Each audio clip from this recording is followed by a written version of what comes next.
on YouTube to check to make sure once this thing happens that we're actually going live. Okay, Patrick, get Yes. on YouTube. And I need to make sure that this computer never goes to sleep. Ah, Like, okay. never gets logged out. Well, there I am. All right. Now, I hope everything is all set.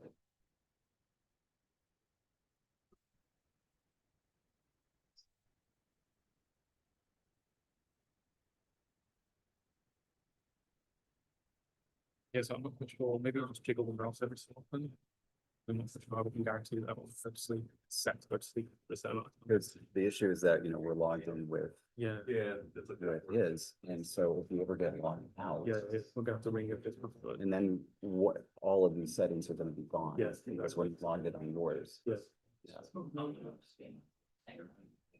So, is there a way to play with the settings? I have no idea. It's a big front. And the thing is, this is the other thing. If we move to the laptop, we can't access our computer anymore. Yeah, you have to show it on the screen. Yeah. So So, like, but in theory, you shouldn't need to. okay, Everything's running off here. Like you say, it's just to control it doesn't fall asleep. well, isn't it also running the mics out of that? Yeah, but that should be okay anyway, I think. But anyway, They're all on the same Zoom call, right? I think so. But there we go. That's coming out of the speaker, so everybody can hear now? Yeah. Okay, good. It's good.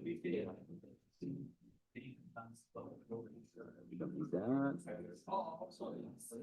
Okay, now. Just going to. Okay, so I'll just leave that up. Yeah. So now all we need to do is make sure that people can actually see and hear us on YouTube. Yeah. And also that when we do the microphone. Yeah. Yeah, that's fine.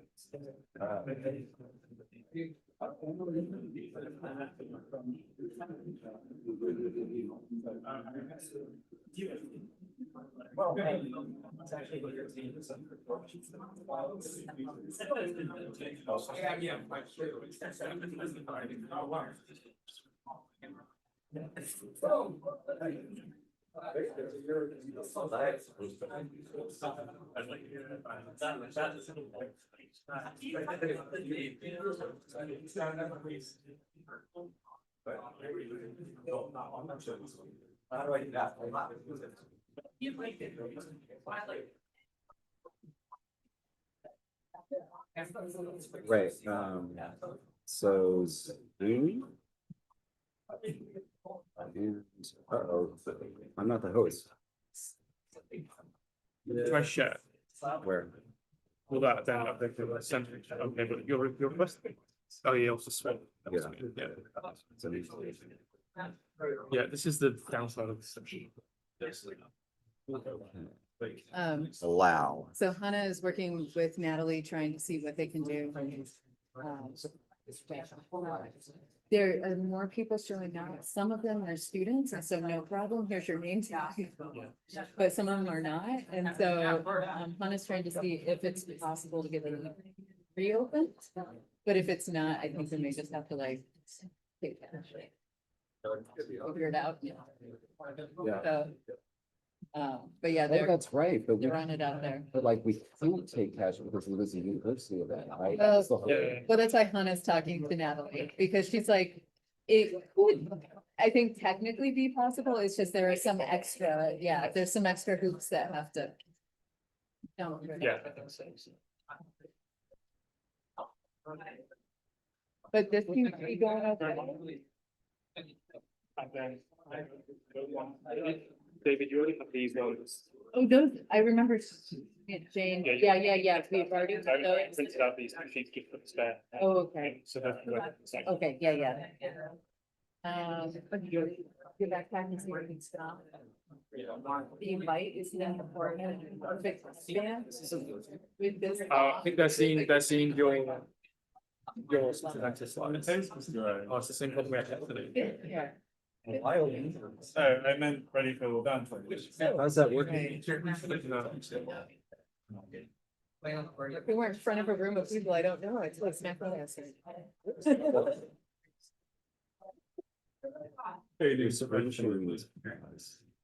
Yeah, is that what we're meant to be seeing? No, thanks. No, we should be Oh, saying. David, David, this is what we're seeing. Yeah. Yeah, yes, that's why I'm here. I flew all the way over here just to hold the phone. That was lame. It's, well, what this means is that when we present, nobody's. gonna To do make sure I remove this information. Yeah, which is what it is. I don't suppose you have any experience with Zoom and sharing like a keynote? I usually just share my desktop. Or you can just share the. Is it good up there? Got all of the things. that are Oh. on the table. I turned it on. Oh. Wait. Yeah, this is, because the thing is like, what it was sharing was, it was sharing this, so people were seeing. Yeah. You just. I thought on that screen, it not. That screen is fine, we're This is the talking about YouTube, This is the YouTube stream. yes. Oh, yeah, I don't think that you can share on YouTube.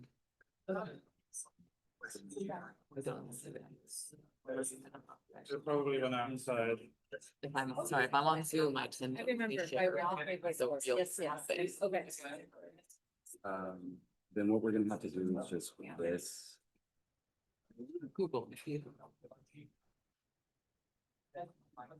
So, just like, I told. It's going to mean, it's just for us. I'm gonna give us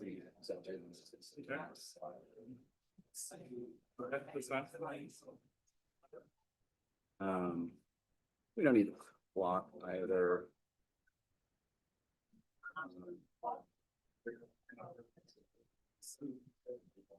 There's some surface over there that are quite a quiet winner if you do need to burn them.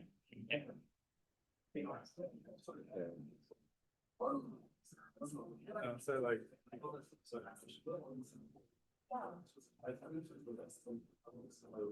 There's the holding say that will pass.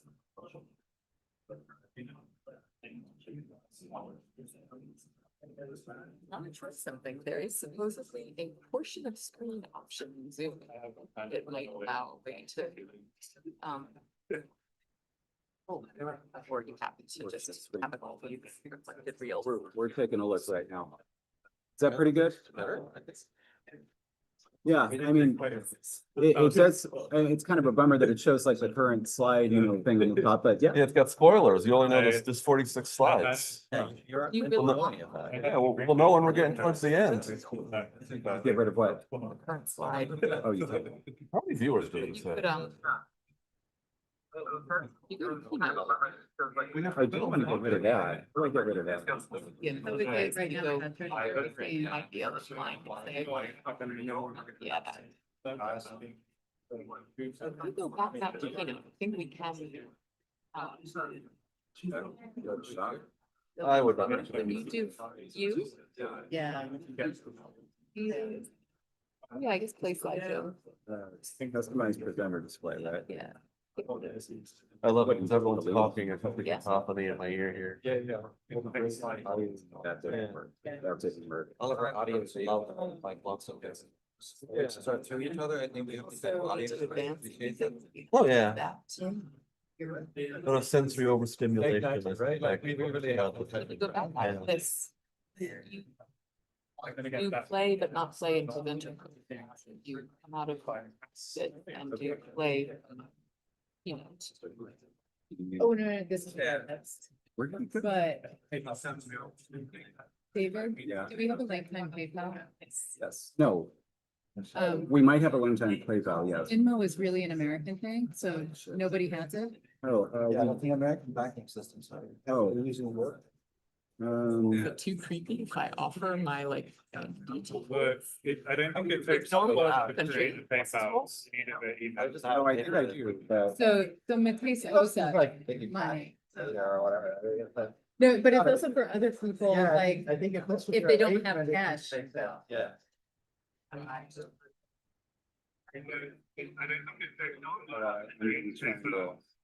yeah, okay, Sure. PayPal itself has a yeah, personality, right? So it's- right, yeah. Everybody does everything with PayPal for whatever reason.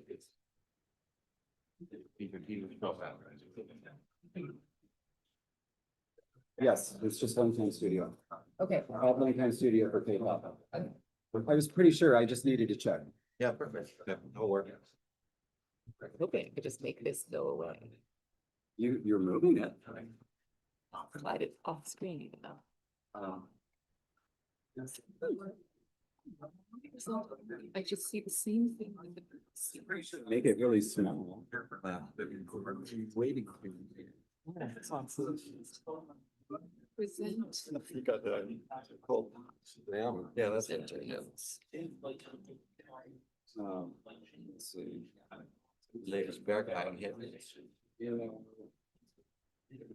Maybe that's why YouTube's not working. We're getting copyright struck. Algorithm is so good, it's already doing it. Yeah, nuts.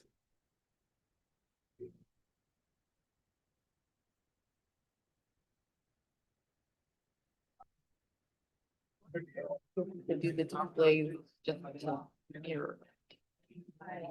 Oh, we could do that. I don't want to go that way. I don't want that because I don't want to show the stuff on the computer. Well, I just wanted like you to. I think the, but also the stream then audio. it'd be the same problem. Case and have it forward.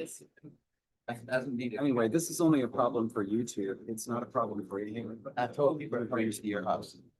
That is true.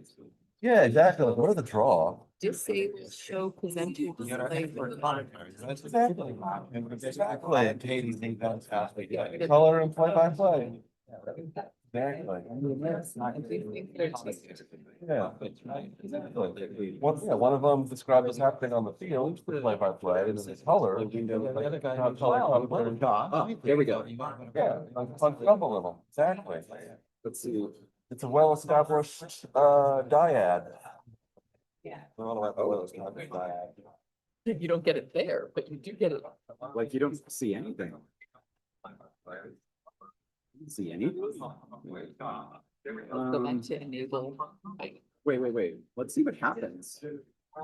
I'm super curious.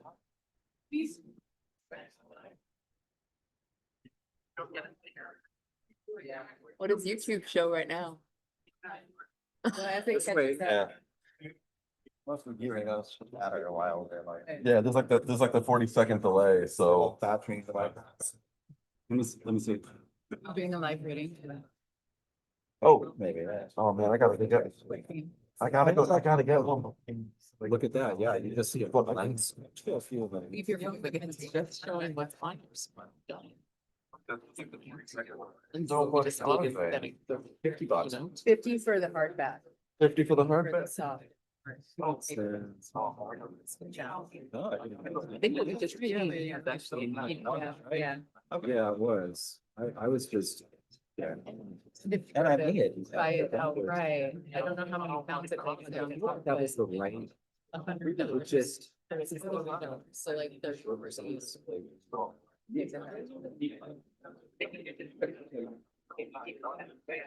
yeah, I feel like we gotta do this. What if you untick one of these other shows that you don't want to be showing which slide you're on?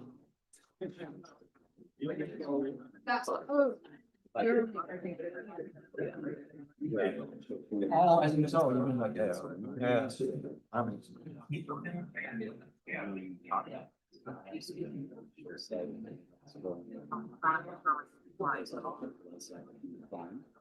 All right, let's just try that. And see what it looks like.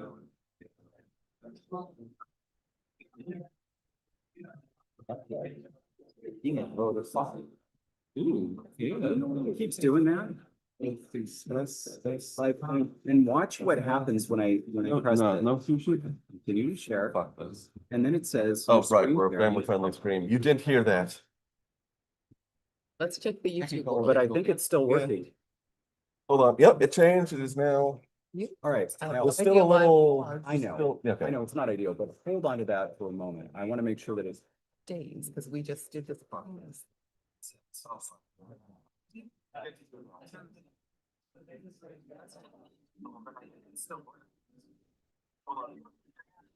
Get to live in the forest. Why isn't this moving? I mean, it might also just be my connection kind of sucks, because that happened yesterday. I had the little live stream. I had that on my phone but- and it was kind of jumpy. I think my screen sharing is paused. Well, that's, So if you advance, Well, I'm off. see how long it yeah, advance the next, oh, you don't want to advance. Well, I mean. Yeah, I think it's not moving. I think it's actually paused. And so I don't want it to pause. So maybe we shouldn't click yes, that's something that was visible to the audience, but you guys share this. Like, that's so. And if I hit resume, nothing happens. So we have a Reshare again. technical assistant. Are you the technical assistant? This is a useful technical person, but I think the IT support of the university was like, unless you pay for us. We're gonna try again. I mean, they'll fix this screen, but I don't think they'll. But also like every single time that this disappears, it's kind of weird, but. Just share. yes, you are hearing You'll just- stream audio. instead of We are all at the front of the typically- room, guiding in the streaming issue, standing around the table. So you can just have your showing you guys like. Very important work. Ideally not, but like here, hold on a sec, we're gonna try this. Okay. Jonathan, How about I just, oh, but everybody here can see that. Yeah. Okay. Share desktop. So the stop sharing.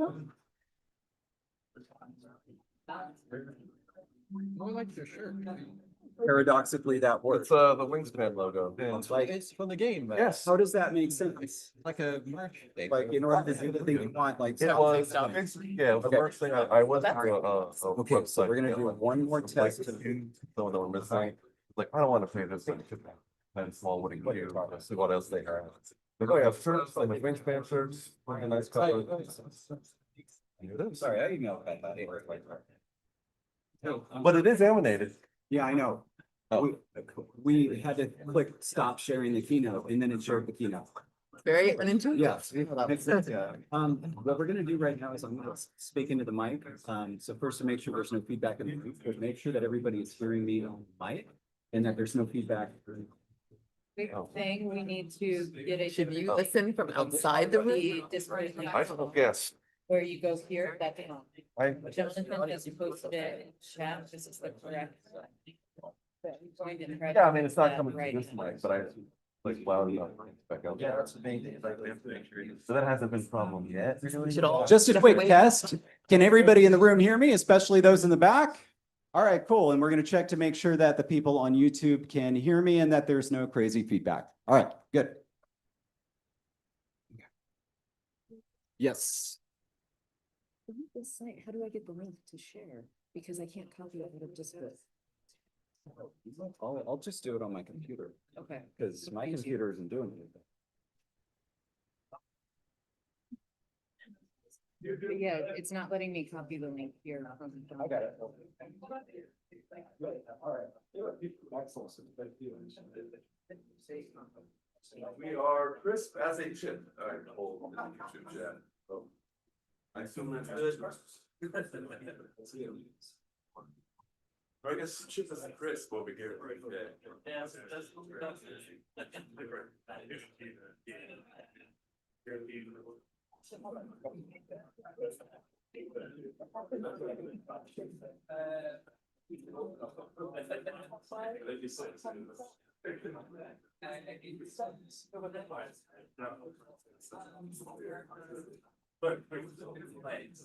Without help, I'd write.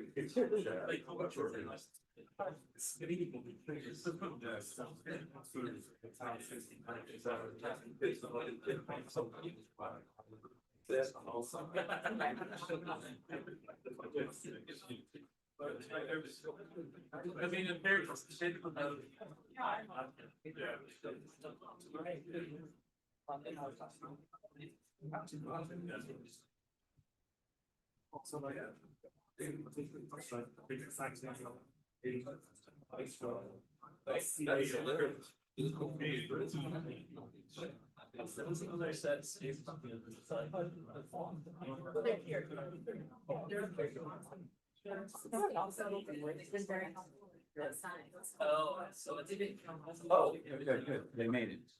Right. Anyway. Yeah, so.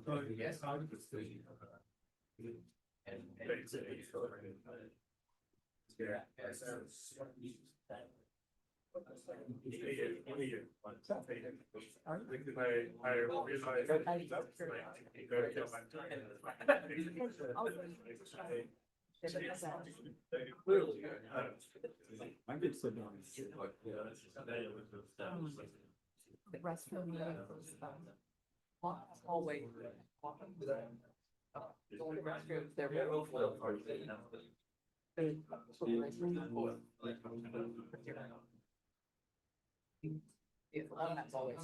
And just pick one, that's what I do. I feel like. I'm very curious now to see how it's built with these icons and I'm gonna report back.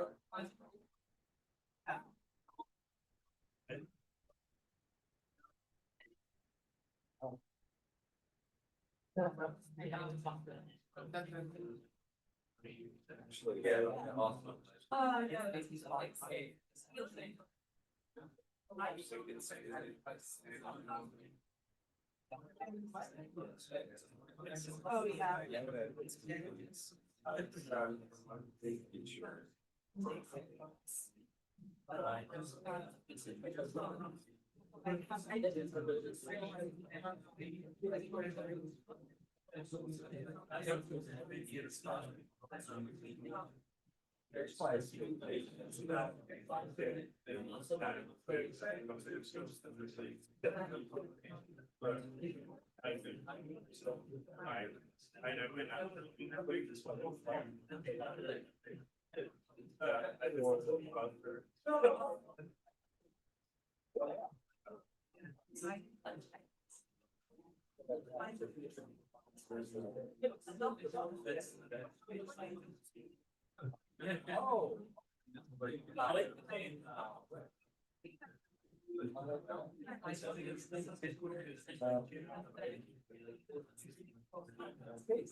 So yeah, I don't know.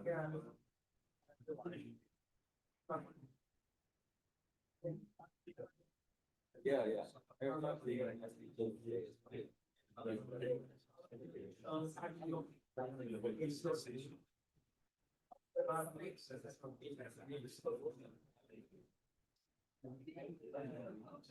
Makes sense. Yeah, you know, the same time. That's still.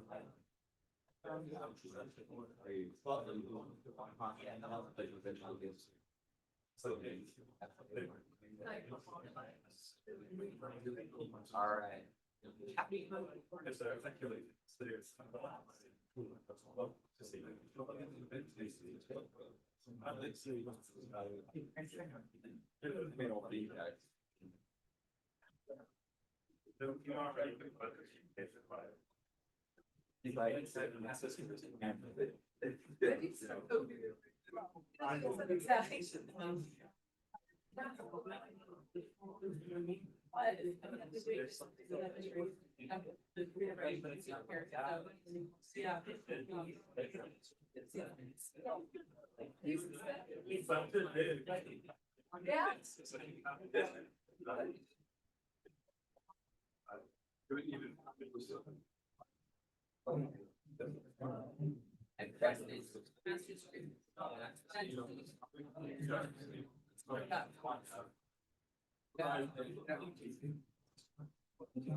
Oh, yes, I know that.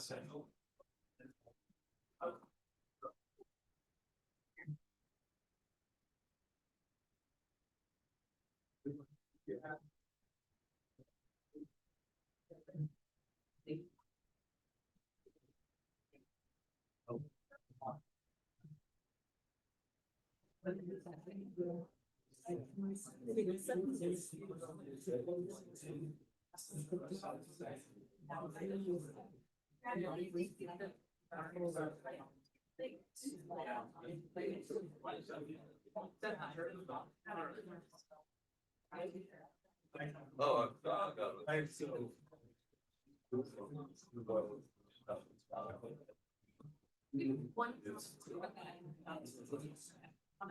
Yeah.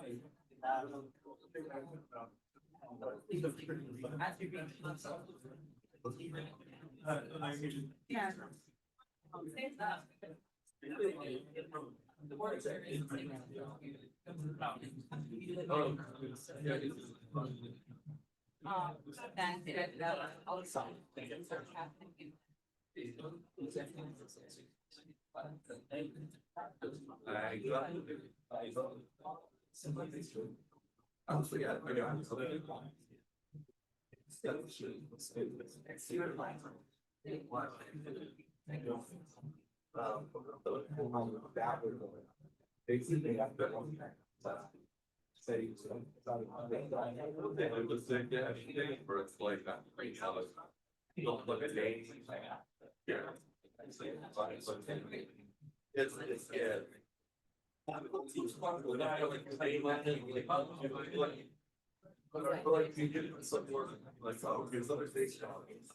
Yeah. So yeah, the 10 more that I'm gonna get. Yeah, yeah. Yeah.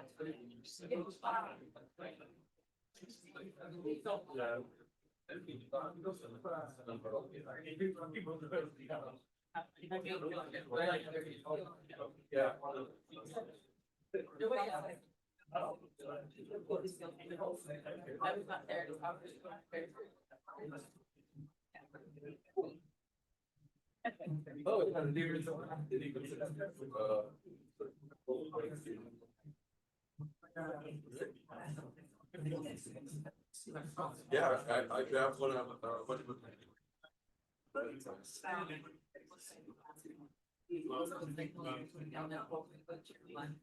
It's gonna look like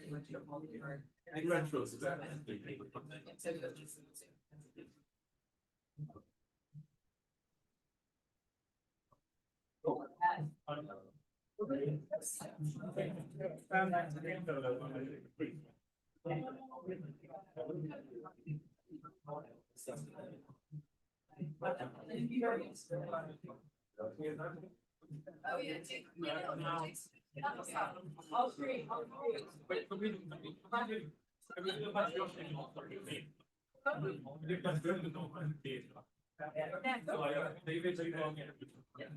Oh my God, yes.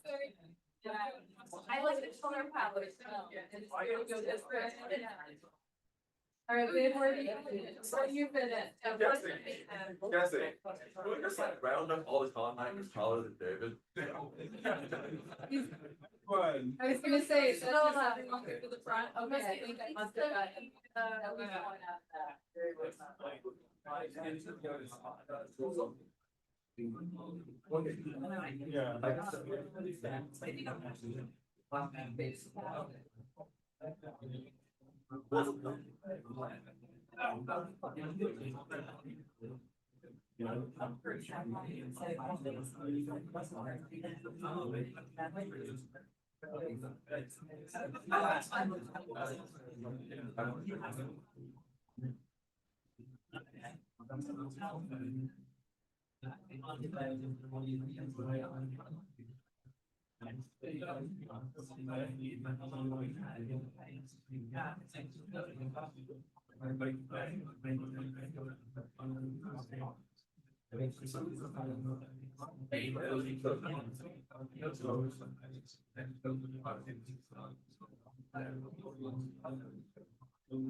Actually, I didn't want to make the announcement.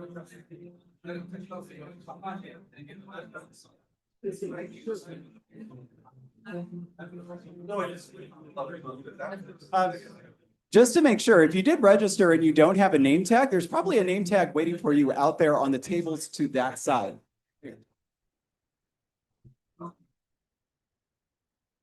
Oh yeah, if there's anybody who just wanted Alex on their name tag, then this Alex may have gotten your name tag.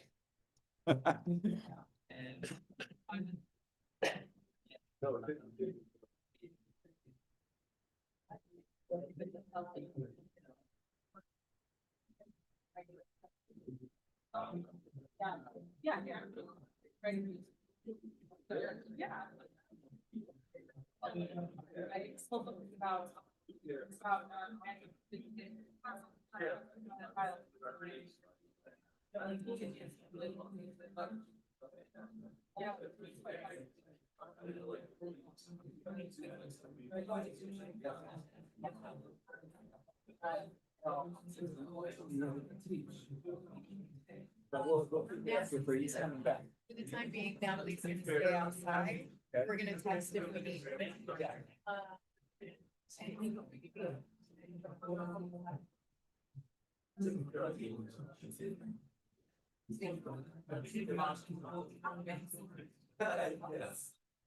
Nothing else.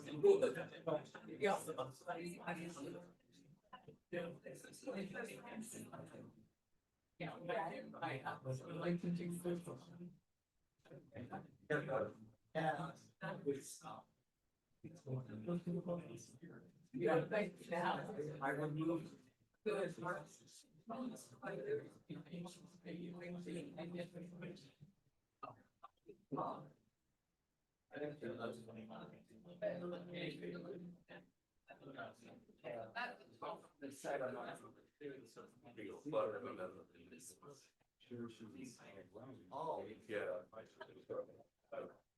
Again,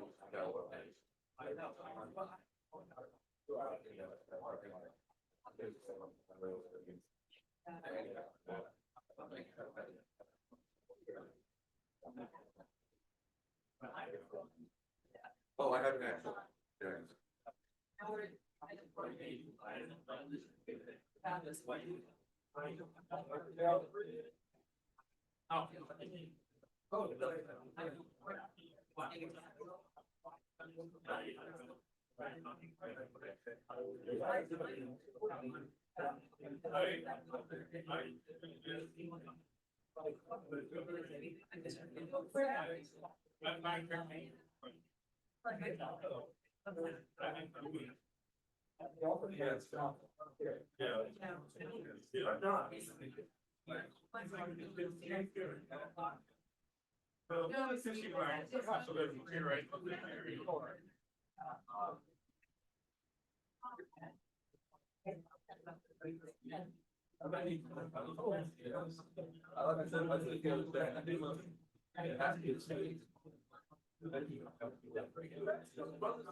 Boy, it was like getting that bears and then sitting together.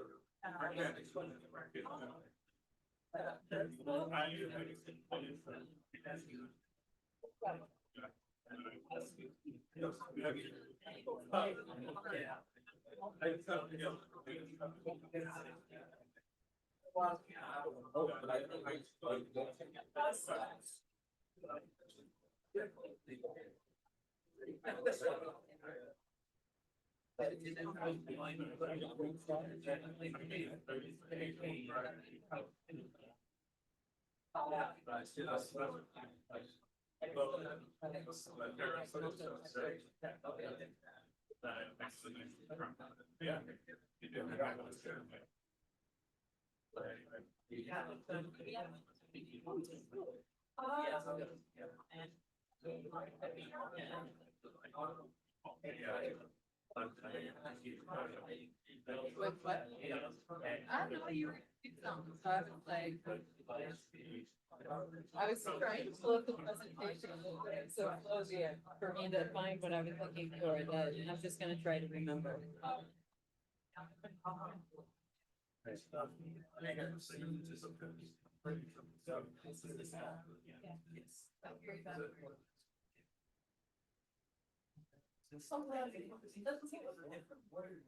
That like. Read the letters, my opinion.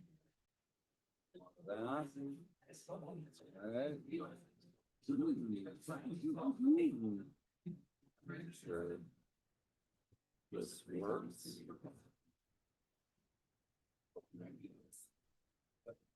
Oh my God, there it goes.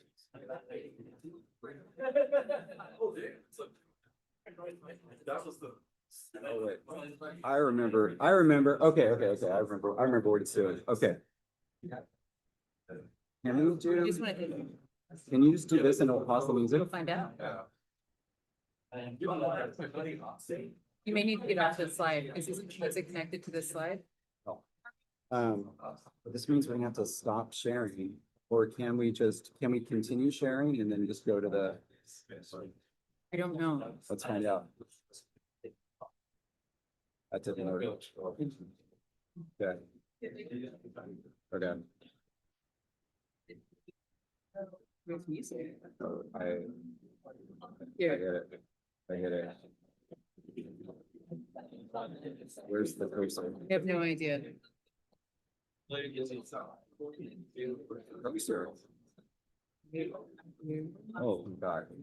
Oh, wait, don't do that. Wait. Why did you close it? Well, I'm gonna turn it back on like later. All right. So do we have to share again? Well, yeah. Okay. Okay, and then.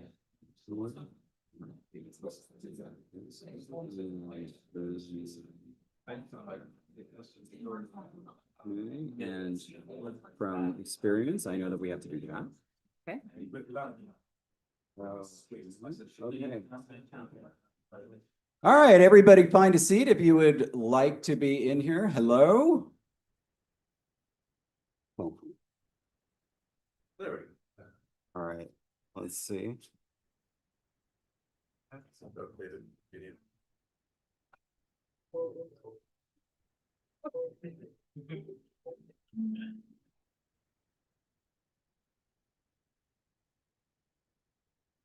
Slowest transition ever. That's why it took a whole long time. Anyway, all right, welcome everybody to Kopikon II. Thank you so much for being here.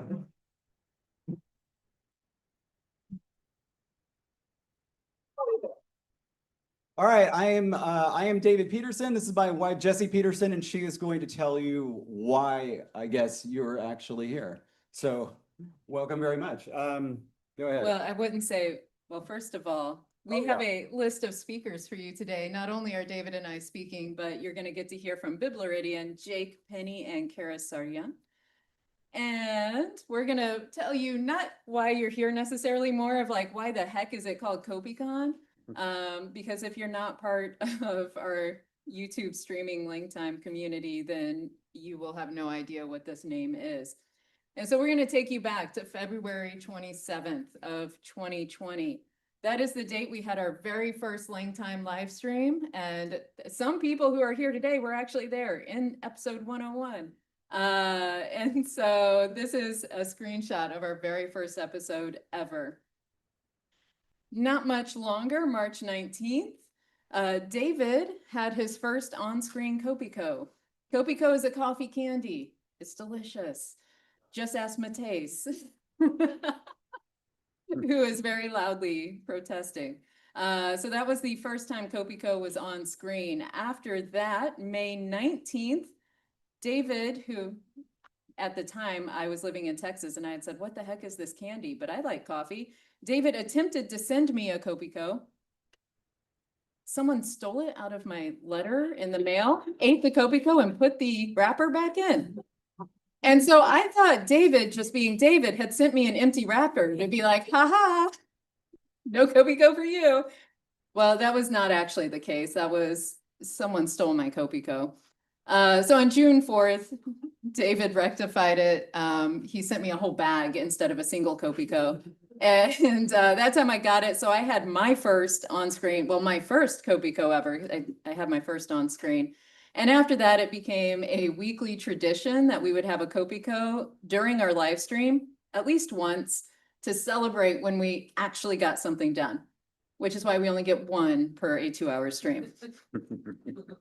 On January 22nd, 2021, so almost a year after our first stream, we introduced a word into the language for rabbits. The language is called Ingala, and this word was nuditis, and it is the first cookin. It was like a word for like when the rabbits get together at the beginning of winter. The whole warren comes together, makes a nice big pot of stew to celebrate the start of winter, as we all should. And this comes from the words for pot and first put together. So it's the first pot of the season. And on Discord, I made the comment, we need to figure out how to have an in-person, real-life LangTime nulitis because all these dishes look so delicious. These dishes referring to mostly Mateus sharing photos. Raise your hand, Mateus. Very good cook. A whole lot of dishes being shared on a channel we created in our Discord just for food because we all love food so much. And so I made this comment. David responded, for that wonderful someday when things are as they were pre-COVID. This was during COVID, if you don't remember the 2021 year. We can employ a Condorcet voting system to figure out what location on Earth would be the best to try to have a big in-person get-together, factoring in cost and financial need. And then we can have our own mini-con that is primarily focused on food. That was the suggestion. So that was in January. 5 months later, Jake, again, Mateus notice is sharing the delicious food up here. Jake says, nulitiscon, can't come fast enough. In a response, one of our other members, Minnie, said, seriously, in-person meetup when? And then Jake said, do we need a word for the great congregation? Mateus says, get Kopiko to sponsor it. And Jake said, Kopikon. And there it is. Thus, Kopikon was born. The C changed to a K to match Kopiko. Sometimes David misspells it. This is true. But there it was in May of 2021. August of 2022, finally, it was, I won't say COVID ever was over, but people could travel again. And so we held a site selection for the first Kopikon. And out of all of the places that we had put out, the most votes went to Washington, D.C. And we held the first Kopikon on September 23rd, 2023 at Georgetown University in Washington, D.C. And then in May of this year, on screen, David surprised me with an announcement that we were holding Kopikon II. I had no idea he had organized this. He had done it all in his spare time, which is, I don't know when, but it happened. And said it would be in October, and that brings us to today. And so that is the origin of Kopikon. Okie doke. So are we ready to get things started?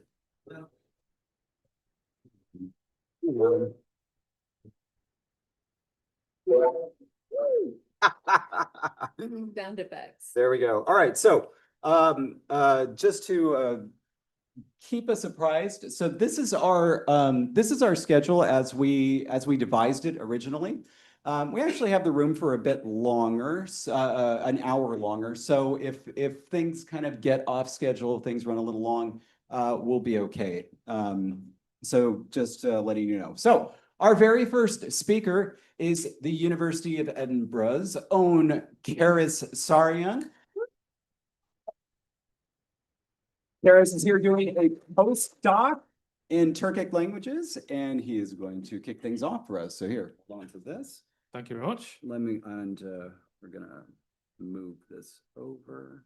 And then 3 finger swipe. Thank you. This is you. And I don't know how to share that well, but. Well, first we can make it bigger. Just to make sure. Can you full screen?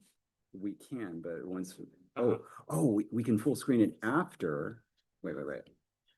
Okay, where's Zoom? There. Okay, and then now we can full screen it, right? Which would be up in the corner. Yeah.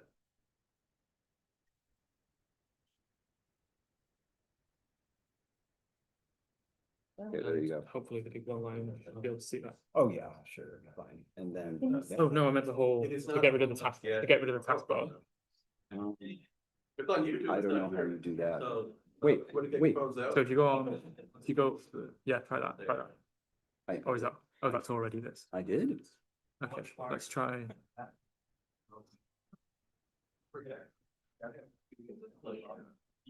Always show the bar on full screen. And click that. Oh. Yeah. But nobody in this room can see it. Oh, So like everyone online can see it at home. that's weird. Can you duplicate the screen then? Yeah, I guess we're gonna have to. That's why we have extra time built in. Okay, so then, all we need to do is go up to displays and do screen. Change maybe? And then screen mirror. Go over that. Okay. Okay, Okay. and then, now we can go back to.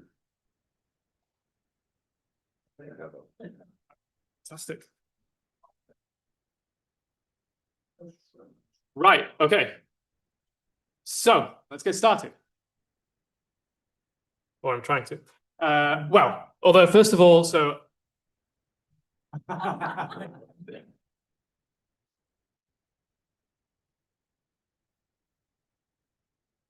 There was also meant to be a puff of confetti, but that doesn't seem to have come through. Anyway, so yeah, obviously this is not the first time you've heard of this, I'm sure, but I just wanted to say huge congratulations to Jessie, whose book, How to Create a Language, was published last week. We have copies in the room with us, and procure one if you want it, and I highly advise it. And incidentally, this is a picture of Jessie discovering on screen that we had been planning this conference behind her back. So this is what she looked like. I don't think she quite believed it, to be perfectly honest. Right, so yes, anyway, with that out of the way. So the slides, if you want, I'm not sure if you can actually scan this with the lighting as it is, but if you want to have a look at the slides, you can follow along online. So I'll give you a few seconds more to try and connect to this. If not, if you just Google me, then you might be able to find it. It works? Okay, fantastic. And that goes for the people at home as well. Right, so yes, the purpose of this talk will to be, in a manner of speaking, showcase a new language I've been working on. And I'm going to be doing that using, rather than just telling you about the language for the sake of telling you about the language, I thought I'd try and make it a bit more interesting. And so I will be hanging all of the feature discussion off a tiny little short story that I've got something kind of, I suppose, akin to an Aesop's fable. Though I will say it's not exactly going to win the Nobel Prize for Literature anytime soon. So please be kind about the quality of the story writing. And yeah, then I'll talk a little bit about some of the features found in the text, mostly from the point of view of synchrony, but also since this involved the historical diachronic method, I'll talk a little bit about the simulated history of the language when I can. And so the aims for the language is, so most of my languages, I have the aim in mind to create something that is fairly naturalistic looking, at least if you squint. So there's always going to be areas where I'm cheating or cutting corners, so please, yeah, don't judge me too harshly on that. And one of the main things I wanted to do for this language is have a very small phonemic inventory, but an absolute mess of allophony, so a very large surface inventory. So it's kind of a little bit experimental in that way. So kind of this is where a lot of the squinting comes into play in terms of looking naturalistic. And I knew this is a little bit of a boring desideratum, but some sort of gender system that wasn't sex-based. And then one of the other key reasons I wanted to make this language was to play around with something that I'd not used before, which was clause chaining and switch reference. And this is also a reason why I used a story. It's very difficult to show that with no, larger context. And yeah, of course, since I want to tell you the story, I want to be able to translate the story. And then before I read the story to you, a little bit of background about the language itself. So the name of the language is Andriva, and this is a compound of sure, true, right, and mouth, which also means speech or language. And yeah, the speakers are, for all intents and purposes, humans, just in some sort of alternative reality. In a kind of hilly, humid, subtropical forested area of some description. It's not too much conworlding going on behind the scenes apart from that, to be perfectly honest. And yeah, this is still really a work in progress as well. But I hope that you like the results so far. So, without further ado then, I shall attempt to read you my story. Right, here we go. Kutberomi. Kuchbuva tukteuch isauch kaok. Uchkuvechika guk mumba dachaaptot. So one morning, a little boy saw his father, who was carrying a machete and 2 baskets. Munde tuchopkov usagrao iakaik, going to the crop field to harvest cassava. Uchunde guk ipachi, and ran to join him. Ongagao iaka orishe, isauch jikala ak ikpo iaifun iapin gafushe. Kulava onga dzikdo iatsif miip tuchofot. The father, oh wait, where did I stop? When they got to the field, the father cut the stems off the plants with a machete, and together they pulled the roots up from the earth. And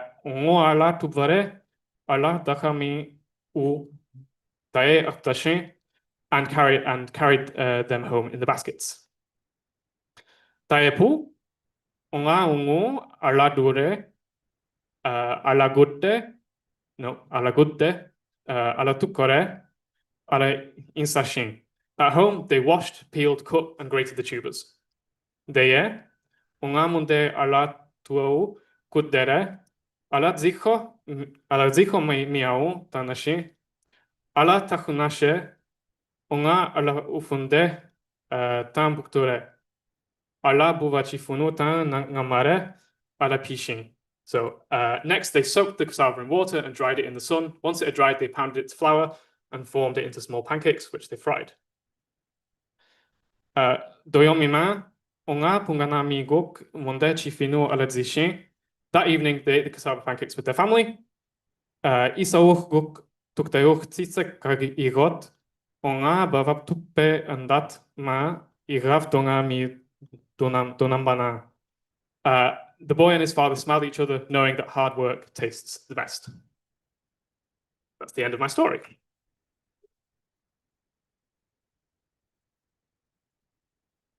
So yeah, like I say, not exactly high literature, but yeah, hopefully it does the job of showcasing the language. So yeah, I'm going to talk to you a little bit about the phonetic phonology. This will be kind of very, very brief in the interest of time. I probably say that a lot, unfortunately. But yeah, so as I mentioned, I kind of used a diachronic method to come up with this. And so even though I wanted the end stage of the language to have, as I say, a very small phonemic inventory, I didn't want to just cheat and start off with that from the beginning. So here is the starting, the proto-languages consonant inventory and vowel inventory. So this is already, at least in the consonants, fairly small to begin with. But there are various sound changes that obviously went into paring this down to what you will see is and lots of reanalysis that went into then having a very, very small phonemic inventory, but with a lot of allophony on the surface. So for example, so certain h just disappeared, but with the difference that h became an H later than s, and then h introduced nasal vowels through rhinoglotophilia, which the nasal vowels also did, nasal stops also did. And then the vowels eventually smushed down, as you'll see, into just 3. Right, so then this, after all of my sound changes applied, which I'll give you a bit of a hint of later as well when I talk about some of the phonological processes, because those kind of mirror a lot of the changes, of course. We ended up with just 6 underlying phonemes. So putaka, budaga. And these all, so this is not a lot of sounds, but to kind of help with being able to generate an okay number of words, there are various heteroslavic clusters which are allowed. So it's not just CV, CV, CV, CV, chained one after another to make hugely long words. And this includes identical consonants, so geminates. So if you want to think I've cheated and there's more, then you can think of geminates as being phonemic, but I don't care. And all of these consonants underlyingly can appear in the onset of the coda. And in the vowels, we have 3 vowel qualities, and they can both appear, all 3 of them can appear either oral or nasal. And vowel sequences are permitted, including identical vowel sequences, and so we get surface long vowels. So again, if you think of the long vowels as being phonemic, then sure, whatever, there's more than 6 vowels, but whatever. In the vowel sequences, only oral or nasal are allowed, so there's kind of some very low level nasal harmony going on. Then, okay. Then, very, very brief word on prosody. So, in terms of the prosodic systems of the language, there's both word level and phrase level considerations when it comes to the realization. So the first syllable of each content word at least takes a stress. Then the last syllable of each intonational phrase receives extra prominence in some way, which hopefully you heard in my rendition, albeit imperfectly. So in medial intonational phrases, we get some sort of rising or level pitch, and then ideally final intonational phrases get a falling pitch, which, like I say, hopefully I imitated reasonably well. Now, a little bit about consonants. So I'm not going to go into detail about all of these, but this gives you a flavor of the processes, which again hint at some of the sound changes that went on that give you this mess of phonetic realization. So we've got lots of lenition going on, a little bit different for the voiceless and voiced. The d, I called it in my sound changes liquefaction. So it turns into a r or a l depending on the context. So it's originally a l, and the l then either became a lateral or a tap to kind of better differentiate according to vocalic context. Geminates kind of broke. Or some of the voice geminates kind of broke, then palatalization for both t, d, and k, g, and then lots of nasalization and final devoicing. Then some vocalic processes, not quite as many, but so I've already talked a little bit about nasal spreading, like our coalescence, but there's also some unstressed vowel reduction and then high vowels lowering in certain areas, which gives you surface mid vowels. So all of that then gives you this as the surface inventory of the language compared to just the underlying 9, 12, depending on how you count underlying phonemes. And then for my sanity, rather than having a phonemic romanization, this is this. The romanization follows really the surface with a few quirks to make sure that it's not just a mess of like tildes everywhere and coda nasals absolutely everywhere. So because onset nasals can only occur before an underlying nasal vowel. If you see a nasal in the coda, it means that the vowel is nasalized, but if there is no nasal in the coda, but the preceding onset is nasal, then the vowel following it is also nasal, just so there's not too much duplication. So yeah, David, if you want to throw hands at me about the romanization in the question period, feel free. Right, so here is the little bit then, which is the kind of the meat of the talk about the morphosyntax. So first, very, very briefly, so in terms of the constituent order and headedness, so the language is SOV, and generally generally head final, though there are some things that come after after nouns, as we'll see in a bit. So what I've highlighted on the screen here is the subjects in yellow, the objects in green, and the verbs in red. So you can see here the SOV structure. Then, so one of my desiderata was, having a noun class system. And so this is what I came up with. So we have in class 1 all of the humans. Class 2 is kind of various things that humans like and make. So mainly kind of food, drink, and associated cultural items, though not everything, including some plants and animals. Class 3 is then a lot of other kind of natural stuff. It's not necessarily tied tightly into agriculture and etc. And then class 4 is the grab bag class. So everything else goes in there, basically. Right. And so from the story, here we have then each of the nouns that occur color-coded by the noun class in this table. So you can see that there is actually a nice spread, and I did not design it this way. There is actually happens to be quite a nice spread of nouns from the different classes in here, including our 2 main characters being the couple of class 1 nouns. And one thing I should say as well then, that the class of a given nominal form is not necessarily all that fixed. So a change in noun class can lead to a change in meaning, as is fairly common, I think, with this kind of system. So one of the example words from the story is on, which is in the story is a tuber, right? It's class 2 because it's something that we're eating. But if you use this as a class 3 noun in terms of agreement and so on, then this means a tumor, right? Because this word comes from a root meaning to grow or to swell or something like that. And so something that swells inside you is a tumor, and something that swells in the ground and you pick up and eat is a tuber, right? And then tua is so by default class 2, because water we usually think of drinking, but you could use it as a class 3 noun for things that for water that you're explicitly not using for drinking purposes, for example. Or if you're talking about like the sea, the waters of the sea, this would be a class 4 noun because this is a location, and it is inadvisable to drink seawater. Then the pancakes in the story, this is actually kind of an alternative noun class for these, because this by default should be a class 4 noun because it just means, the word just means something flattened.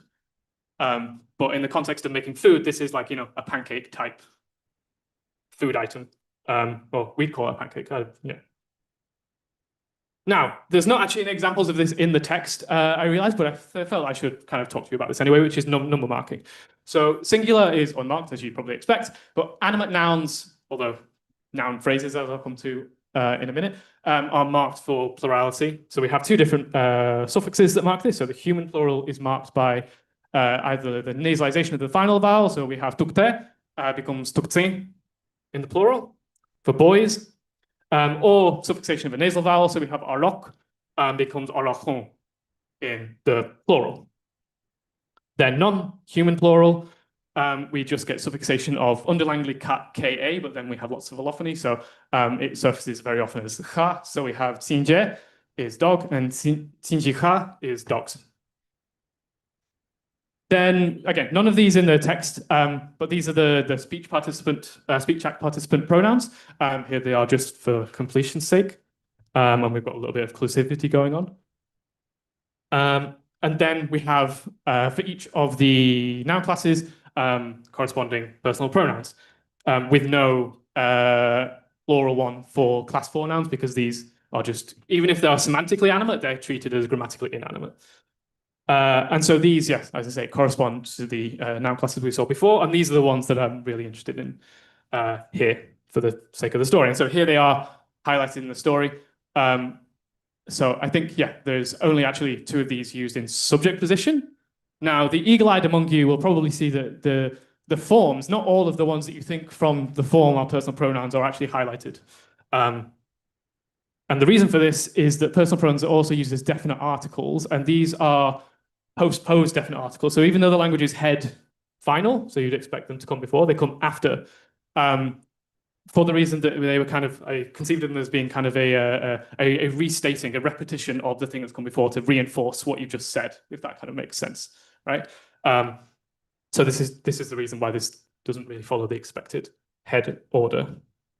And now, yes, so I'll come back to the number marking. So I said that the plural suffix occurs on nouns, and it does, but only when there's nothing coming after the noun, because the plurality is only marked by this suffix on the final element of the noun phrase. So tukteoch is the boy, but tukteonga is the boys, not tuktionga. Okay.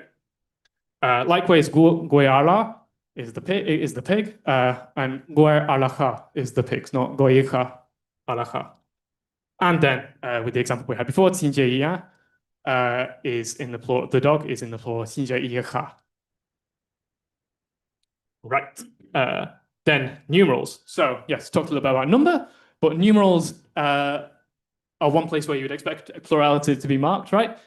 So if you're familiar with languages though, like Turkish, etc., then you should know this is not always the case. And indeed, in Andariva, numerals and quantifiers kind of expels any explicit number markings in terms of suffix.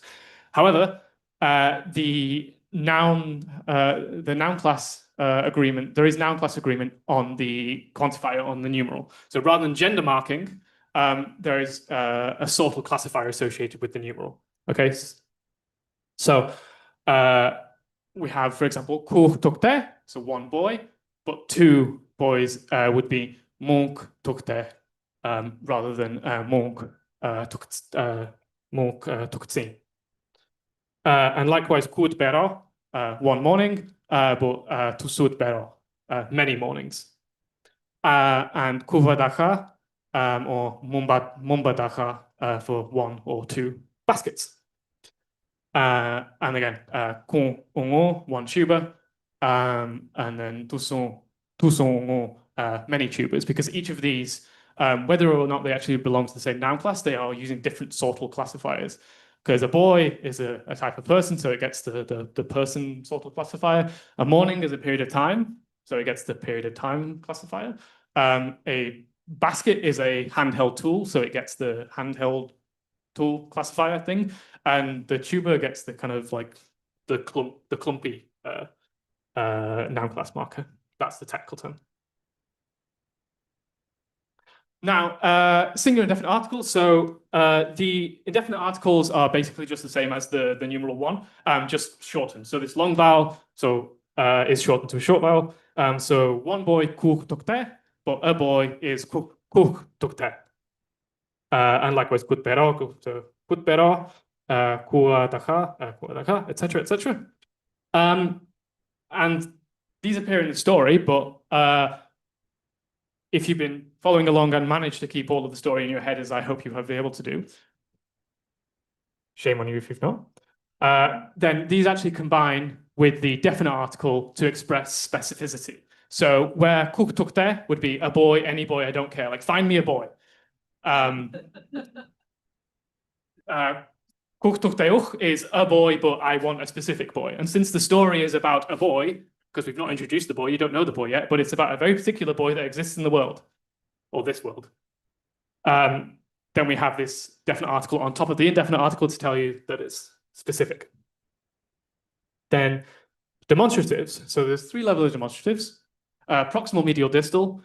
This is a little bit different to in, say, Spanish, where the medial is kind of near the speaker. This is just like near to, proximal is near first person. Medial is near any one of the speech participants, so either the person you're speaking to or yourself.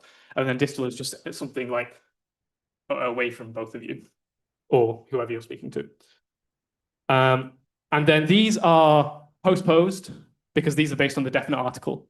So the definite article was already in that position. So when you derive the demonstratives from that, by combining it with some of the derivational elements, then you get these postposed demonstratives, despite being otherwise a kind of typical head final language. So we've got tukteoye is this boy, tukteokot is that boy, tukteoima is that boy over there away from us. And then, yeah, we've got some other examples. So goyare, this pig near me, goyakot, that or this pig near us, and goyarima, that pig over yonder, as Jimi Hendrix didn't say. And yeah, again, we have got Tsinjin, this dog, Tsinjin hot, that dog, Tsinjin ma, that dog over there. And these demonstratives, being the last thing in the noun phrase, also inflect with plurality, where the noun does not in this case. So we've got these boys being tuktengai, etc., etc. Right? I won't bother over reading out all of the examples, but there they are, just for completion's sake. And then one little tidbit is that the demonstratives, this didn't make it into the story, but the demonstratives are also able to take a prefix, tu, which denotes something that's hidden from sight of the speaker. And this is derived from kind of a preposed relative clause that's been really crunched down involving the word hide.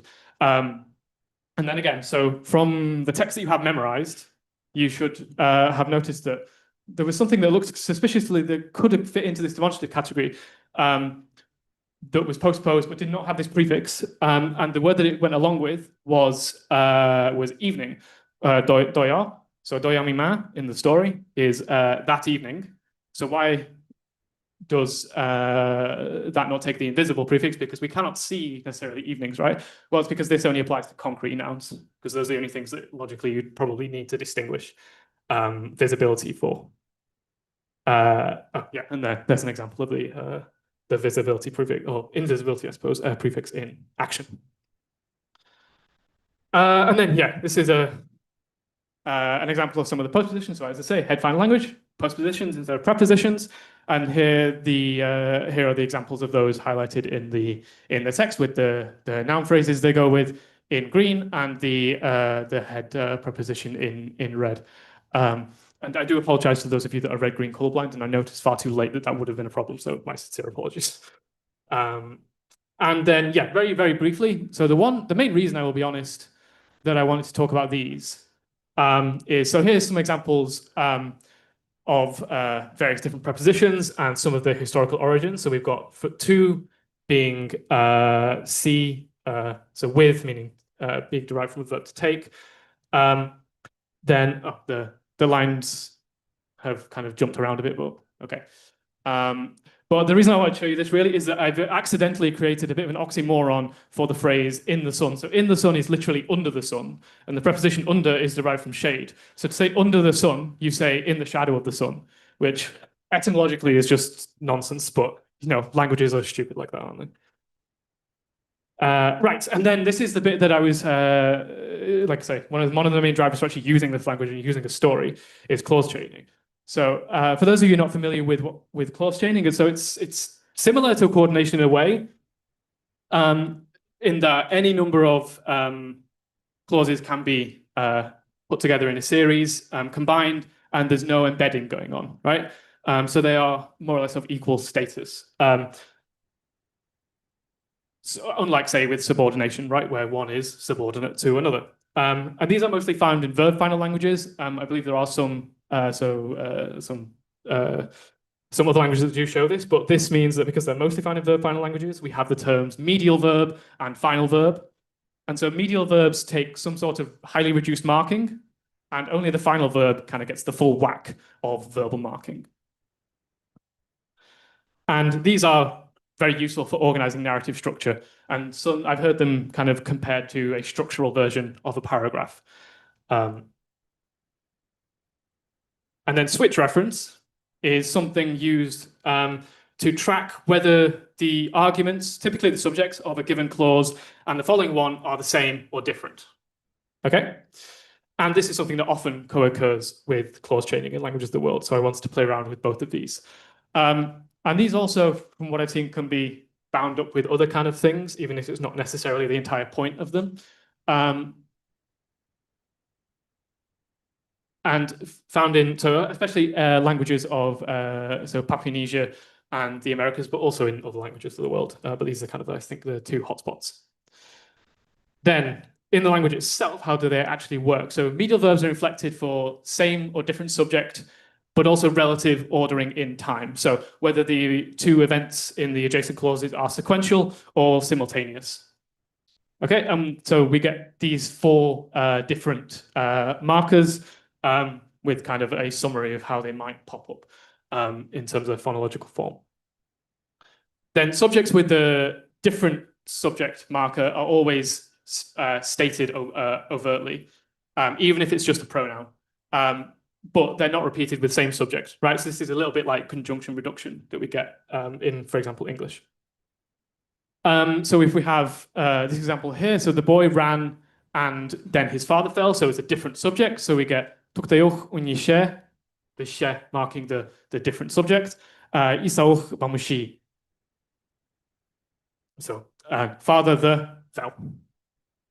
And notice that the final verb at the end there doesn't get one of these markers I just showed you.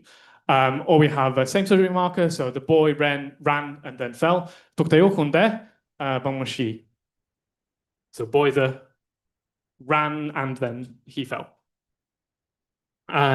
Then objects are typically repeated regardless, and usually as a pronoun. So it doesn't matter if the subject is the same or the different across the clauses. The object is still repeated if there is an object. So we have in this example, the boy peels cassava and his father chops it. We've got tukteoch munde, so munde is cassava. Tukteoch munde golok, isaoch tukku. So the ala there is the repeated object pronoun co-referent with munde. And that's been chopped off, which is not great. But I think this is just another example showing you this with the same subject. So we just have something repeated. And then in the text, here we have each of these verbs color-coded according to whether they express same subject, different subject, or sequential events or simultaneous events, color-coded to go along with the table. And then the final verbs, which get the full dose of tam person marking, which I'll talk to you a little bit about in a second, highlighted in magenta. Now, so I mentioned that I used the diachronic method for this. So this is the way, I mean, maybe this is bleedingly obvious to everyone, but this was the way that I kind of thought that this was a reasonable way to evolve this. So the original language, the proto-language, was kind of very isolating, so very little morphology, including verbs. So verbs basically no morphology, no marking, and clauses were just kind of joined with conjunctions as you would do in English, for example. But then these conjunctions were reanalyzed as switch reference suffixes. So we have something like and or and then, right? And then this gloms on to the end of the verb at the end of the clause. And then this means the same subject, but something happening after the verb in the first clause. And then we have a noun, sutu, which meant moment, and then grammaticalized into a conjunction meaning while. So kind of a different kind of and, right? But one that is explicitly simultaneous, which means, which also kind of reinforces the sequentiality of dege. And then this grammaticalizes into this same subject marker with simultaneous meaning. And then some disjunction with akak. So then grammaticalizes into a different subject marker. Because my rationale was you're probably slightly more likely to say but if you are changing subjects. This is the bit where I'm like waving my hands a little bit, but I'd be interested to know if if anybody else has contrary intuitions about the way that this might work. And then the different subject sequential marker is marked by a combination of the disjunction and the kind of and then conjunction. So this is how then we get the table that I showed you before with all four of these bases covered. So same subject, different subject, and being sequential or simultaneous. Also, while I'm here, I might as well mention that this sutu, meaning originally moment, is the same source as the time classifier that we saw in the numeral example. So I had kutbero, I think was the example. So the ut on the end of kutbero is the same as this, right? So it was moment used as a temporal classifying element between the numeral and the following noun. And then after all this happened, verbs got all of their kind of fancy tam and person marking and so on. right? So this is kind of just I don't know, kind of naturally-ish fell out of trying to think of a way to get this to happen organically rather than trying to just force it to happen in the language. Right, and then yes, then I guess since I've talked to you a little bit about the clause changing, I suppose I should tell you, having spoken to you about the medial verbs, the final verbs, which really are not all that interesting relative, I suppose, to the medial verbs. So they just get so tense aspect marking. So we get present tense, as maybe you would expect, is just unmarked. So tukteoh kau is the boy sees, you know, whatever, the armadillo, or I don't know, the capybara. And the imperfect, so a past time reference imperfective, I suppose, is marked by van, ban, and this came from a verb meaning, I think, to hold, or yeah, to hold, which was used as a habitual marker. So this kind of made sense for grammaticalization into an imperfect, I thought. And then the preterite, so a kind of past time perfective, is marked by she or chi, depending on what comes before, because these are underlyingly key, right? With palatalization and also lenition, exparentization. So we've got tukteoh kau, the boy sees, tukteoh kau vanu, the boy was seeing, tukteoh kau shi, the boy saw, and then we also have future time reference with this marker with lots of different allomorphs. So ru, tukteoh kau lu, the boy will see something. And then for the sake of completion, I forget what the preterite is evolved from. And the future, I think, is from to come or to arrive, if I remember correctly. Then, yeah, just for the sake of completion more than anything else, this is not super interesting really, but these are just the person markers that the final verbs get, and these are just simply, you know, as you probably would expect, derived from the personal pronouns that we saw in the table earlier. Right, and then so yeah, I think I said that was the last thing, but this is not actually the last thing. I want to talk a little bit about then how modality is marked. So this is not strictly marked with on the verb itself necessarily, but modality is usually expressed by there's kind of a small set of modality particles that occur post-verbally, and these are kind of grammaticalized from kind of tag-on sentences. So we've got the phrase so isech, so I think, then becomes a possibility marker. So ich, a reportative. So they say this happens. So the isech kind of smushed down a little bit in the grammaticalization process, but then ni for they say did not, because it couldn't really get that much shorter. And then if it got even shorter, it would just be one of the personal pronouns. So I thought, that's fine. Probably stay like that.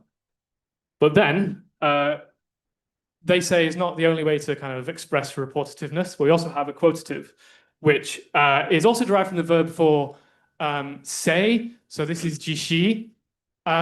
So there's a couple of things to notice here is that the emoji I've chosen for this one is a tortoise. That's Jessie's favorite animal. Jishi is very close to her name. And quotatives, if anybody is aware, quotatives are what Jessie wrote her PhD thesis on. So this is my little tribute to Jessie baked into this language, which I hope you'll. And also, I think this is a nice illustration of like this very small underlying inventory, and like on the surface, these don't look super related, right? Because of the nasalization that's going on, which is fun. And then there are also some other constructions that are going on. So we have ungamunde tukun. Tukun is they chop cassava, but to say they must chop cassava, there is not a final particle, but the sentence here is ungamunde tukko kufot mana. And here kufot is originally a verb, now kind of only used as a deverbal noun, I suppose, for obligation, for debt, that kind of thing.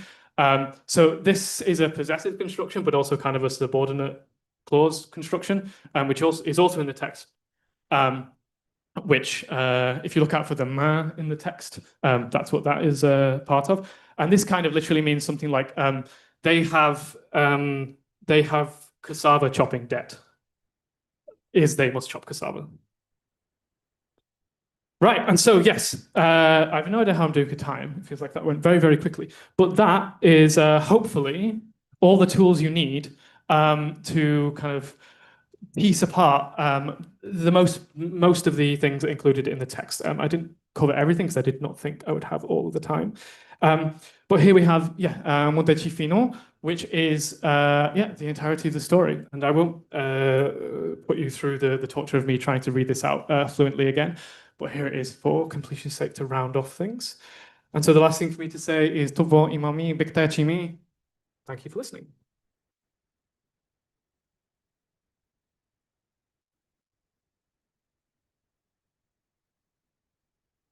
We're gonna try this. Can people hear me if I speak into this? How do you have to turn it on? Hello? There we go. Oh my God, I just hit it and it worked. Okay, did anybody have any questions or anything that they wanted to ask of Karis while we're here? Okay, well, I won't throw it, but theoretically you can. Hello. I was really impressed with how much thought you put into the kind of pragmatics of where grammatical structures come from in this conlang. There was one thing about your person number system that I feel has become a bit of a trope in conlangs. Yep. That I wonder whether you have like a thought process behind it. Basically, where you have clusivity and a dual number. Yeah. I see that a lot of conlangs will have an inclusive dual, but not an exclusive dual. I've always found that really counterintuitive because anecdotally, I feel like I'm much more likely to talk about another person and myself than to have to clarify you and I when I'm speaking to somebody. Do you have any thoughts on that? How did you arrive at the decision for this conlang? Well, so this was something that wasn't, because it was not really a focus of the language necessarily. I knew I wanted to have some form of inclusivity because I wanted it to be, I thought that went along with the profile of lots of languages that you see that have kind of clause chaining, right? So I was thinking mainly of kind of like Papuan style languages, although I'm not trying necessarily to completely imitate a Papuan language here. But the etymology of ni is just the ga and the i smashed together and then nasalization. And then the jima is just ga and imma smashed together, just with a little bit more reduction. So I suppose it was just those pronouns that got smashed together already existed. And so then you would just have to arbitrarily smash together like either me and two or we and two. And that, to me, I suppose the rationale was just, it felt a little bit like I was just trying to fill the cells in the paradigm for the sake of filling the cells in the paradigm. However, having said that, there is no reason that in like actual speech, if you really wanted to say that, you could not just say boutmo or something for, we two, right? But yeah, like I say, that's not something that I necessarily put the most thought into in this, but yeah, there we go. It's been answered. Then we'll have a couple. Do we want to try it? Let's try it. Do it. All right. Hey. I'm here all day. Yes, question. No, sorry, not a question, more of a comment, maybe to save your switch reference system in terms of the buts making a different subject. It came to me that in Greek, ancient Greek at least, one of the words for but is Allah, which is related to English else and derives from Proto-European other. So if you wanted to go down that route, you could say that the word for but in this instance had an original meaning, something like other or another thing, and then that gained a sort of like conjunctional kind of meaning. Yeah, okay. That's a very good thought, actually. It's unfortunate that I already have a proto root for other, which in the text actually comes out as, so there is a reciprocal in there, which I didn't have time to talk about. or at least I didn't have time to write the slide on. Which is derived from reduplication. So tsek is just other, which is like, to one another kind of thing. Yeah, I think the kind of the logic around how the semantics and grammatics of that work could still, yeah, it kind of makes it make a bit of sense, yeah. Which maybe is kind of a little bit what I was intuiting. Time for one more, and I think it was behind you. Oh, no. Oh, I saw it. No, all the way up there. I'm not throwing it that far. Create some sort of chain.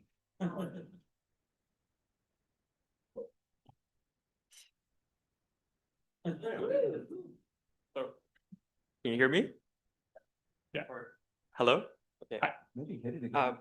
So I was curious about your classifiers. You didn't you touched on them briefly, having classifiers for like round things and tools, and I wondered how you decided which classifiers should exist and if that relates to your animacy system. So it's kind of independent, really. So there is some of the items that grammaticalize into classifiers are also some of the items that grammaticalize into definite articles / personal pronouns. So the reason that kuch looks like uch is because they are derived from this one of the same items, but they're not all that way. And sometimes there is a mismatch as well. But so it doesn't necessarily directly interact with animacy per se, but there is also some other things. So uch is just used for people, but then there's one that means head, which is, so bu is head, and that's all used for kind of, I don't know, things like pigs and cows and, whatever, right? And then there are other things. So the va here is from a noun, bar, meaning hand. So anything that is a handheld, you have one hand of basket, right?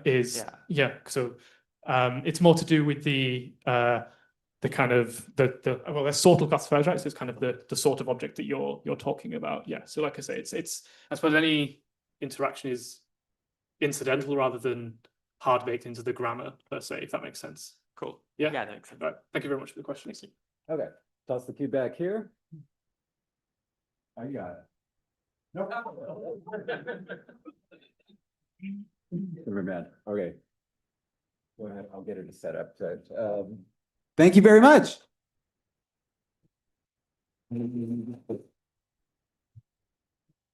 Our next speaker is an incredibly special speaker. They are co-host of Let's Have a Booba with Miles, who couldn't be here, but is here, I believe, online. So shout out Miles, I think you're watching at home. And Jake Penny is coming up now. And hopefully David has their slides No, I totally blew it. going. Did you close? You closed the entire link, which had Jake's open. Yeah, I closed the window. And so now you're in the wrong thing. Can I? Sorry. It wouldn't be LangTime studios without a technical issues.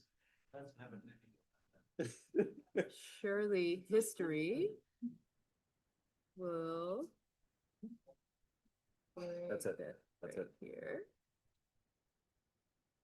And then David, I don't know what you needed to do to share. Can you just hit got it to get rid of you? Okay, I think that if So to drag this introduction out longer, I'll say all the words. Jake is also the creator of Hankashku, not a high tone on the final syllable, which is a language. Are you going to go into this at all? No. Oh, okay, good. Then I'm not repeating information. Which is a language that should have been included in Madam Web. It would have been a better movie had they included it. They very ingloriously cut the scenes with the language without telling anyone. And so we all found out that the language, which was created beautifully, by the way, beautiful job, and performed and recorded, then just disappeared into the ether. Slideshow to the right, David. Let's have a booba. Jake Penny, thank you. Here you go.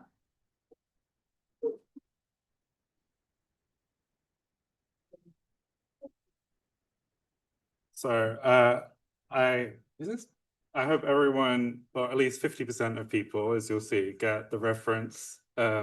It's me. And here's Miles. Leave a message. Miles is, online right So what is Let's Have a Booba? So I don't know how many people here watch Conlang streams, but I wasn't sure what I wanted to talk about, and I thought that I would describe more the process of conlanging and conlang itself. So Let's Have a Booba is a conlanging stream that I host weekly with Miles, who you just saw. We have previously been part of a 3-day conlanging block, and now we're on Tuesdays. We aim to show the process of making a language. It doesn't happen maybe most of the time. So yeah, we're a bit more of a banter show with some IP in the background, as you can see. Hopefully, if very soon, you'll be able to get both of our faces on the screen at the same time. We also have technical issues. And actually, just this week, we wrapped our 3rd season creating the language Bocuse. Now, I don't think that I probably have to explain this. But what is a booba? Which, and the answer is most people will be able to tell because it's a non-arbitrary mental association of some speech sounds. I didn't get that right. It's from Wikipedia. You can read it in your own time. The idea of these mental associations goes back to 1924. And originally, they used Takatea Maluma, which looks like this. And then in 2001, Kiki and Booba are introduced by V.S. Ramachandran and Edward Hubbard. And here are 3 of our Boobas. I realized after we made our logo that our Boobas are not the most Booberish Boobas that we could have gone with. And we have a speech Boober as well, which I love. We have an average rating of 3.1.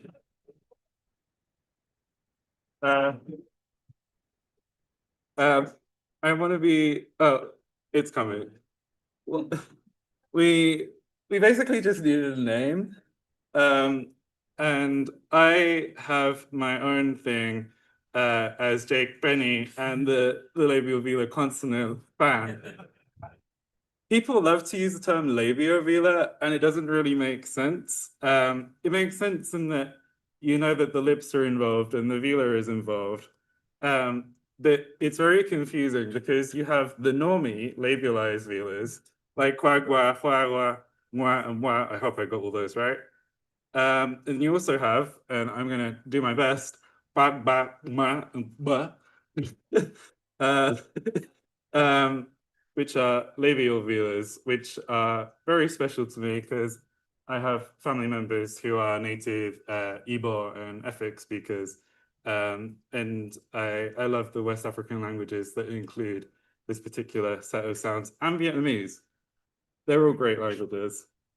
Then Miles, on this fateful half 2, you can see that I didn't get much sleep at this time of my life. Suggested Let's Have a Booba, and it is both gay and a linguistic reference. Not everyone gets both references, apparently. The sound isn't working. Oh. We're students in dish just deserves what they deserve. That's all you get for legal reasons. Kiki is also like a gay gathering, and we were really inspired by LangTime Studios, but we've always been very queer in the chat. The whole of the LTS chat is, and so we thought we would make a very queer space for conlanging and whatever bullshit we get up to at the same time. I don't know if I'm allowed to say that actually, so I'll just carry on. Again, in defense of the logo, graphic design is not Miles's passion. But he likes the color scheme. And if Miles likes it, then it's your problem. I said I think it works for now, and 2 years later, we still have it. So if anyone wants to make a new one for us, then then hold your complaints. The next question is why. I think I've already said a little bit. Does the world need another podcast? As you can tell so far, we have not made a podcast.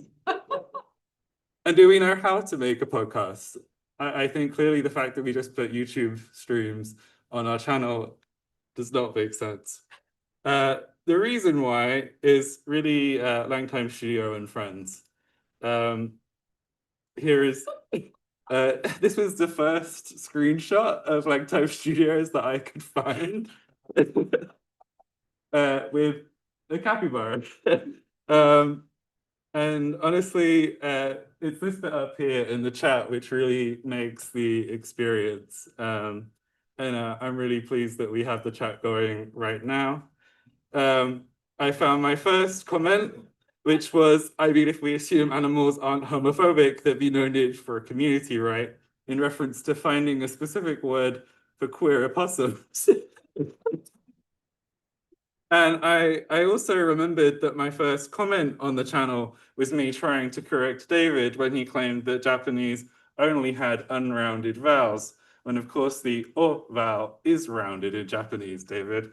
And 4 years later, here we are. I tried to find the first interaction that me and Miles had, and it seemed to be us referring to the classic song UK Hun from Drag Race UK. And the fact that this is how it all seems to have started, I think is quite iconic of the two of us. And then 2 years later, we had Kopikon, and I noticed David didn't include any photos from the event. But this is a lot of us here today. I've come back here. Yeah, I'm hoping that we have more photos this time because we were so excited by the whole thing that we kind of forgot to take. I also thought I'd mention Conlangery. George's Luxembourg live streams really showed Miles and myself that there was like a lot of options for how much you wanted to commit to when you were starting off creating a YouTube channel. And his Luxembourg live streams, like I'm going to go into it a bit more, but I think that they proved that even if we didn't get past 4 streams, we could actually achieve something in the YouTube conlanging space. We don't all have to be Biblaridians and artifact students. And then at the bottom, we have 3 examples from, I think, an underused channel, but this is our is it greeting cards channel? We have strange names for this. But we have, this is congratulations on David and Jesse's wedding. This is a happy Sukkot message, and it happens to be, I think it's Sukkot at the moment. Jonathan can confirm in the chat. And a Thanksgiving. That it's a stalk of a pumpkin, not a diacritic. These are some of my own Luxembourg entries starting in 2021, which was really when I started sharing stuff about my conlangs. I actually don't know enough about the history of Luxembourg to actually say very much about it in this moment because I didn't prepare that. But I think that it's quite daunting to start sharing about your conlangs because, especially for me, and I'm sure for many people, they're very personal. And like I look at this entry from 2021 and I can see that I did like a Bantu style noun class system. I had a funny capitalization thing going on, and I know that David probably hates. And I worked in a reference to the big butt ants that I am slightly obsessed with.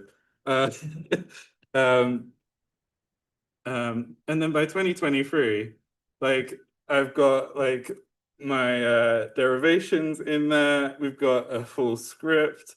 We've got some funny little drawings that Miles made. We really haven't improved with our graphic design capabilities. But I'm quite happy with how things have turned out. The second reason that we created it is that I really wanted Miles to commit to something with me. So it's a bit, binaries aren't really my thing, but I have to say that at least according to Jesse's determination, I have quite a kiki outward manifestation. I think that it's just that I'm British. Whereas Miles is lovely and booba, and I truly believe on the inside I am the booba person who I believe I am, and Miles is the one with all the kiki problems. I very much feel that the autistic side of myself is on proudest display in the Conlang community, and part of that is being able to plan how to run a YouTube channel. And Miles's ADHD-ness, I think, keeps it fun. It keeps me on my toes, which would be a bit boring if we didn't have these issues. I'm going to move quickly through the astrology because I know David will hate me for bringing this up. But if you know what Virgos and Sagittariuses are supposed to be like, it does work for us too. Part of committing to something was actually finding to getting to get, I don't know how to phrase that well. We were in this relay. And Miles was so committed that he decided that on his way to the airport, he would give his presentation for the relay from the back of a car. So I think I've successfully roped Miles properly into this. We learned a number of lessons. You can see that Discord was very useful. First of all, sleep schedules are very important in cross-continental conlanging projects. I, at this point, was not going to bed until 3 a.m. and Miles was waking up at 5. So we got a useful amount of overlap. It's also a combination of having good ideas and being able to present them in a clear and concise way. And without saying too much, I think me and Miles did manage to achieve this. Not everyone does. And relays will really teach you how you have to present your conlangs to actually get something done with them. Also double check your documents before they get put on the internet because our ones was littered with spelling mistakes. More lessons, pick a good co-host and a stand-in. Miles loves lying to me. We call this the Frangle. And when Miles isn't around, which is more than I'm not around, and I'm saying this very publicly, I just now realized we have Jonathan who is represented here. And by Jonathan's co-host, Levin. And this is Club in the background with Lexergy. Shout out to Graham. We find good, fun, and creative people. I honestly couldn't be more pleased with the little group that we have at Let's Have a Booba. We have strawberry quails. We have whatever this parrot with a face is. We have Jonathan's capybara. Jonathan drew all of these 3 things. We had a brat Luxembourg, which I think was quite iconic of us. And we love a typo like socialing. We learn from each other all the time and listen to each other. So when Miles pronounced program as program, whereas I would say program, I then said, it sounds quite like pogrom. Which Miles then pronounced as pogrom and decided to sing a song about them. And I was very, very confused. Pogroms, oh, the font's changed. Is a riot with the intent to massacre or terrorize a certain group, usually Jews, from the Russian. Do you want to say this, David? Oh, Russian speaker? Agrom. Thank you. So here was Miles singing his little song, thinking this was about an accent difference. Then he admits publicly he doesn't know what a pogrom is. And this is his face when he looks it up.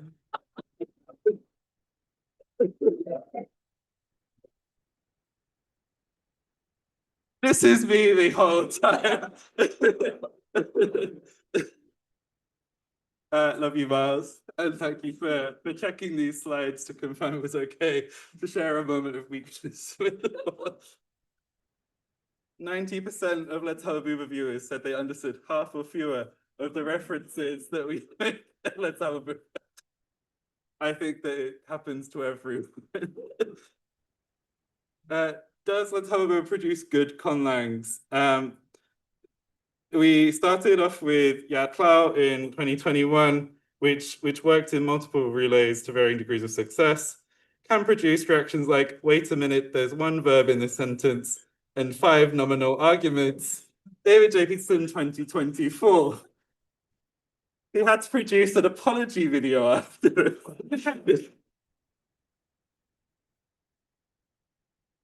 It does everything we wanted it to do, and it really represents the first melding of our personal linguistic interests into a single language. Miles is very much passionate about the languages of North America, native languages, although I think his own accent is really a passion project as well. And I cover everything else. We have Conlang which was basically a surrogate language to create the writing system that you have here.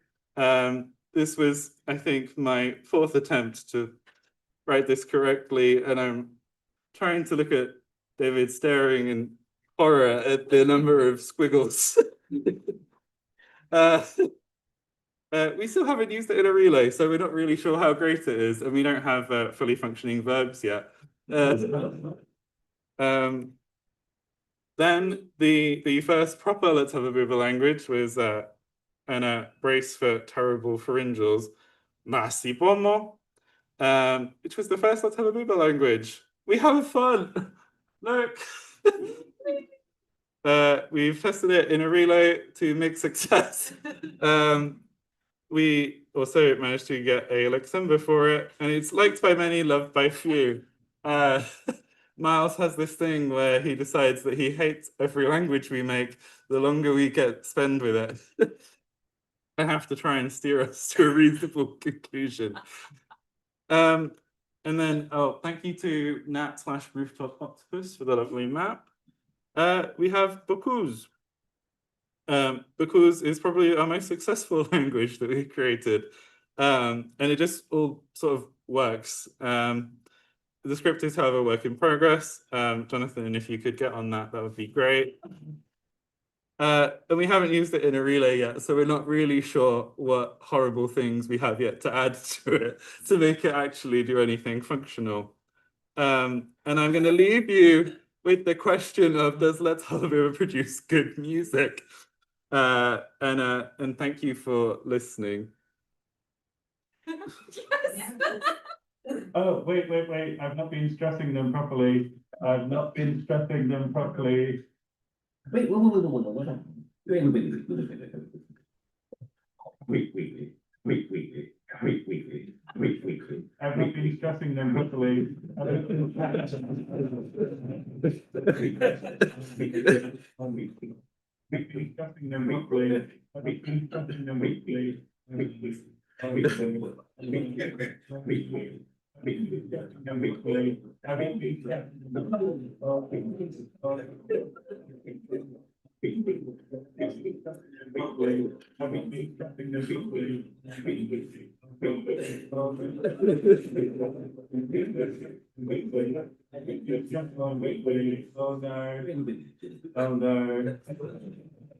no. Now I'm fully stressed. Thank you.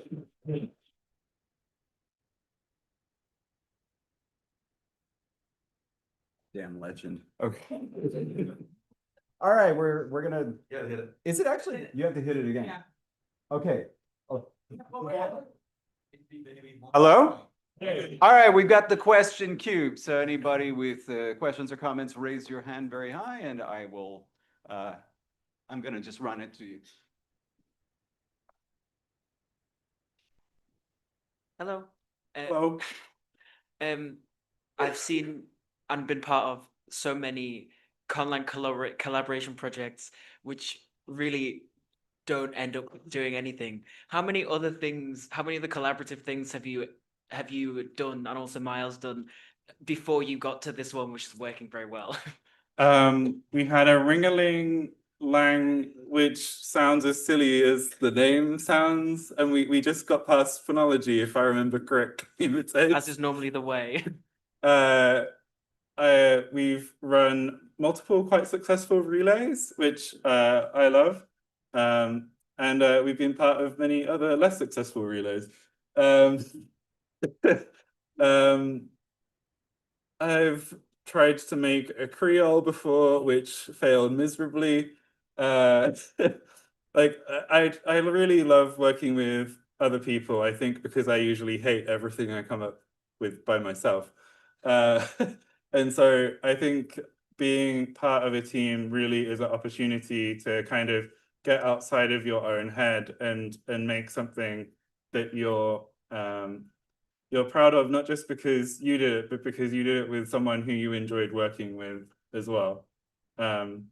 Although Pankashki is probably my most successful. Like, yeah. Yeah, thank you, Discord, for enabling autistic conlangers the world over to do this stuff.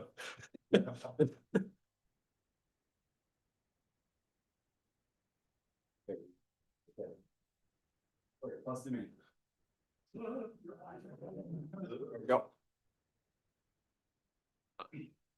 If you spill tea at a kiki, what do you spill at a booba? Secrets? We break NDAs.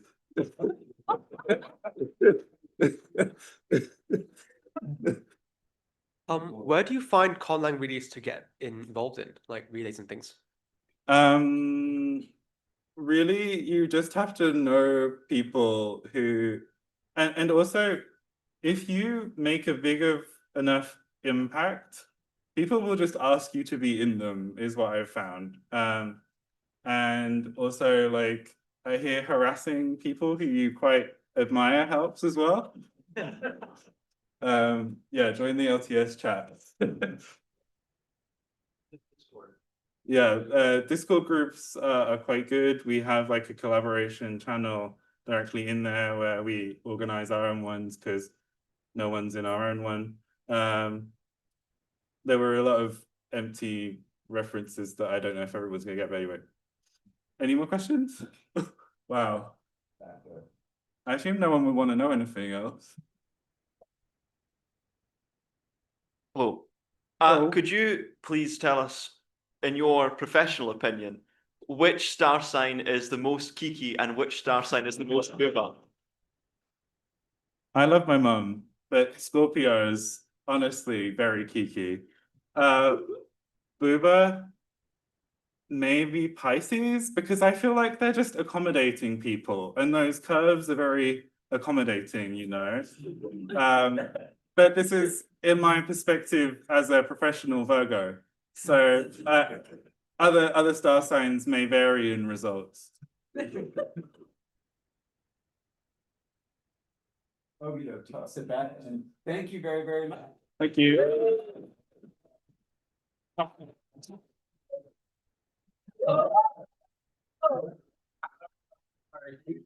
All good, all good.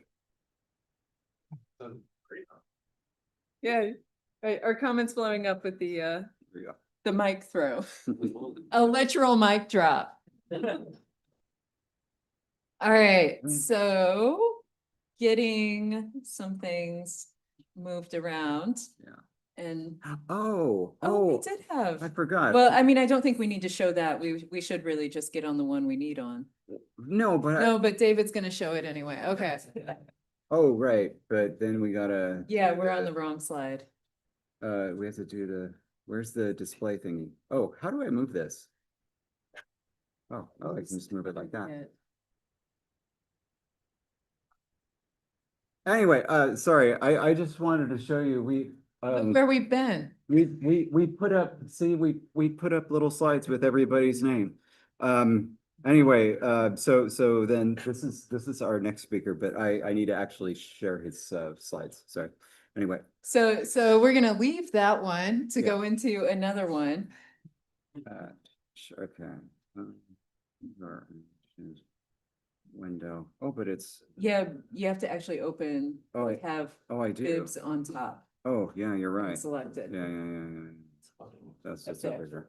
That's over here. Anyway, sorry. I'm We are so close, so close. doing it. Change window and this window. Ooh, and now when we play, Yeah, hopefully. and then now I need to do.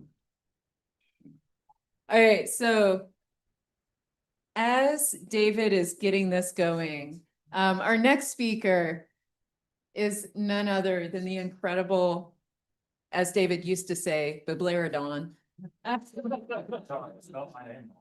You did, you added an I where it's always been. Oh, it's backwards. It's backwards again. It's backwards again, David says. I think, yeah, that means you have to stop sharing to make it share, but now you've got to do the mirror changing because we did a different mirroring. Okay, we're so close. We're making you like be on your toes waiting for Biblaridian, who is next I up. play that.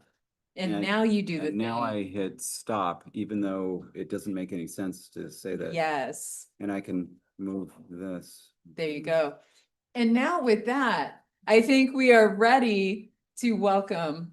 Oh, did you already introduce him? Well, I've been talking about him, but go ahead. Oh, did you say that? Okay, Biblaridian is one of the biggest YouTubers on the biggest conlanging YouTubers. He's got hundreds of thousands of subscribers, and there are probably people in this room who came to conlanging because of his videos. Actually, anybody? Is there anybody here who came to conlanging because of Biblaridian's videos? Turn around, look at that. Yes, I told you. Here he is. Okay.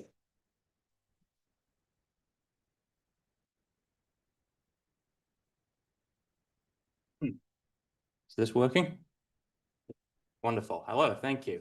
And I hope you're ready to be bored to tears because there's absolutely no way I could top Jake's talk in terms of entertainment value. So what are we doing today? First of all, thank you very much for that introduction, David and Jesse. And it is an honor and privilege to be back for my second Kopikon talk, especially being here at Edinburgh University, because just to know, I am an alumnus of Edinburgh University. I graduated 10 years ago, which is very depressing to think about. But of course, I am at great pains to point out that I got my degree in zoology, so not innately qualified to talk about any of the things that I'm about to talk about. So I implore your forgiveness. I am absolutely certain that many among you would be much better at explaining the things I'm about to talk about than I am, in which case, feel free to just doze off and enjoy a midday nap, I suppose. I'm going to do my best. So, do I just press the button to do? David's gonna rescue you. Right, off to a rip-roaring start.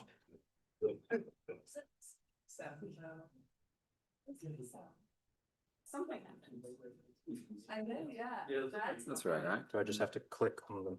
I don't think so. I think from now on you can, yeah.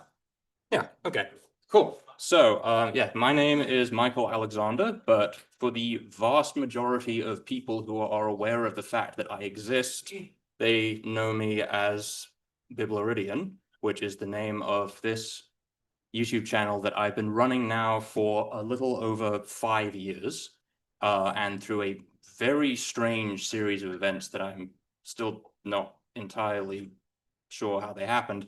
It is now my primary source of income. And yeah, I make videos about, I like to think of it as scientifically informed creativity, essentially taking principles from real world fields and applying them to fictional contexts, mostly revolving around my two main areas of interest, which are biology and linguistics. Biology has always been just a lifelong interest for me, but linguistics, I only discovered that I found language to be interesting when I was halfway through my zoology degree. It was a combination of reading Tolkien and also summer holiday in Turkey. The long story, but one thing led to another, and eventually I started working on my own languages, and the rest is history. And most of the languages throughout my 10-year tenure as a conlang have been subpar. Most of them were just embarrassing, miserable failures. And speaking of embarrassing, miserable failures, that's actually what I wanted to talk about today. One particular embarrassing, miserable failure is this. So within the last year or so, I was just going through some of my old files and I stumbled across this. I had completely forgotten that this existed. This is one of the very first language sketches that I ever came up with. This must have been, did I graduate again? This must have been 2014 or 2015. And I never developed it very far, but I actually came up with this idea while I was teaching myself the International Phonetic Alphabet, because this was the first time I was made aware of the fact that consonants could be described in terms of places and manner of articulation. I thought that was just a really cool concept. So I came up with this idea. What if you had a language where the dictionary form of a word looked like that monstrosity up there, where the capital letters are consonants that are underspecified for manner of articulation. So V stands for velar, A is alveolar, and L is labial. And to find the manner of articulation, you have to consult the grammar table, because every piece of grammar has its own pattern of manners of articulation associated with them. So in this simple example, the perfect is stop nasal fricative, the imperfect is nasal stop fricative, etc. So the place of articulation is inherent to the root.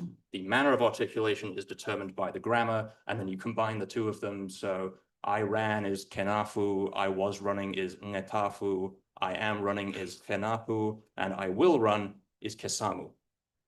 Now, I don't think this is an inherently terrible idea. I think someone smarter than me could probably make something interesting out of this, but I think the chief problem with this was that I was conceiving of it as a naturalistic language at the time. It was supposed to be spoken by a specific community of speakers within the con world I was making. And yeah, I think it's kind of a stretch to say that anything like this could come about through naturalistic processes. It's just far too artificial. And I don't remember specifically, but I'm pretty certain that that's why I abandoned the project and never did anything more with it than this. This is the only thing I could find from the whole language in all of my notes. I just have to imagine that at some point, as I learn more and more about the process of naturalistic conlanging, it just dawned on me that, well, this really doesn't make any sense, because there's no way we could see anything like this in a natural language. Or is there? Because now, as I say, I'd completely forgotten about this until earlier this year. And now, like to think that I've learned a thing or two in the last 10 years. And with the benefit of hindsight, now I'm looking at this in a completely different light. Because while I do think it's still a stretch to say that a system exactly like this could happen in a natural language, there are some examples that kind of bear some passing resemblance to this. So specifically, what came to my mind was in 2019 at the 8th Language Creation Conference, there was a talk given by Kelvin Jackson, Kechpaja, about consonant gradation in the Uralic languages, which is something that I was not familiar with at all before that point. So to steal one of their examples, so in Finnish, we have the word tapa, which is way, and then in the genitive, the P becomes a V. And I realized that in standard Finnish, there is an N at the end of that, but apparently in colloquial Southwestern Finnish, that N gets dropped. So that means that now the only thing marking the genitive is just the change in consonant, which is more or less what I was after with that terrible sketch language. And it's also not a million miles away from some other processes that we see, like infamously in the Celtic languages, you have the initial consonant mutation. This random example from Scottish Gaelic, where we have this word for wife that, according to the transcription I found, is pronounced with a voiceless B. Not entirely sure what's going on there, but in any case, one way or another, in the definite, that B spirantizes and becomes a voiced fricative. So same sort of idea. We're seeing a change in consonant correspond to some particular grammatical feature. So there is precedent for this. And the question becomes, how far can we actually run with this? If we take these sorts of processes and run with them to their furthest possible extent while still remaining within the bounds of naturalism, could we end up with something like that terrible sketch language I made all the way back in the day? And it is that question that has prompted my most recent Conlang endeavor, which for the time being I have jocosely dubbed Project Hermes, which, I mean, that's the thing with Conlang. It's like you can't name them until you actually make the underlying phonology and grammar to actually make up a name for them. So for a while, you just have to sort of give them a working title. And I do have a reason why it's called that, but it's not particularly relevant. And no, it has nothing to do with the rocket developed by the US military in the 1950s. It's a complete, what does it say that they say in front of movies, like any resemblance to persons real or imagined, entirely coincidental. So for Project Hermes to work in the way that I am currently conceiving of it, there are three criteria that it has to meet. Number one, consonant mutation, and I'll get back to exactly what that means in a second, but consonant mutation is the primary, not the exclusive, but the primary means of marking grammar. Number two, all consonants with a stem, not necessarily, wait, no, hold on, I'm skipping ahead a bit, we'll get to that. All consonants within a stem must be subject to mutation. So not just a specific subset, like the initial consonant or the final consonant or what have you. In at least some contexts, all the consonants within a stem must change. And number three, only the underlying grade occurs in roots. And hopefully you'll understand more of what that means as we go on. So I should say up top that I have to admit, I haven't actually started working on this language yet. So like this is barely, it's not even a sketch. It's barely even a coherent idea at this point. So I don't actually have anything substantial to present today. So think of everything that we're about to talk about more as an exploration of the possibilities as opposed to anything concrete. Right, so first question, what is consonant mutation? And like most things in linguistics, if you get really down to the nitty-gritty, there is some disagreement as to what exactly constitutes consonant mutation. But for the purpose of this talk, the definition that I'm using is that consonant mutation occurs when one or more consonants within a word, not necessarily a stem, but a word, change in some grammatical or syntactic environments. Now, that is a very, very broad definition. I realize that. If we apply that liberally enough, we see consonant mutation in loads of different language families all across the world. Everything from Italian to Japanese could be described as having consonant mutation. And that's one of the things that actually kind of struck me during the research process, is that there are certain examples that very frequently get put forward for consonant mutation, but it's actually a much more variable process than I think a lot of people realize. And to start us off with a relatively straightforward example, let's have a look at Nivch. So Nivch is a language, or family of languages actually, spoken in Siberia. And they have this very straightforward system where all of the voiceless obstruents are classed as either stops or continuants, and they're arranged in these alternating pairs. And there's a simple rule that in certain phrases, if a word ends in a vowel, glide, or stop, that will cause a stop at the beginning of the following word to become a continuant.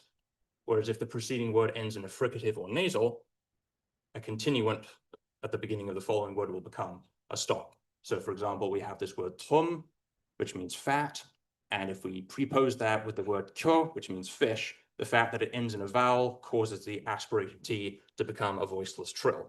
Whereas for the verb ra, to drink, when we prepose it with tach, which is water, the fact that the word water ends in that uvular fricative means that the trill fortifies to an unaspirated T. Now, the reason why this is classed as consonant mutation rather than just allophonic variation or some other kind of consonant alternation system is specifically because these types of changes only happen in certain phrases. Like in nouns, this only occurs when the noun is the second element of a compound or is immediately preceded by an attributive adjective. And in verbs, it only happens when the verb is preceded by its direct object. So in a way, you can think of these sorts of mutations as marking these phrases, if you like. Now, one of the things that makes nivch a relatively straightforward example is that it's quite phonetically predictable. All you have to do is look at the final segment of a word, and you can predict, as far as I'm aware, with pretty much 100% confidence, how it's going to influence the phonology of the following word. You can just sum it up in one rule, like right here. But that is not necessarily going to be the case with other systems. So if we move on to what is probably the most well-known example of consonant mutation in the Celtic languages, this is just a random example from Welsh, and there are two big differences that immediately jump out between this and nivch. Number one, by definition, any consonant mutation system must have at least two grades, two different forms for consonants to alternate between. You can't alternate between one thing. But so even though 2 is the minimum, it's actually reasonably common for languages with consonant mutation systems to have more grades on top of that. So having 3 is pretty common. Welsh has 4, technically 5 if you want to count the mixed mutation. There are apparently some Western Nilotic languages that have as many as 7 or 8 different grades, but that gets into complex theoretical stuff that I don't understand. So yes, the number of grades can vary, but the other big difference is that unlike with nivch, there is no phonetic predictability here. These we have in here we have the word cat that's being modified by various possessive pronouns, and there's nothing about these possessive pronouns that indicates the grade that they are going to ascribe to the following word. And in fact, if you look at the soft and aspirate mutations, they are both triggered by well, the words that trigger them are phonologically identical, just E. So that means that the only difference between his cat and her cat is just the consonant grade. Now, that would not have always been the case. At one point, historically, much like nivch, it would have been, there would have been some sort of predictability to the system. It's just that the sounds that triggered these mutations have been lost from the ends of words, and so that now leaves the system opaque. So of the 4 grades that we have, the radical or the underlying form is just when no mutation has happened. Soft mutation was triggered by a word final vowel that voiced voiceless stops and spirantized voiced stops and did some other stuff too. The nasal mutation, as you might expect, was caused by a word final nasal that caused nasalization of the following stop. And the aspirate mutation was triggered both by a word final K and an S. It was a sort of two-pronged thing where the S caused a following stop to aspirate, and a K caused the following stop to geminate, and then geminates merged with aspirate stops, and then all aspirate stops went to fricative. So long story, the aspirate mutation, we end up with the voiceless stops all becoming fricatives. Okay, so that's Welsh, and I should say that there's quite a lot of emphasis, probably just because of the influence of the Celtic language, there's a lot of emphasis in the literature on initial consonant mutation, but there's absolutely no reason that we can't see exactly the same sorts of processes happening at the opposite end of the word. So this is Nuer, which is a Western Nilotic language, and there are several verb forms that are only distinguished now by the grade of the final consonant. And also, yeah, one of the things that makes the situation kind of complicated in the Western Nilotic languages is because mutation apparently interacts with tone in various ways. So yeah, we have this word that means to overtake, where the final fricative there is fortifying in the negative present participle, and is devoicing and can't remember if I wrote this in my BA or not. I think, yeah, the important thing is there's a D voice. So we have natural examples of consonants changing at the beginning of words and at the end of words. But the question is, do we have examples of consonants changing within the word? And the answer is yes, kind of, but through a slightly different mechanism. And that's where we come back to the Uralic languages. So the Uralic languages are described as having this thing called consonant gradation, which by the definition that I'm using would be considered a kind of consonant mutation. It manifests in kind of a similar way, but through a different mechanism. And I'm just going to go through this very quickly. If you want a much better explanation, I would recommend you go and watch Kelvin Jackson's talk from the 8th Language Creation Conference, because they sum it up much better than I do. But the general trend across the Uralic languages is that consonants are groups that either have a strong grade or a weak grade. And in open syllables were associated with the strong grade, and the closed syllables were associated with the weak grade. And specifically the way that it happened in Finnish, because it happened variously in the different languages, but in Finnish, in a closed syllable, if a consonant was in the onset of a closed syllable, then it would weaken. Yeah, it would go from the strong grade to the weak grade. So for example, we have this word pappi, which means priest, and when you pluralize it, you put a T at the end, and that acts to close the syllable, and thus the consonant becomes weakened. And then we see the same example from earlier, the word tapa, way, which when adding the genitive suffix closes the syllable, and thus the P weakens to a V. And then apparently in the Southwestern dialect, that final N gets dropped.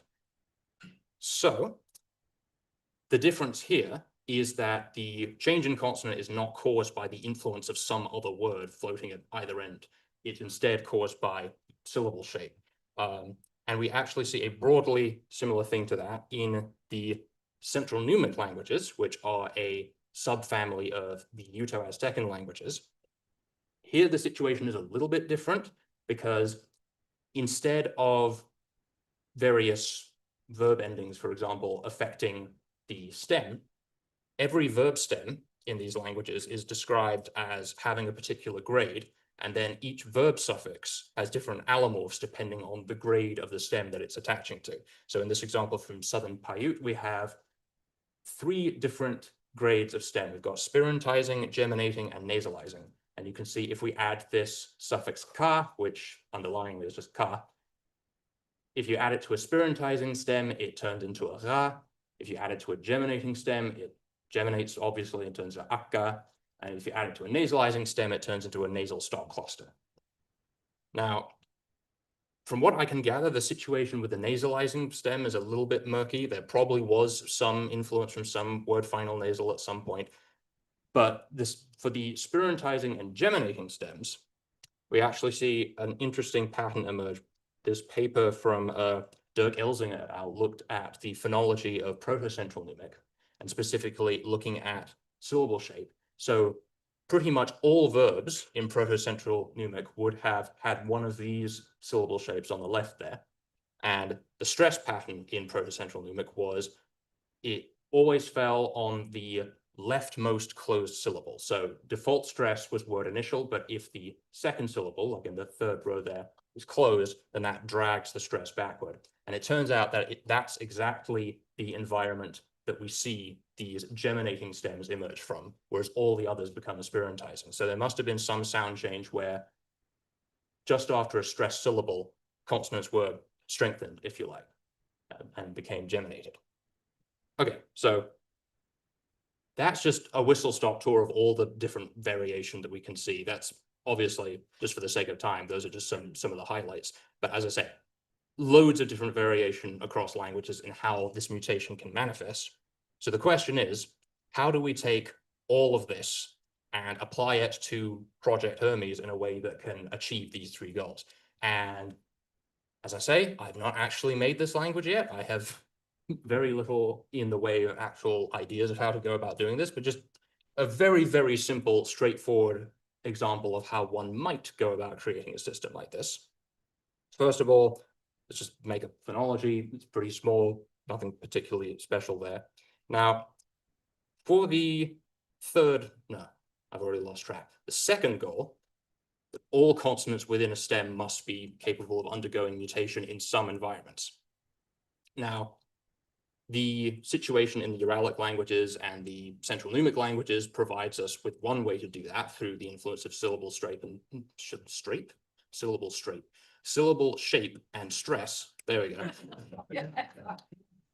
Yeah, syllable strafe. I'm gonna write a paper about that. Anyway, so we could just rely on that, but if we want to really just make as much opportunity as possible to have as many grades within the affecting word medial consonants as possible, one very easy way we can do that is just to say that a lot of the words that survive into the modern language are actually compounds. So just if we have a verb that was like kupotakwi, we could very easily say that that's actually a serial verb construction that comes from kupo, which means to catch, and takwi, which means to eat. And that's, you know, completely par for the course when it comes to languages with serial verb constructions.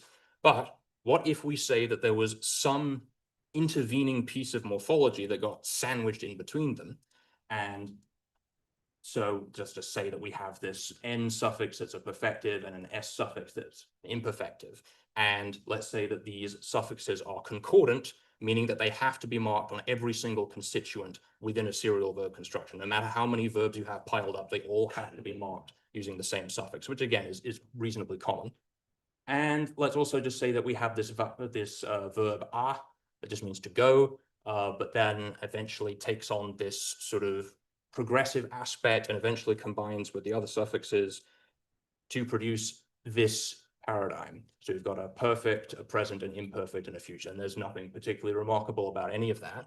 So how then can we take this system and turn it into a system that revolves around consonant mutation? So first of all, we invoke aspirate mutation. So in the present and the future, if we have a final S, we say that that causes aspiration and ultimately spiritization of a following stop, and then the final S gets lost. I'm kind of doing all of this in one step just for the sake of clarity. So what was kupos taquis becomes kupothaqui. So we have the emergence of dental fricatives. Then step 2, weakening mutation, very simple. All we have to do is say that at the onset of closed syllables, a stop will weaken to a fricative. So what was kupon taquin becomes kufon taquin. And note that because we've already ditched the final S in the present and the future, that means that they will be unaffected by this change. And then step 3, nasal mutation. We just say that a final nasal causes a following stop to become a nasal, nothing special there. And we get voiceless nasals, which are always fun. And then final change, just to kind of clean things up a little bit. By this point in the language, these compounds will have been fully lexicalized. So they'll be treated as a sort of single intonation unit. And that initial A from that, the verb that meant to go that's being used for tense aspect, etc., it's not in a very acoustically prominent position. So it just sort of gets dropped.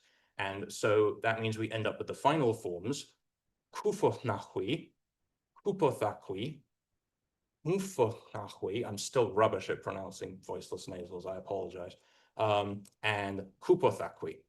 And you'll notice that in so doing, we have extirpated every last remnant of affixation. And now the only difference between these verb forms is just the grade of the consonants. And if we take this pattern and we extrapolate it out to the rest of the language, we end up with something that looks a bit like this. So you can see we've considerably expanded the phonetic inventory, but all of these new sounds that we're generating are coming about just purely through mutation. And therefore, as stated in goal number 3, only the underlying or plain form occurs in roots. And yes, if you want to conjugate a verb, you just plug it into these patterns here that correspond with these mutation series here. And there we go. So as I say, this is all extremely tentative, and I don't know if I'm actually going to do any of this. For all I know, I could get sick of it within the next few months and just ditch it, and maybe I'll rediscover it again in another 10 years and have another crack at it then. So who knows? So I guess the takeaway from all of this, number 1, consonant mutation is very interesting. and has it can manifest in lots of different ways. And I would go so far as to say that it might be underrepresented in conlangs, at least from what I've seen. And number two, do not immediately discount your bad ideas, because in my experience, sometimes it's not that difficult to, just with a little bit of tweaking, take an idea that on the surface is very bad and turn it into something that is actually kind of serviceable. I mean, how good of an idea this actually is remains to be seen, but just you'll just have to take my word for it. I will report back at some point. And then I just had some sources there for if you want additional reading on this stuff. And ordinarily, I would say thank you in the language that I'm talking about, but since I haven't made the language, just get English. So thank you very much.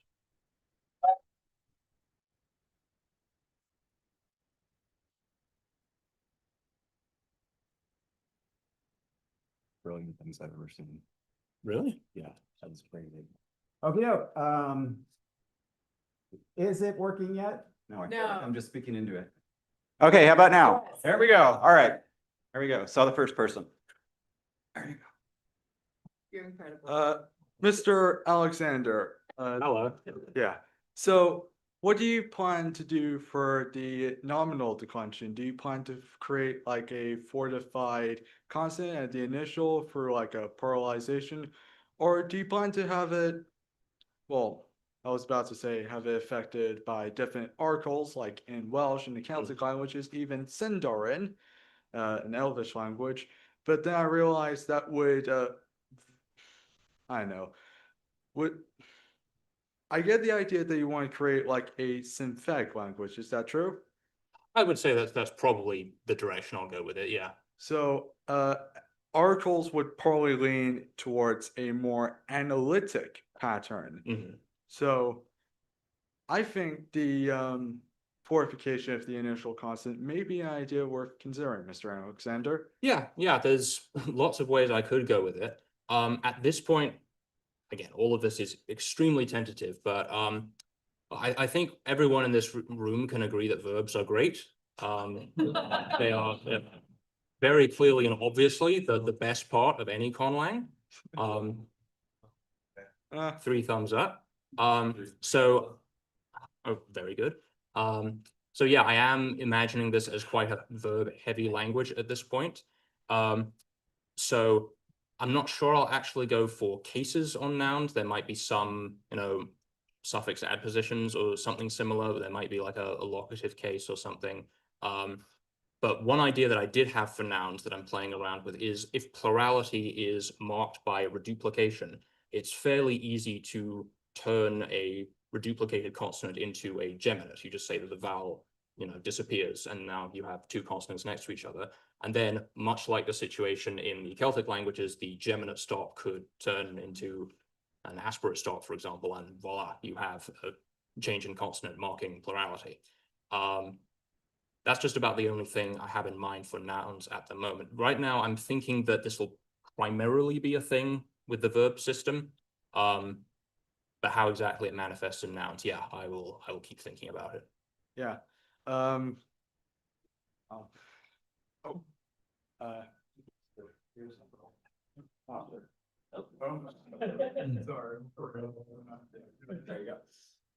Hello, I have an answer to your question about the weird voiceless B in Gaelic, and also a slight correction to your slide on Gaelic. The voiceless B is actually because there are no voiced consonants in Gaelic. There is a voiceless consonant which is written as BDG, and then there is a pre-aspirated one. So a minimal pair, for example, is mappa, stutter, and mahpa, which means map. So that's why it's transcribed that way. It's just to tell them apart. Right. I figured it was probably something like that, but yeah, unfortunately, my knowledge of Scottish Gaelic is very poor, considering I've been living here for 10 years now.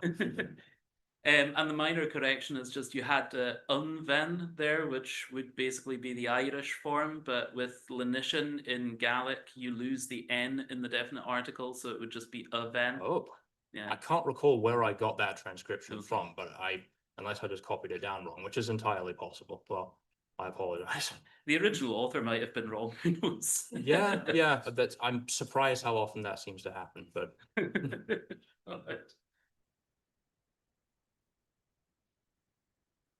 Alright. With this, how important do you, or what's your plan for how transparent you're going to make the mutations in terms of the orthography? Contrast Welsh versus Scottish Gaelic, where Scottish Gaelic it's fairly transparent and Welsh is interesting. in terms of the orthography, so like the writing system of the language itself, Yes. I'm afraid I've not thought that far ahead. But I suppose just off the top of my head, I guess I'm envisioning it being somewhat transparent. Maybe I'm just thinking out loud here, if each of the, for example, the plain or underlying series had its own glyph, and then all of the mutations were just marked with diacritics, for example. But of course, there will be opportunities to mess with the different grades in different ways and produce consonant sequences that you otherwise wouldn't expect. So yeah, unfortunately, until I actually have the time to sit down and think about how I'm going to proceed, orthography is often one of the last things I think about, unfortunately. Actually, that's not true. With Adun, I actually thought about the orthography first, because that was one of the important goals for that language, because I had an idea for how the writing system was going to work, and then I sort of built up from there. But in this case, the orthography is fairly low priority, at least for now.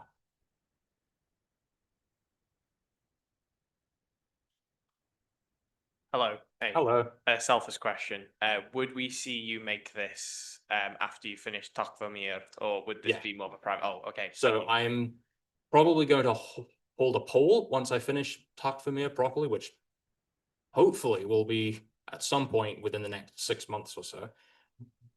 But yes, for anyone who doesn't know, I have been making this language Takvamir on my channel for 5 or 6 years now, because I record myself as I'm making the language, and just in case people find that interesting for whatever reason.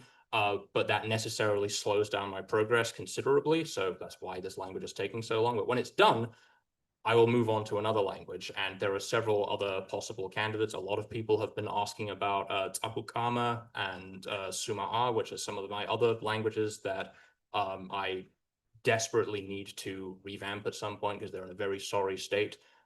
So whether people would be more interested in seeing either of those or Project Hermes, I will leave it up to the viewers probably. So when you started attacking me, it was November 2019. Oh.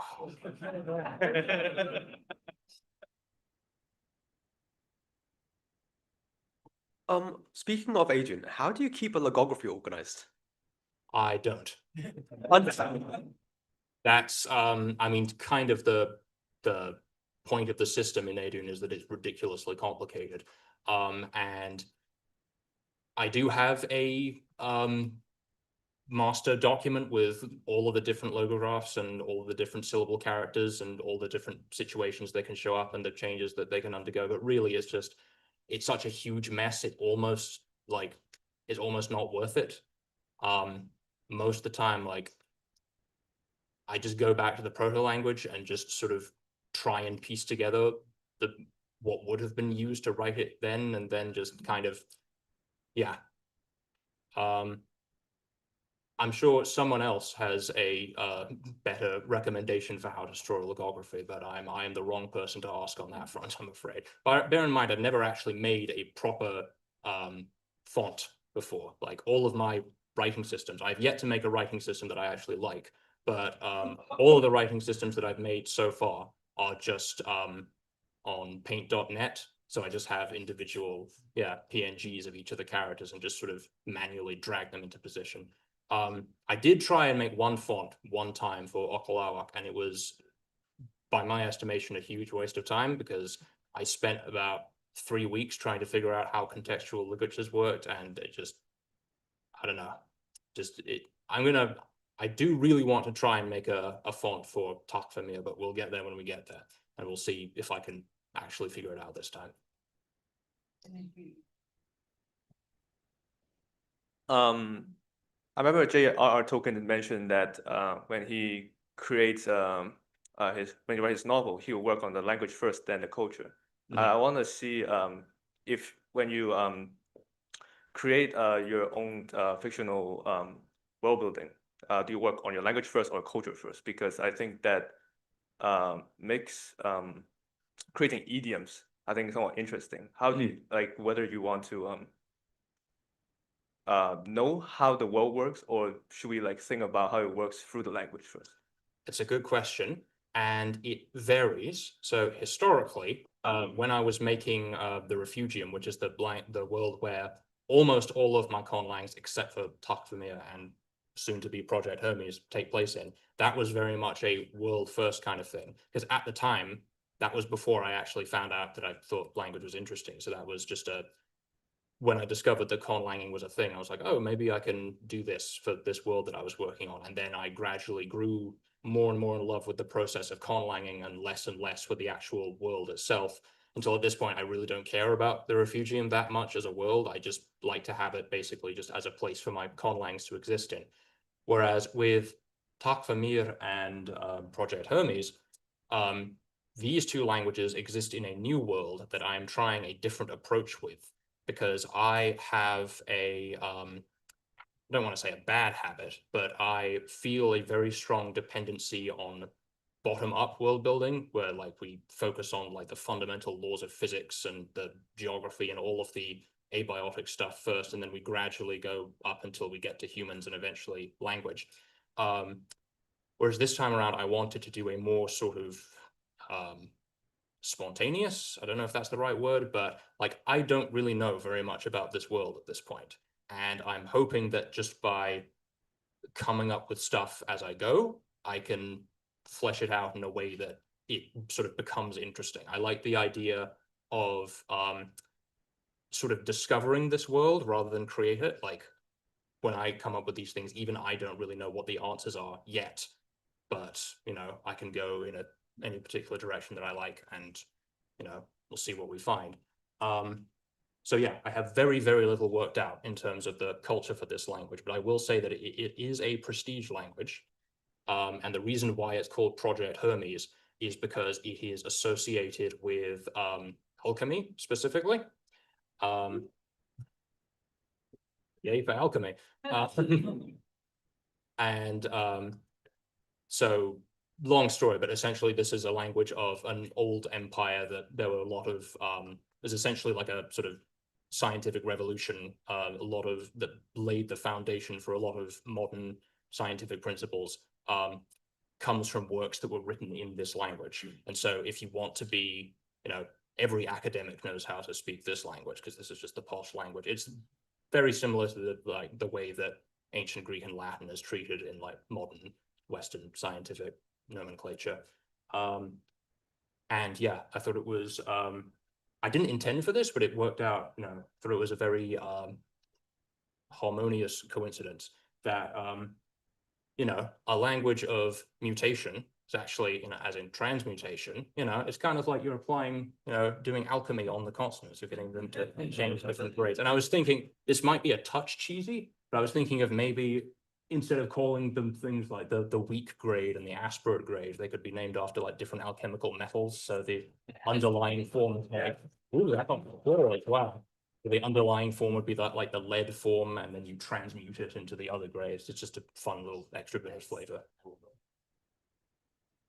You need to keep up. I have a pretty straightforward, simple question, which is just, do you have any other, like, this is such a fascinating concept. Do you have any other sort of like old conlangs or ideas sort of in the back of your mind or in some folder hidden deep somewhere that you'd be interested in reviving? Oh God, no, never. Bury it. Not that I can immediately think of. Yeah, the only other thing that vaguely occurs to me. This is only kind of related, so forgive me, but I was in the earliest versions of Okolawag, I had this idea that I thought was kind of cool because I had this noun class system where nouns were organized loosely in terms of animacy. And I had this idea, wouldn't it be cool if, like in Navajo, all the nouns in a sentence had to come in order of animacy? So like the most animate thing has to come first and the least animate thing has to come last. But I'd already established by this point that the language has a VSO word order. So in order to correlate these two things, I thought, what if this language has a whole load of valency changing operations so that you can jump all the arguments around? And I thought that was kind of a fun idea. And it wasn't until much later that it turned out, yeah, I found out this already exists. It was actually a post by David talking about trigger languages, which was something that I had read about in the very early days of conlanging. I thought was just mightily confusing and decided that it was just too much for me and just never bothered to learn what they are. But David clarified, all they are is basically just a bunch of valency changing operations in pretty much exactly the same way that I'd envisioned it. So I accidentally created a trigger system. So that was an idea that I had that just with some tweaking actually turned out to be pretty cool. So thank you. Fantastic, thank you. Oh, that was good. Okay. Where else? I will. Oh.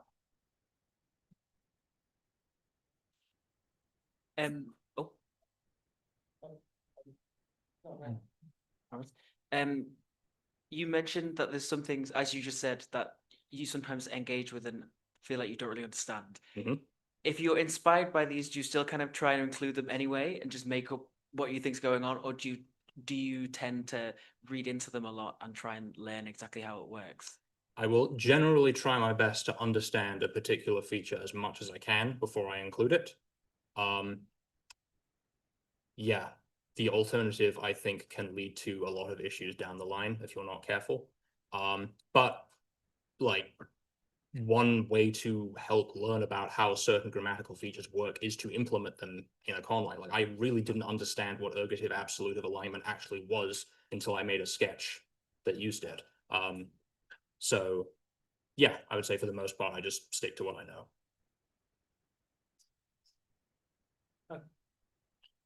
The cube of power working? Do I need to hit it again? Okay, sweet. Dang, I wanted to hit it. That's okay. What you mentioned earlier, the consonant mutation, of course, being the theme of this as something that you think is underrated or underutilized. What would you consider to be a feature that is overrated, overdone? You know, it's all over the place and we wish it would go away. Oh. How many people do I want to upset?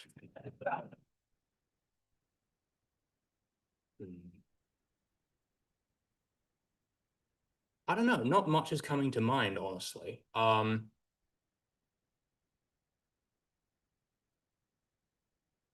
feel like I should have an answer to this, but nothing is immediately coming to me. If something does occur to me, I will catch up with you later. Fabulous, thanks.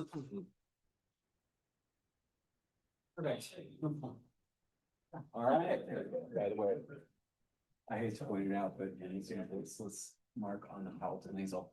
Oh, no. The whole system is ruined. It's done. Thank you very, very much. Another big hand for Bibble Radio.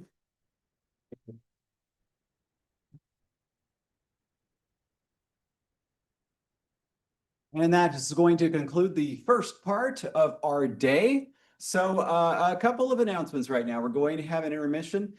We might let it go a bit longer since we have some extra time. There is some catering out there, not as much as I think that we expected. So I'm just throwing that out there at the beginning. You have our apologies, but what's out there is out there. If you're really, really hankering for a muffin, just let others know. Think about, you know, just how important a muffin is to you right now. There's a what? There's a cafe, I don't know if it's open, but if you go sort of like To the left and down the stairs, I know there's like a student cafe. I don't know if it's open. There is a nearish student cafe that is near. It's a Friday. It's like the middle of the day on a Friday. It's got to be open. Also, just a couple of other announcements. There is some stuff left for purchase, but not as much as there was at the beginning of the day. There's one hardcover edition of Jesse's book that's still available. The hardcover is £50. It's more expensive. It is way more expensive if you buy it on the website. It's crazy expensive. There are 3 more copies of The Art of Language Invention. And by the way, all of these are either signed already or can be signed by us since we're here. And then there are 5 t-shirts left like these. There's 2 medium and 3 large. And if you find my sister, she's wearing glasses and she has black hair, and also Apple seems to think that we look identical. Because it tags, when you go through photos, it says like, oh, you're in this photo. And I look and it's a bunch of pictures of my sister. I don't get it. Anyway, and so, yeah, we're going to break for 10, 15 minutes, maybe 20, but stick around because then we will come back and we're going to have 2 more speakers. We're going to have me, and then we are going to have Jesse's talk. Thank you very much.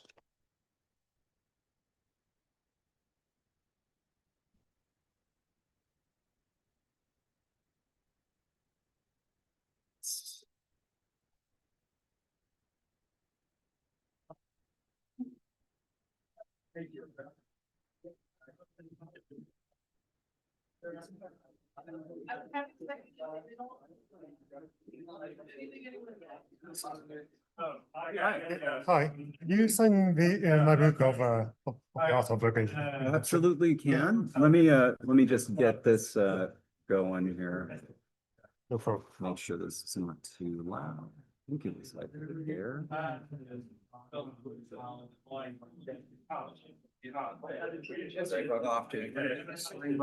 book. Jesse just went to the bathroom. Oh. She'll be right back. And then need to 1 second. I'm gonna take these. Oh, there you are.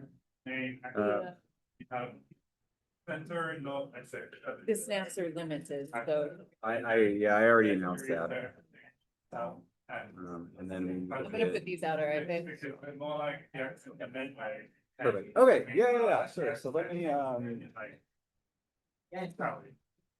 whoa, wow.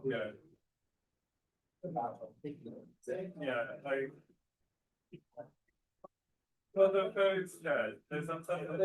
So, I'm trying to see if I have a. Yes, we've got. And yeah, like I said, if you want to use like sheets of paper because you want to put like underneath, so it doesn't go through the page. This is fine, but I can go ahead and use this. Why? It looks pretty cool. You want the shop? Hey, hold on. I mean, you do you. That's really nice.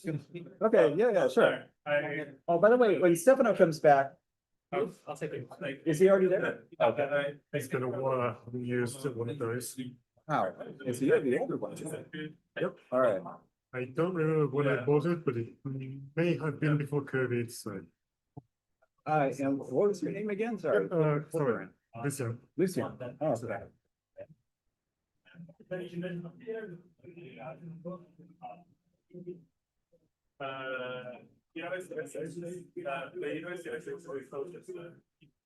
So,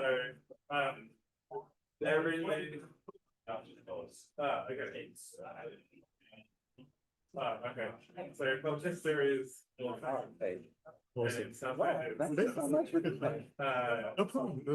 I already came to the LCC 9 in Cambridge. Well, I went there, so but okay. When something happens in Europe, I'm always for having so. Well, then I'm glad that we came here. We wanted to have actually the first Kopikon. It was between Washington DC and London. Oh, yeah. Missed it by 1 vote. So we're happy to be here. And had I known that there was the Kopikon 1, I would have voted for Well, I'm glad to hear that. But I will come to the LCC 12, that apparently will be in Copenhagen, so. Huh? How about that? Yeah. All right. Okay. Let's see. Hi. I saw you it's on Tumblr. Yes. Oh, you follow me on Tumblr. I do follow Tumblr. That's my real online. That's where my heart is. What? His name is Holly Madden. Holly, the dog, and the cat. I love it. There's the people with these things outside of other students. What do they know you most from? Like, would you get people who are talking to you about work on High Valyrian or other out of curiosity? Because like I know that's like your big success. I think most people probably know Game of Thrones. And then there's Dune now. I mean, of course, most people on Tumblr, it's the 100, you know. Oh, yeah. Goodness, you're not in Slack though, are you? No, I know vaguely of it. Disclosure, I've only seen 2.5 seasons of that show. Well, so for a very particular reason. So is everybody else. That was the thing. Almost everybody in the Trigger Sling fandom stopped watching during season 3. And we all know why. Yeah. Anyway, but yeah, so then like it just kind of picked up from there. I didn't know they're still active. I got interested just like the discussions or the construction of language or like the satellite words and phrases that were pretty fascinating. But also I was really curious because I was surprised to see that it's not done like gender pronouns. Is there like a logic that you play on? I actually don't actually ask this time. Sorry. Well, here, take this, but I mean, I can grab you after. it was just because of the way that they evolved. Yeah, also it was a lore reason rather than just like an arbitrary. Yeah, I mean, because if it was something that was going to be a conscious decision, it probably would have come from somewhere else. But like, it was more the conflation of them in him. The fact that when these things occur as objects, a lot of times it's just them. And so that's just, Hi, I want to introduce myself. I'm Eve. I was chatting to you on Discord about the Rocky, like, the brief interview. Yes. Oh, wow, cool. Do you remember it? No. Vaguely. Okay, yeah, I was asking some questions. I'm writing basically this to I was very excited to see that you're coming here. I have a couple of the documents as well. Be willing to sign. I grabbed it. Oh, nice. I forgot. I was gonna mention the stickers in the Kopikon. If they're out on the table, Good. so. Have you got, what kind of pen have you got, guys? Maybe a better one. Yeah, this will be good for the art of I love having just for this one. I always had a special Sharpie that was gold that Oh, that would have been nice. That's all right. I'll just. How are you enjoying Edinburgh? How are you enjoying? This is my second time here. But yeah, I really like the city. I'm Scottish food too, so I was very happy that the first night we got some Scottish food. Because going to this crowd would probably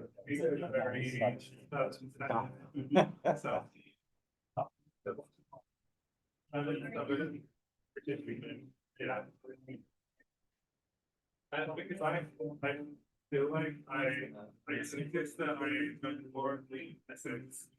I've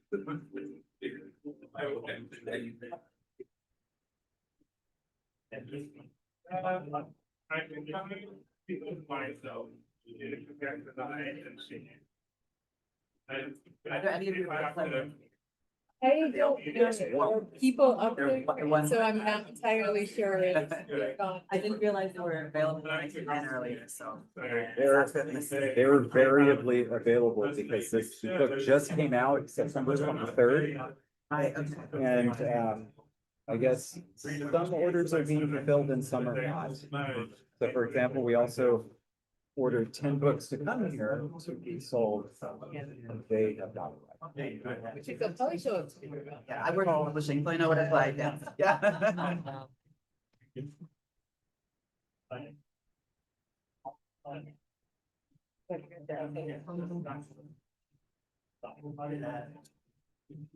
I was with UNT and went to the lab there, so I'm here kind of from. Yes, so we're gonna be here. Yeah, so I'm here and we're on like 6 people. So I just want to say that actually. Hiya. Six- I really like the book. I did not think to print my copy of this. So Then I realized I have this for that. Signed by me. No, I mean maybe. But I would be honored to have you sign as well. You share libraries as well. But yeah. I would be really honored. This is really cool, and this is becoming something quite special. Yeah. I was at a Kopikon II in Strasbourg. And everybody there needed us. So you can make any space here or maybe we can start something like this. I go by the. Yeah. You wanna, David, when you're finished signing, Libby from UNT? Wow. Yeah, so I'm here. I still have number 6 years. So I just, I'll have a friend. I sent him a picture. So.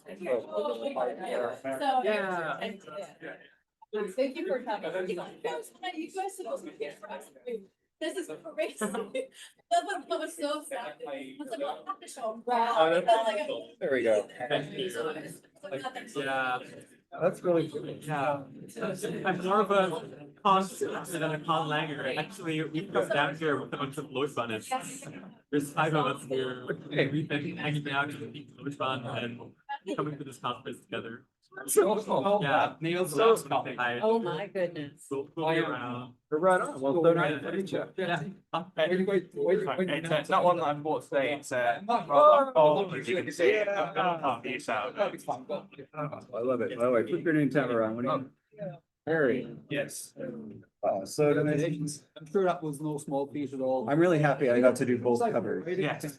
Like I had to get my local bookshop involved with this in especially because I was. Thank you. 14 or 15, I think, when I got my copy of this, so it's seen me through many years. I took it to university with me. I've just handed in my master's dissertation. Really? Yes, on reflexive pronouns. And so hopefully should be hearing back soon from that. Congratulations. Thank you. I didn't say this book, it didn't initiate my love of Conlang, but it certainly taught me how to be a better Conlanger. And so I would quote it for literally every single language I've made subsequently. One of which actually did call via Lingua a number of years ago, Tanel. Yeah, about 2023. Sorry, don't remember it, but I've actually made another version of it since then. So the version on the website I'm using, Well, you know that part of the whole thing with Fiat Lingua is that you can update it, right? Yeah. So- I've never got around to it. I mean, I need to check the document. Do it. Typos and everything like that. Just email me. Of course, I will do. All right. But gosh, well, so wonderful to meet you in person. David, I've seen you on the /, over the many years. It's fantastic to be able to see you in person, especially years. And bringing all the sort of stuff over to the UK where it's normally restricted to the States, which is inevitably expensive to travel to. So it's fantastic to be able to bring. It may need a little bit. Yeah, so thank you very much for But your it's work over the years as well, and maybe it's accessible. When I met my current partner, it was online, so all like game yeah, actually, so just to be able to have that kind of connections, it's absolutely fantastic. It's not an easy hobby to have, it takes so much explaining to like those my parents don't understand. So a community like this, it's always fantastic to be able to have, just kind of about like-minded, even though it's such a personal thing, we are united in what we are absolutely trying to do. So again, just thank you to you on Jeff for organising to see it. Thank you for being, I'm so glad to see you. Thank you. Hey, what's up? I got a quick question. Is the Love New edition substantially different from the other edition? Because I noticed the front cover's got like vintage boomerangs on there. Oh, there's been, first of all, yeah, there's an entirely new chapter. Do you have any copies? There were like 3 up there, yeah. I'll find out later. Oh, good, okay, you got it. I did get it. Yeah, no, I just wanted to say hi, like sort of more proper. Yeah, I wanted to be sure that you got it. Yeah, no. I made you a special. Oh, did you? Is there any significance to I mean, the regular ones, they don't have the little character colors. No, yeah, I meant, but I don't know. Oh, it's from the board game that we were. Yeah, Oh, okay. Yeah. Yeah, it's very funny to me. For you, you need to kind of let it out. Oh, okay. Is it for you? Is it the right table? Yes. Initially, because her book was coming out. Finally. And I was desperately trying to find somebody, but it just wasn't working. And so then I just thought, I know who this is. Come here.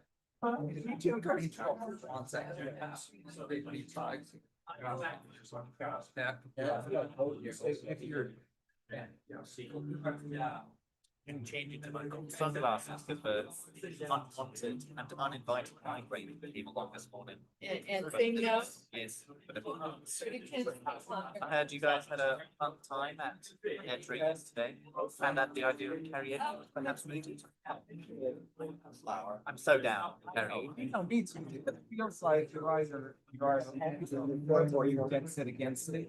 I think that you're amongst a crowd that are more dead set. Soon we can have a member that around them. Yeah. Like, oh, I've heard this really hard skip. Oh, God, they did use it. So wild. And look, all of your meetings are on the list already. Yeah, yeah. That's really good. Yeah. So basically design behind the different assignments of characters. Okay, you know character before yeah. It was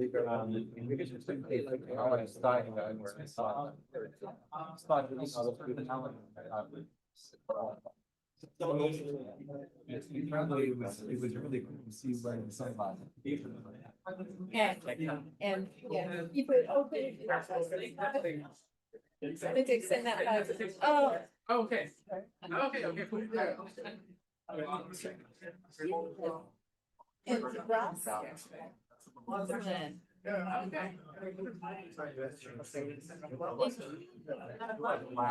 Sort of a conference.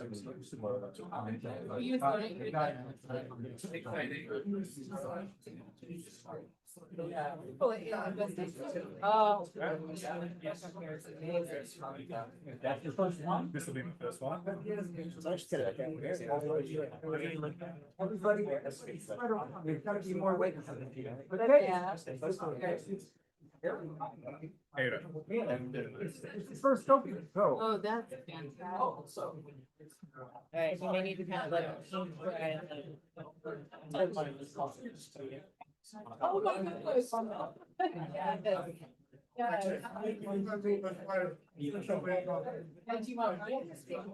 I guess the next question.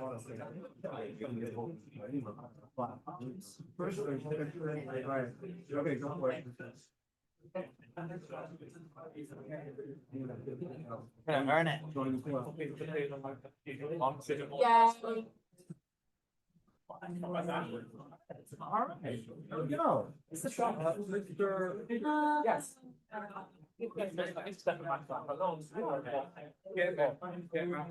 And also,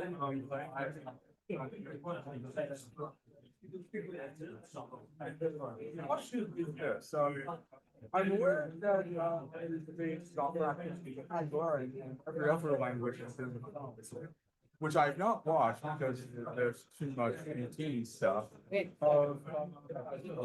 What will more to do? Which are from the novels. What do you think?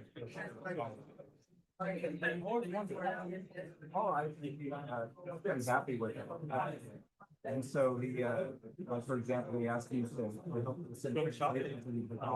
This is my like. Yeah, it's all on the face.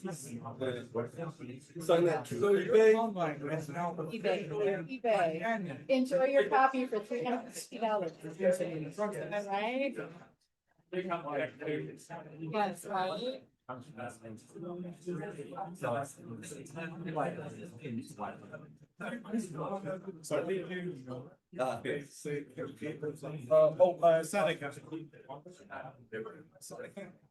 created one variant of it, the one that was using camping in the first one. What does that chant say? I was never able to find the translation on it.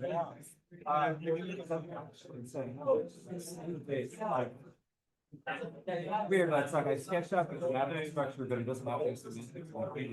Just in case it even gets extended later, but it turns out that the hardest one. Oh, so there.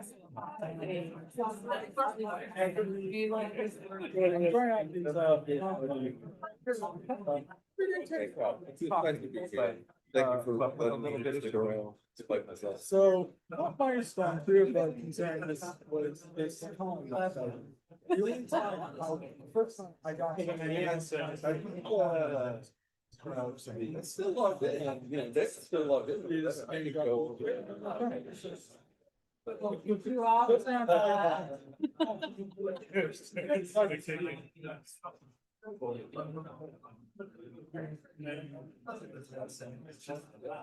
Doesn't taste like real coffee. Yeah, it's a little milder. Nice. What did you first? Patrick, like that. No. Go in the queue if you want. I known about them. Because I'm in Southern California, you see them around places. Oh, it's inside our range. Well, it's like boys.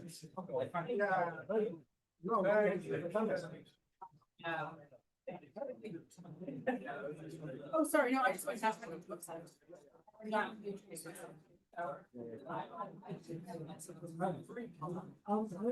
Maybe a minute for that. Yeah.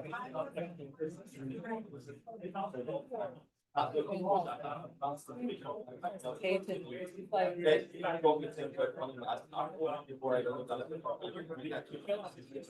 if David. Hey, I believe it's in his bucket. Excuse me, while I inappropriately reach in. One thing that's happened now is like.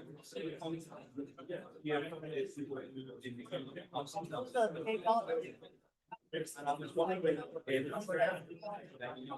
So things.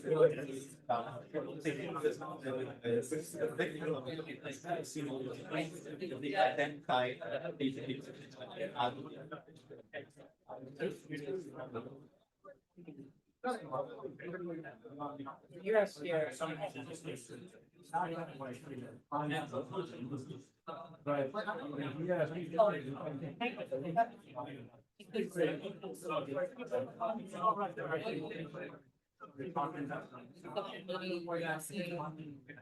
That's his, but wait, did this? No.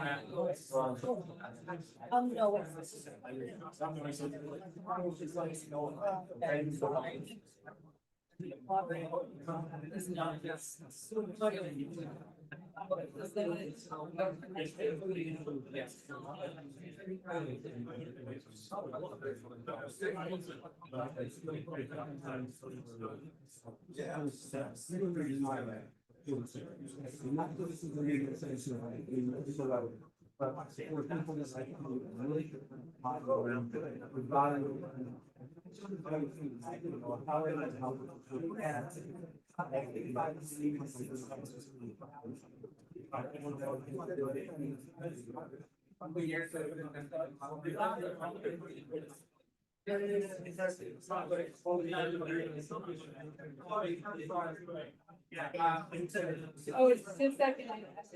I think it may also be out in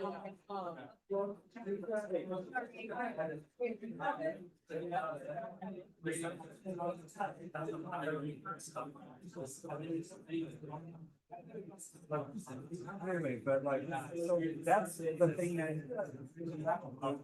The next.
I mean, I'm so.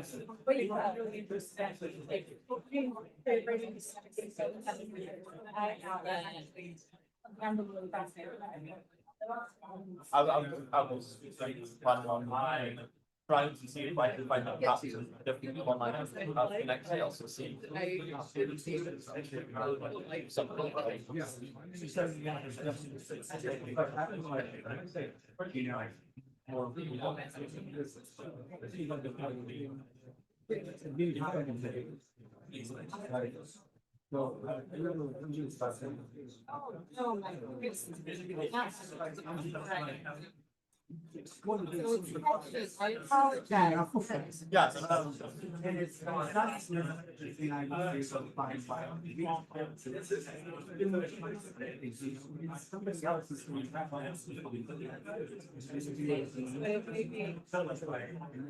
Maybe catching on like previous.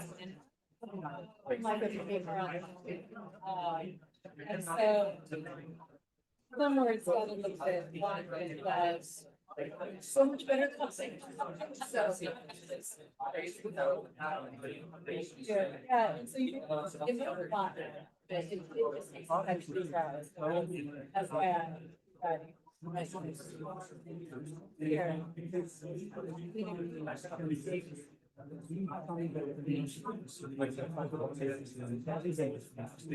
Trying to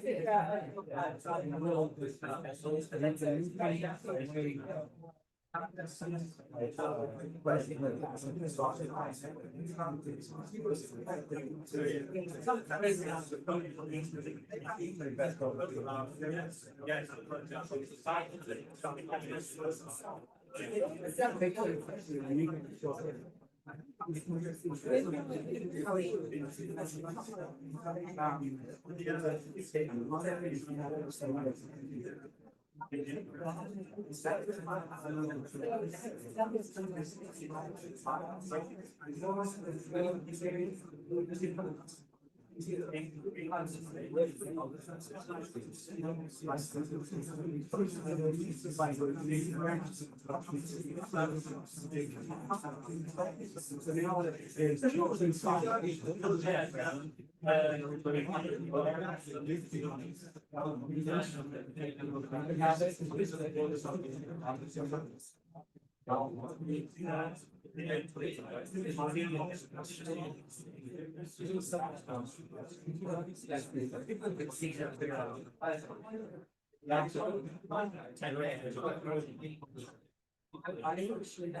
I do hear from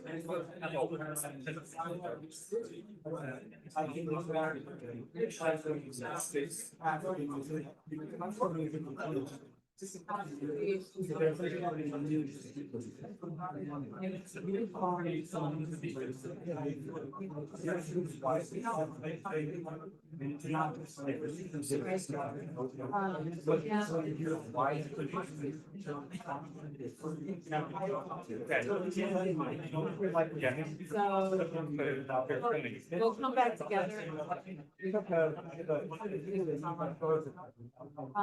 With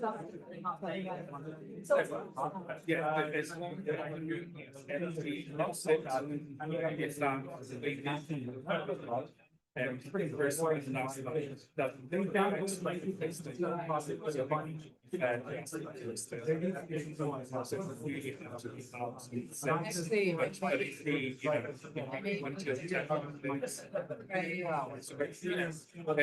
the film is empty by 6.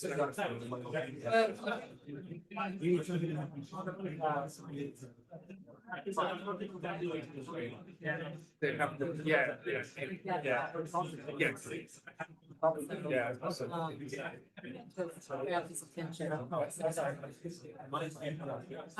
What was the original schedule for you starting after an admission?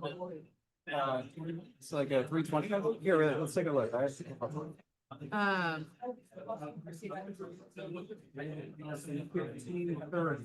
Okay, so we may want to, I know we have extra time, but because we have to absolutely have every person out of this room before 6 p.m.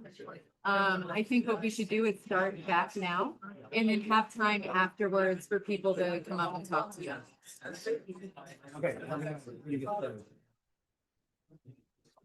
Yeah. Okay, this is the first announcement for everybody to kind of find your seats and come back together.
Is there anybody still out in the hall that doesn't know that we're starting up again?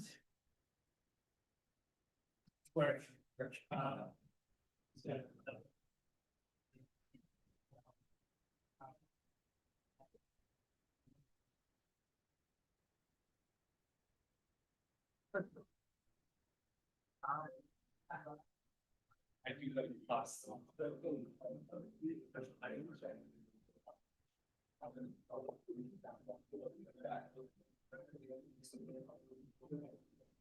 But yeah, we've got 2 more talks and then we should have time afterwards to do more questions or do more just hanging out. We have got this room until 6. We'll need it to make sure that everybody is out before 6, but we will have a little bit of time. Okay. So next up, do you want me to just introduce myself? Yes. Do you need introduction?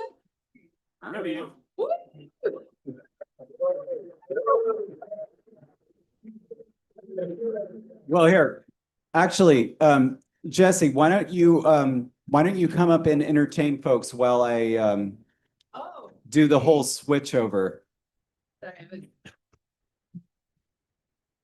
There you go. All right, and I have to make sure I don't see the computer screen because David and I worked on our presentation so separately that neither of us know what the other is presenting.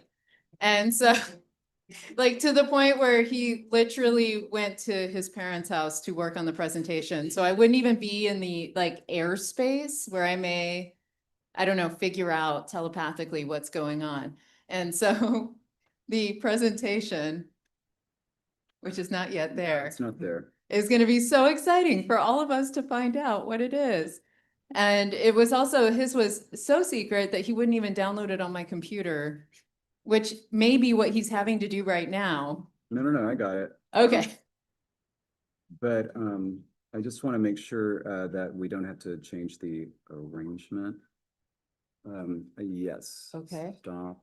And also you'll notice this black slide is the opening, so I couldn't see whatever's coming next. That's true. So, All right. without further ado, it's David Peterson. Thank you. Okay. I am realizing I didn't even put up a title slide for this now that I'm thinking about it, because as I recall, the first slide is this. This is where I began. So by the way, this is me and Hannah Rhoda. Hannah is one of the people that helped to organize this conference. And of course, in classic style, she can't be here right now because her daughter has a dance competition in Liverpool, and they're headed there for the weekend. But Hannah and I went to UC San Diego for graduate school. This is a photo of us at Hannah's house over there. And she recalls we were playing Scrabble. I didn't remember that, but now it makes a lot of sense why we're looking at something like that. But anyway, I started creating languages as an undergraduate, and I continue with it in graduate school. And it was here at roughly this time that I first thought of this idea of creating a musical conlang. In fact, I was talking about it with another graduate student over there named Jay Gord, because we were thinking about the idea of a musical conlang. Obviously, we knew about Sol Resol, which I'll mention in a minute, but we were like, how could this work differently? For example, like, could you use chords? If you could, it's how many would you need to use, and so on and so forth. Anyway, that was when I started thinking about the idea. I didn't have a really good way of actually conceptualizing it at that time. And in particular, what I wanted to do the most, and by the way, in this photo, that's actually me. That's my cousin Ryan. I have no idea who that little boy is, but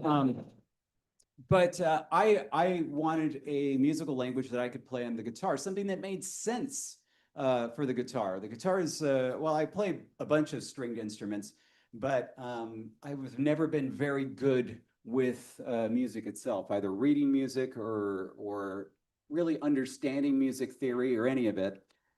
Guitar is the thing that made sense to me, and so I wanted a musical conlang that would make sense on the guitar, that could be played on the guitar. Anyway, and these are just some of my guitars. I have no idea why that slide is there anymore. But isn't that lovely? It's just such a nice display. This is what it looks like at our house. Anyway, but so when it comes to making a language, any type of language, you need some sort of token. It could be anything. So for example, in sign languages, you're using your hands to make different signs with movements, with places on the body, sometimes places on your face, and also with hand signs. With a spoken language, the tokens are phonemes like this. But you just need something that's somewhat solid and abstract, or that someone can perceive in some way, and then you assign meaning to it. When it comes to a spoken language, this language has the smallest number of phonemes that we know of, is the language called Rotokas. And so honestly, when Karis was presenting today, I was like, oh my God, there it is, look at that. Rotokas is pretty famous for only having 6 consonants. At least one dialect of it only has these 6 consonants. And then they show up in a few different ways due to allophony.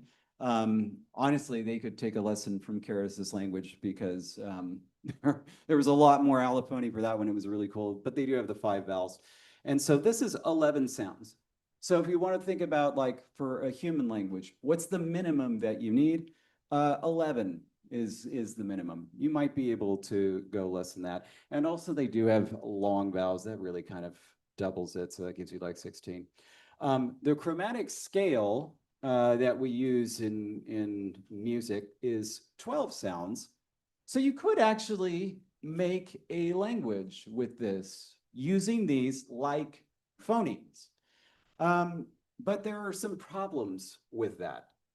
By the way, this is Sol Resol. I just felt like I should mention it. I added this slide today because it's a musical language that was created in 1817, I think, 1817. And it uses just the regular scale, so it doesn't actually use all 12 notes. It just goes, you know, da, da, da, da, da, da, da, da, about like that. One of those notes was sharp. Very sorry.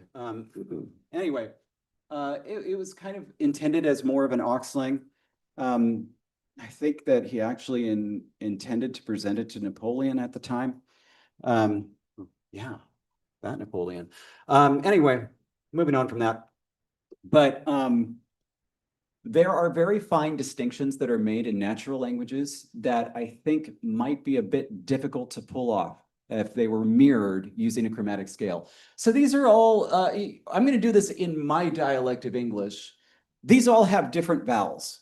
And the first two are really the biggest surprise. So if there was somebody named Rosa and she had something, you'd call it rosas, but that's not how the plural is. Roses, rosas, roses. Very slight distinction, very slight distinction. Anyway, rosas, roses, rosies, rosés, that is as the, you know, the wine.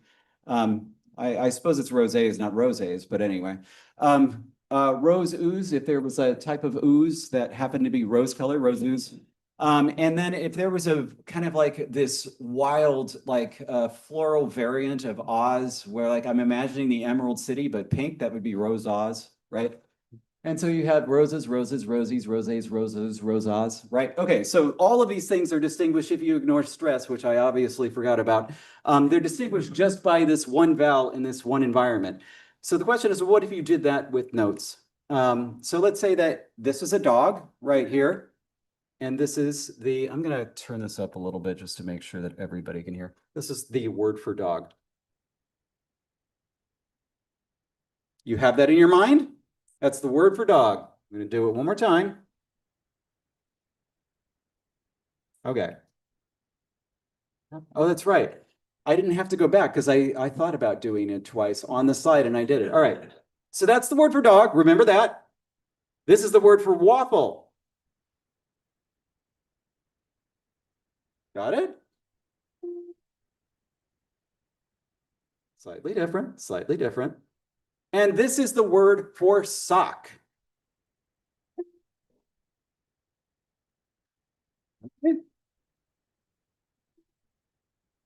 Okay, so now I'm going to just play you a sentence that would make sense for all of these things. Yesterday, I bought a good blank at the store, all right?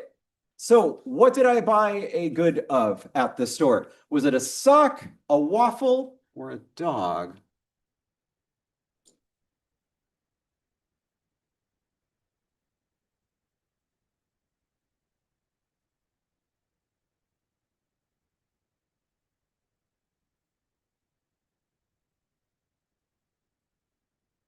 Okay, so how are we going to vote? All right. What was bought at the store? Was it a dog? Was it a waffle? Was it a sock? Or was it none of those three? Hey, David, while they're thinking, is there any way you could sing any of those notes? Because people at home hear nothing. Zoom is cutting out all of the playing. This is going to be a very dull presentation for them. You could sing along. Just think about it. Enjoy it too. Oh, I'm sure you will. I will keep that in mind in future, but I will say that this is going to be a very, very disappointing talk for those following along on the stream.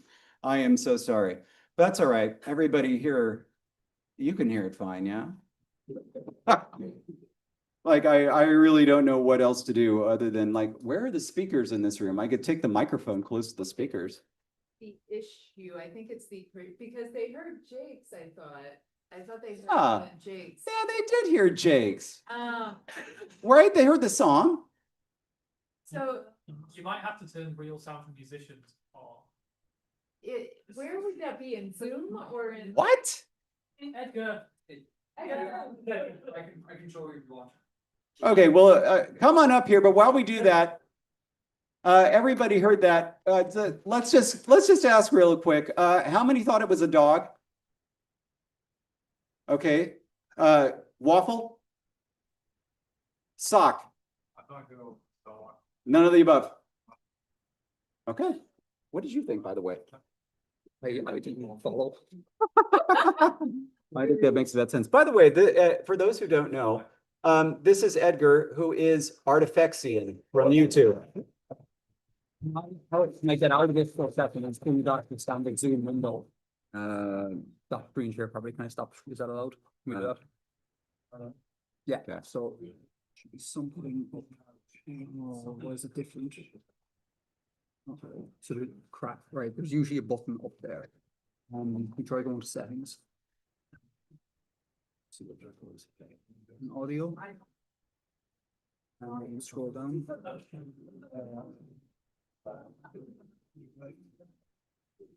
Original sound for musicians. Okay. Now, yes, yeah, very good. And then get out of here. And then now it's back up in this corner here and it's on there. So the idea is that Zoom clips, it's meant to clip like now clicking and things like that. Yeah. But sometimes it's a bit aggressive. So it might be the case that with that on, it'll let everything through, I think. Right on. Don't hold me to it if it doesn't work. Well, we'll give it a shot. It looks like my, oh, I see it. Okay. Okay, now I need to do the same thing over again, all right? Yeah. Here, wait a minute.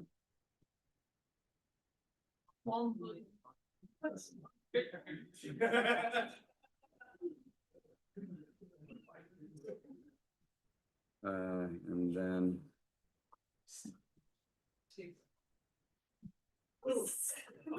Uh-oh, wait, okay, yeah. Okay, first, everybody can see that it didn't do that thing. Remember where it was like, do you want to? Yeah, so hopefully it's still working, but now we can test this. Oh, you know what this means? We're gonna have to go through it again. It's all right, it'll be a nice refresher. See if on YouTube they're hearing this. It's better.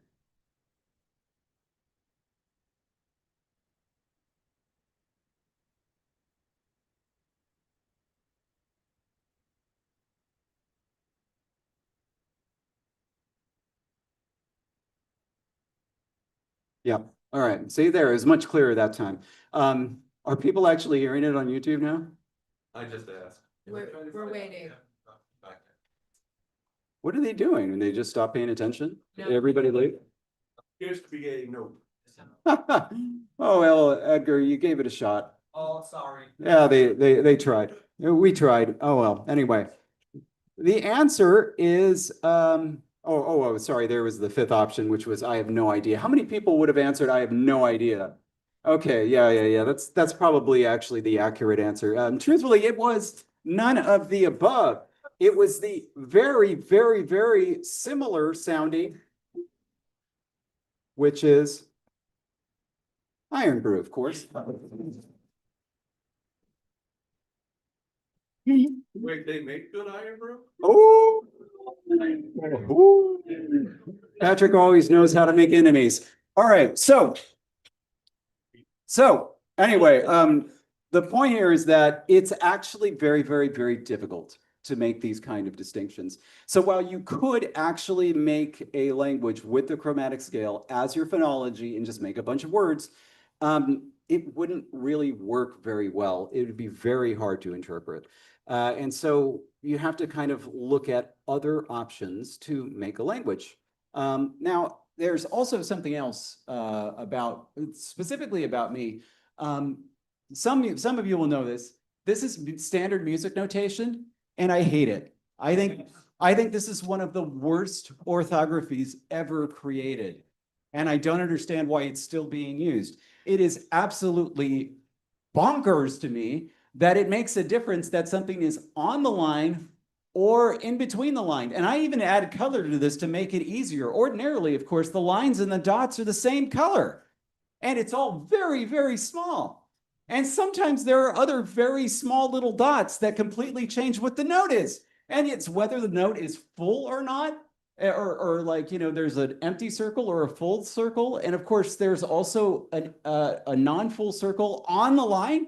It's ridiculous, absolutely ridiculous. You're telling me we couldn't do better than this? Over the last 100 or so years, we absolutely can do better than this anyway. Yeah. Oh, right. I think I just made that a color and that a color. Anyway, so for somebody like me, it kind of ends up looking like this. Oh, by the way, is Natalie here? She's out there? Bring Natalie in. So help me. Oh, this was for her. She missed Peanut. The dog was Peanut. That was her dog. She missed the picture of Peanut. That's too bad, but she's not missing this. Anyway. So everybody, just While this is happening. Yeah. FYI, the audio switch, what happened made your voice quality worse. And so people at home are now like, can you switch it back since it didn't work for the music? okay. And so since you're waiting for Natalie anyway. Yeah.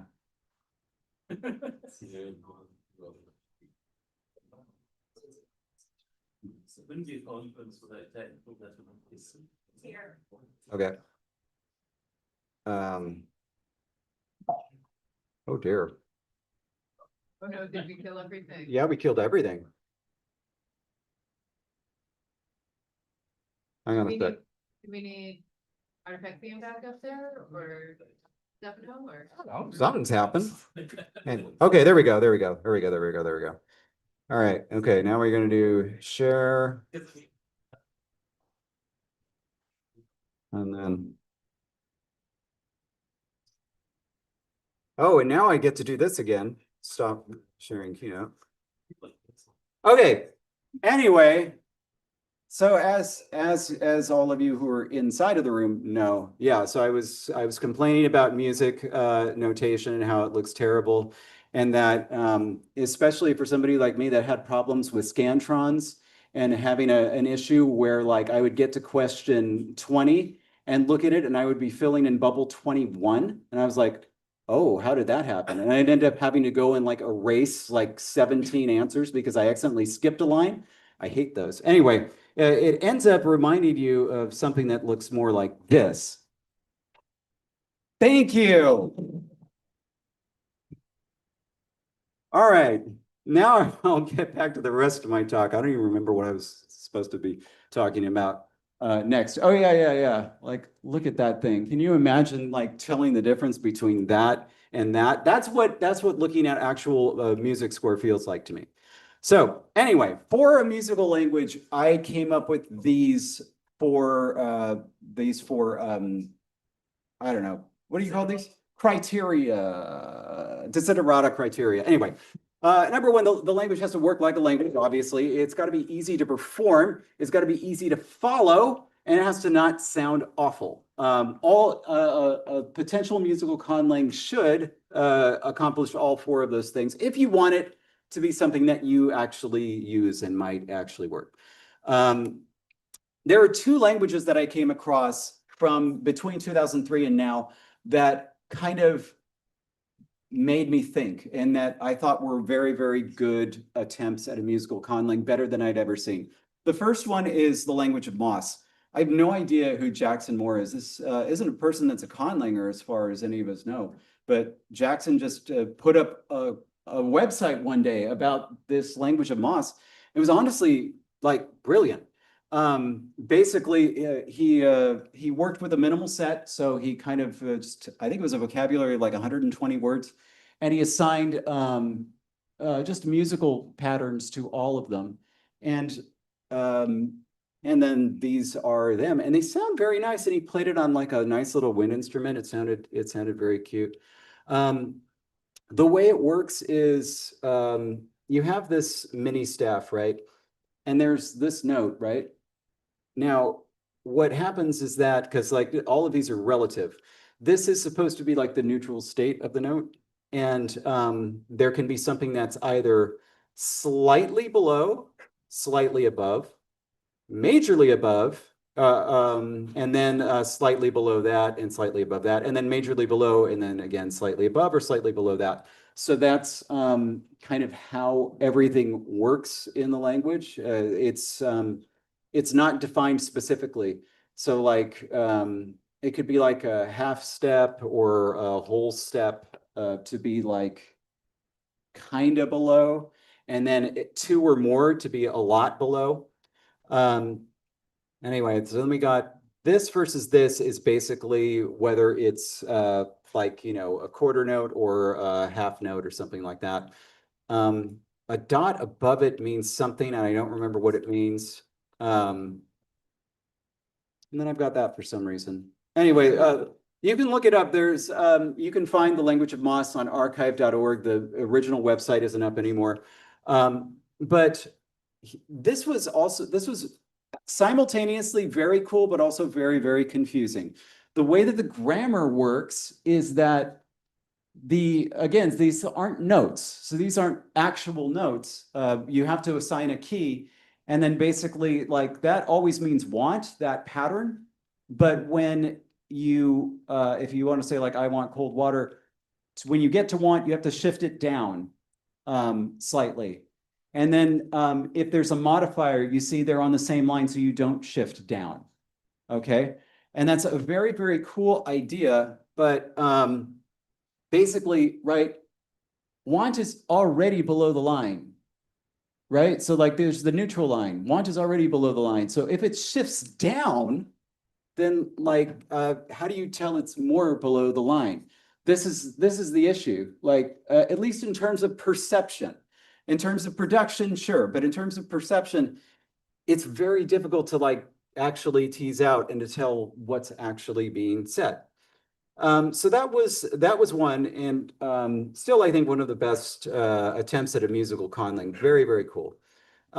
It's very simple. It's fairly complete because it's using a minimal vocabulary, and it's got lots of binary distinctions, but the notes are a ternary within a ternary system. So there's like, you know, on, above, or below the line, and then there's 3 different lines, right?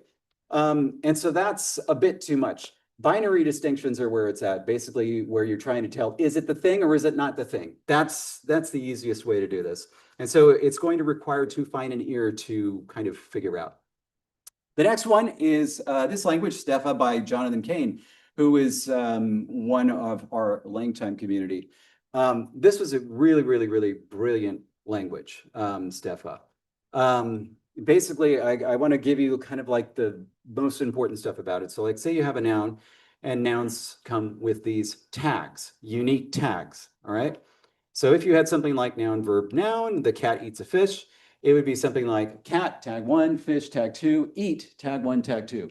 And basically the arrangement here on the verb tells you who does what to whom. The tags don't tell you anything. They're not actually cases. They're just signifiers.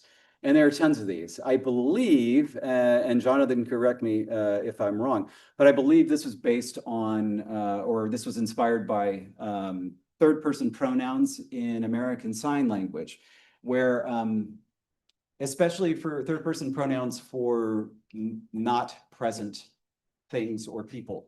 So if you're talking about like a first-person pronoun, you point to yourself. Second-person pronoun, you point to who you're talking to. If I'm talking about Jessie, I continue to point to her. But if you're talking about somebody not present, you essentially say, I don't know, like who's not present? Like my go-to examples are usually like my mother and my father, but they're both here. Oh, Miles. So Miles, can we give what would a good name sign for Miles be? Maybe like you know the anyway, but like, you know, if I said like Miles and then I kind of like point to this area, then this is Miles for the rest of the discourse, this unique space. Not because it's written in the grammar that like, you know, if your name is Miles, this is always your pronoun, but it's just you assign a temporary spot for this person to occupy. And then when you point to it, that becomes the pronoun. Jonathan did a very similar thing with Steffa. There's about 30 tags, I think. And you just use whichever one you would like. And are like, in this discourse, this one is always going to get this tag, and that will be its pronoun from there on. Anyway, so in constructing the vocabulary, there are no repeated notes within words. This was important. So in other words, you couldn't have the same note following another note. And then, so then tags repeat the last note of a word and then follow a particular pattern. So thus the repeated notes actually serve a function in the language, right? And so, for example, if this was sun and this is moon, da, da, da, da. Right, I'm supposed to be singing. You're right. So, thank you. Da, da, da, da. And then da, da, da, da. Sorry, that was a little sharp. Anyway, so then I'm going to just do one tag here. I'm just calling it tag one. This isn't necessarily tag one, but basically it's 3 notes. The first is the same note as the last word, or the last note of the last word. Then it's a step down, then it's a step down. Okay? So if you were to apply tag one to sun, da da da da da da da. But if it's applied to moon, da da da da da da dum, right? So they're actually different notes, but they follow the same pattern, and therefore they are the same tag. And so putting it, I guess, in video game terms, they're procedurally generated. So anyway, so then, oh, I think I'm playing them. No, I'm not playing them both. So anyway, yeah, you see the repeated notes there, and you see what happens here is that you're going down a step for each of them, and that's how you can identify them as the same tag, even though they have different realizations. So anyway, the pros for this is that this is an actually complete language. And when I say complete, I'm not saying that like there's thousands of words of vocabulary, but like the grammar is complete. It makes a lot of sense. You can continue expanding it and create a bunch of words. And it's like, if you wanted an actual musical conlang, this is it. It does have absolute pitch. It's customizable. The cons are also that it has absolute pitch. So like, you know, you have to really, really be able to know your notes. It's difficult to produce, which is a con for me, right? Because there's so many notes. It uses the full chromatic scale, and it does require some skill to discern. But it's actually quite beautiful. And chromatic, I wanted to talk about this because this is something else that was really brilliant. One of the issues I had with using the chromatic scale is that you can take a bunch of notes just from of the 12 notes and put them together, and they don't necessarily sound good, right? Because they might sound, I don't know, a little off, a little weird. One of the things that Jonathan does to correct for this, which I think is brilliant, is by presenting phrases with chords. The chords don't like mean anything per se, but it allows you to put notes around the main note to make it all sound really good, right? It's honestly, it's a stroke of genius, because notes in isolation might not sound very good, or they might sound a little dissonant, but you can always apply a context behind them that will make the notes make sense. And it's really, really cool. So Jonathan has produced several works, like, you know, sentences, phrases, translations in Stefa. They're all lovely. They're all lovely. They're completely beyond my musical ability, though. So I couldn't do something like that. I would have to do something more simpler. So anyway, both of these are really good. Jonathan's is better, but they're both really good. They're both really good. So the thing is, going back to my needs, the issue is that it needs to be easy for me to produce, right? Because I'm not the best musician. And so then I thought of something. So here's my guitar, and I'm going to have to sing this one anyway, because I forgot I was going to put little sounds with this. But there is something on the guitar called, well, it's not just on the guitar. There's something called the pentatonic scale. And on the guitar, it is really, really easy to play, really satisfying to play. And it just it's killer. Like most solos you hear, like rock solos, are usually in the pentatonic scale. Usually they'll throw in some other stuff too, but it's just really cool. It's just 2 notes per pattern on each string. Dead simple. So like, There we go, pentatonic scale. So it ends up sounding like, you know,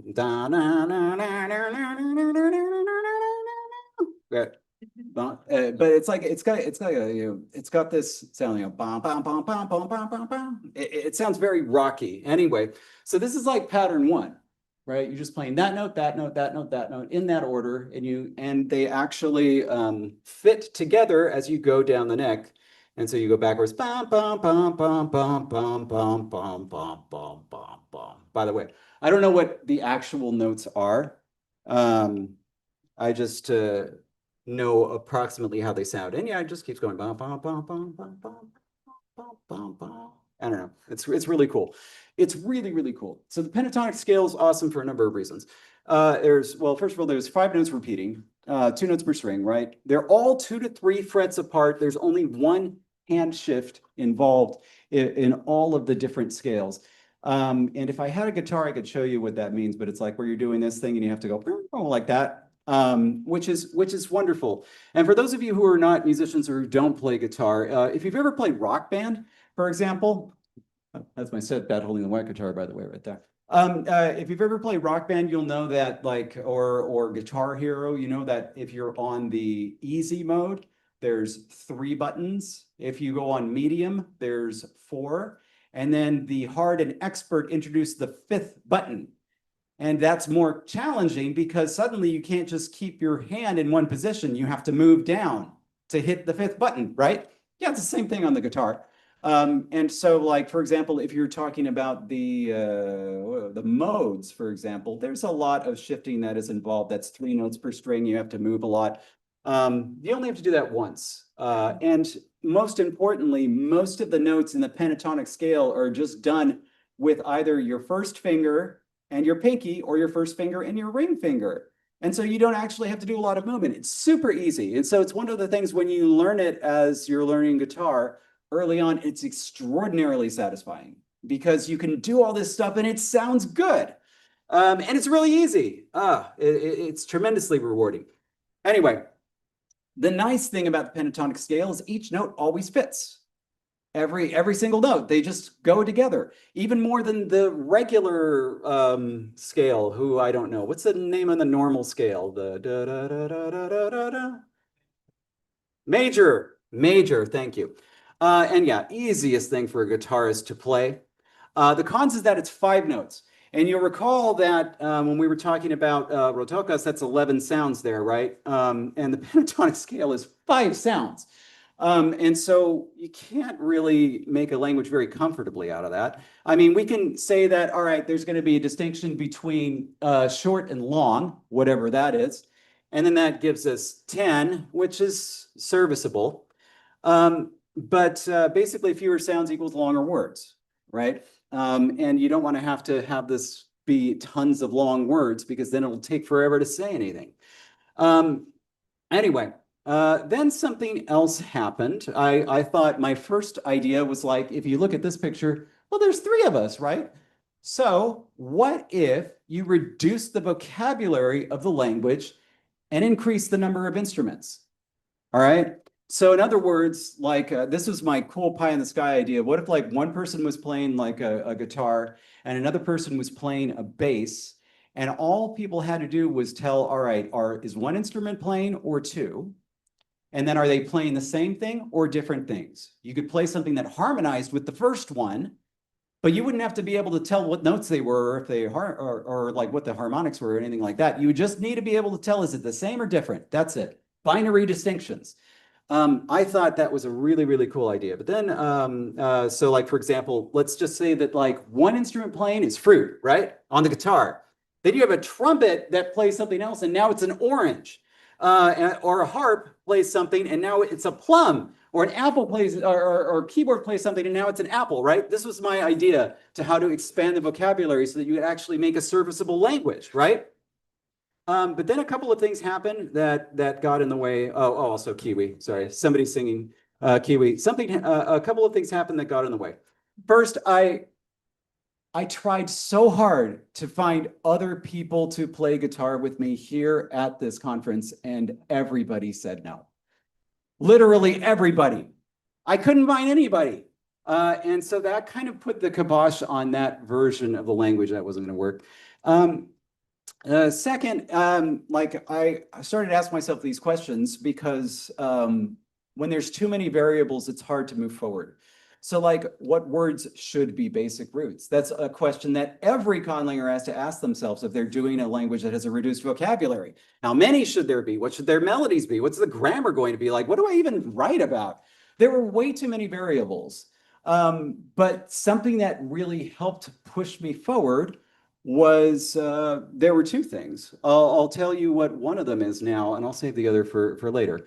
The first thing was that, well, wait a minute, I don't have to worry about what the words are because I already created this language something like 20 years ago. And so like last Kopikon, I did this thing called Language Experiment J, where I gave everybody jelly beans to see if that would work as a language. This time around, I was like, well, what comes after J? Obviously, K. And so now we have Language Experiment K, which was based on a language that I created many years ago called Kelenala. So to give you some background, this is me at UC Berkeley. And while I was at Berkeley, I took a class on Pidgin and Creole languages. And for the paper I did at the end, rather than doing a paper on an actual Pidgin or Creole, I came up with this idea. You know, when you have Pidgin and Creole languages, obviously the languages that you're creolizing from have grammar already, and they have, you know, all that. What if you just gave people a bunch of words with no grammar and said, all you can do is communicate with these words? And I'll be like, well, like, what's the order of words? Like, I don't know, you tell me, you know, no grammar at all. It was just like, you can only communicate using this word list. That was the experiment. I tried it out for this paper. It didn't work quite as well. And these were some of the original words. Some of these are terrible. And so I had to just, I made a lot of changes. They were like 500 words. They were complex word shapes with codas. It was confusing. So then I decided to expand the experiment. I created a class while I was at Berkeley because students can teach classes at Berkeley. It's called a program called Democratic Education at Cal. Cal is short for California, University of California, and they're called decals. So I created a class where essentially everybody would just be doing this experiment. I changed the word list. I shortened it a little bit. I changed the sounds of them. I went with a 3-vowel system. And yeah, there were like, at the beginning, there were like 40-some people that took this class that I taught at UC Berkeley, where again, I gave them this big list and I said, there are all these words, no grammar, you have to communicate using just these words. And you actually got credit for it. A lot of people ended up dropping out over the course of the semester for many reasons. There was 274 words, 3-vowel systems, CV only. Basically it was a colossal failure, colossal failure. Like the very first thing that you had to do was actually memorize these words. Nobody did it. Nobody did it. It was terrible. The only thing that happened is that this is the first time I was ever on television. Local Berkeley community media they heard about the decal class and were hoping to interview me and one student. And so yeah, we were on that. There's no recording that exists anywhere apparently. I looked. I was going to show it to you, but no. Anyway, so that was in 2003.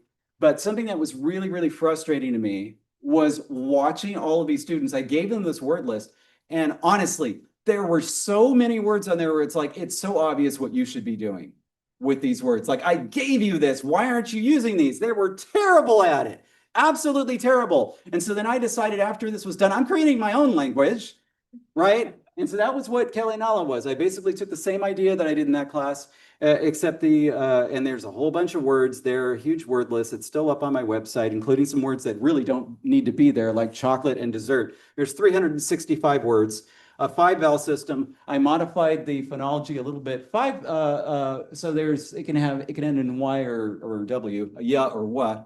But most importantly, I would be making the language, so I would actually do it right. Anyway, so that you could do things that I thought were so obvious. This is your word list, but you can always do reduplication why didn't you do that? You could do partial reduplication at the front, at the end, and create related words. It was so easy. It was right there for them. Why didn't they think of it? Anyway, it was driving me nuts as both an instructor and a conlanger. Anyway, so this is what I was doing with this language, Hilinala, and then also like I gave them these 3 prepositions, and it's like, come on, look at that. You've got your tense markers right there. Just extend them. It's so simple. Like in key, this became the relative clause marker. There were all of these things in there that were just so easy. Anyway, so yeah. Anyway, it was this is me as a reminder to myself saying that there was good and bad for some reason. Oh yeah, there was good and bad in this language. Like, so for example, I should have done a lot better when I was deciding on word shapes. For example, Sami is red and Isami is ice. It's like, you have 365 words and you do this. That doesn't make any sense. That's terrible. Also, there's this, which does not make any sense to me. I know I had a very specific reason for doing this back then. It was 2003, what can I say? But adjectives follow the noun. Specifiers precede them. And colors are specifiers. I have no idea why I did this. It makes no sense. Just have all of them follow the noun. It would have been so much easier there. And so like, when you're talking about like a noun apposition, the first one is essentially the modifier. Kele nala. Kele is enjoyment and nala is tongue. The first one is the modifier. I don't know why I did that. I said nominal modifiers come first, adjectives come second. That doesn't make any sense. I shouldn't have done that, but whatever. I was stuck with it. I did actually do some things with it. I used it in Conlang Relay 9. I also did a spin-off of it in graduate school. I created a sign language version of it. And so obviously I was like, what I should do is I should use this as the basis for the musical language. Then I don't have to worry about the vocabulary. The vocabulary is done. And so that's what I did. Anyway, so like I said, pentatonic scale, those notes, by the way, it's just in this key because those were the open notes on the guitar. That's why. You can shift it. You can shift it. It doesn't matter. And times 365 words, no restriction on ordering. How to separate words. This was an interesting idea. You could put spaces between them, but I thought something else that would be interesting. Okay, this is the first shape in the pentatonic scale. And the colors are different octaves. Okay, so what you see is you have like 2.5 octaves, I guess, per scale on the guitar, right? Each scale box includes 3 octaves, and the spaces between words in a sentence are represented by octave changes. Okay, so for example, there we have AA is I and ADB is to C, and so IC, you start here and you just shift. And it doesn't matter if you shift up or down. You could shift up or down by a little or up or down by a lot. Doesn't matter. All that matters is you change, and that tells you that you're at a different word. That's it. So like I dance, you could even do it this way, for example. You go back to the same one as long as the first note, comes back to the original one, provided it makes sense. Actually, now that I'm looking at that, maybe you can't do that, but whatever. However, there is a problem, which is that, let's say that you play this note, A, right? Then how do you know that this note is actually in a different octave? This one, sure. But anyway, I don't think I have an answer for that. I don't remember what I was going to say about that. But anyway, at least you know that I was thinking about it. So you don't have to ask me like, what about this? It's like, no, I thought of it. I just don't have a good answer. So anyway, in Kelinala, you could also make compounds. So Sayana is day, Osa is air. When you combine them, I think you can make them sound nicer. So Sayanausa is weather. And you can do the same thing with the musical language and just kind of like, kind of fudge it. So like there's EGB is day, BGE is air, put them together and yeah, just like that. It doesn't need to do 3 B's in a row. You just kind of smush them together. And of course, there's no octave change, so it's all the same word. Anyway, it just kind of worked, honestly. To be totally honest, I was shocked. I was like, I think this works. And so anyway, unfortunately, I was going to play it for you today, but something happened. I was going to get a guitar here, but I could not end up getting a guitar. But then I was like, wait a minute, why even bother with that since I've did this whole theme for Kopikon II? This is what I need to be doing right here. I really need to lean into the outrun theme. And so basically that's what I did. I created something that is pretty synthy that you're going to hear. So just a couple of things before we play this. And God, I hope you're going to be able to hear this on YouTube. If not, I'll put it up later, don't worry. But just a couple of grammar notes about this language so you know what you're going to be seeing. So like ma naimasa would be I'm excited. Ya naimasa would be you're excited. But eniki naimasa, she is excited. This key is used to separate third-person subjects from verbs. And that's it. It's just like a little predicative marker, but only with third-person subjects. So yeah, manaimasa, yanaimasa, and ikinaimasa. God, I love Kelly-Nella. That's so good. Anyway, except for the parts that are bad. These are just some abbreviations you will need to know. Okay. And what I'm going to present to you, we're looking at something with 5 octaves. Okay. And so basically this is octave 1, the lowest, octave 5 is the highest. And so when things shift between these lines, they are shifting octaves.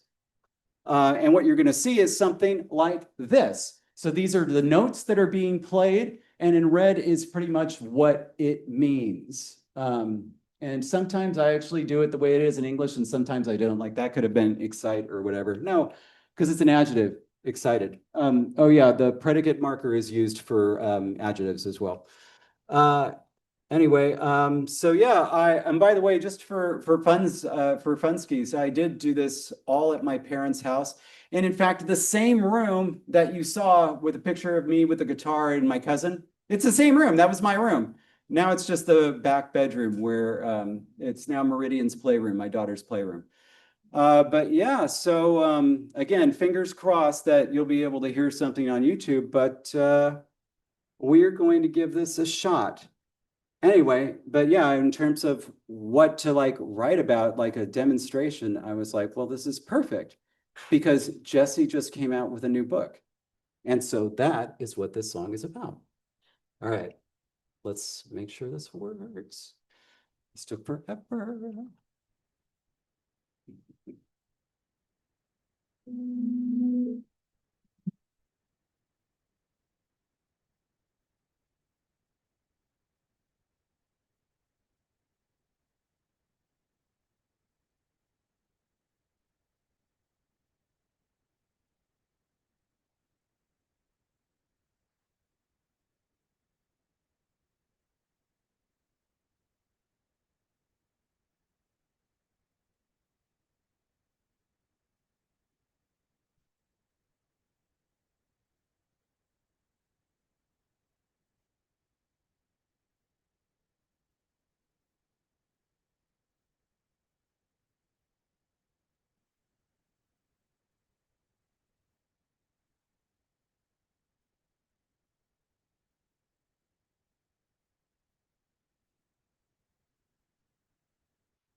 So yeah, if you want to play with this, I did the whole Kelly Nala word list up there. It's warts and all. It's not the greatest word list, to be honest.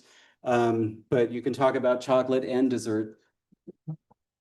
But yeah, otherwise, if there's any time.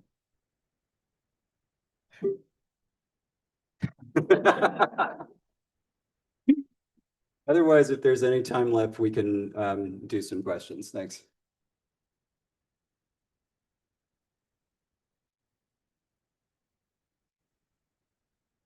How are we doing on time? Yeah. Yeah, I know that went way longer than I thought it was going to. Very sorry. Maybe if there is one question. Okay, yeah, we're definitely, no, it's gonna be Edgar. Okay. That's a good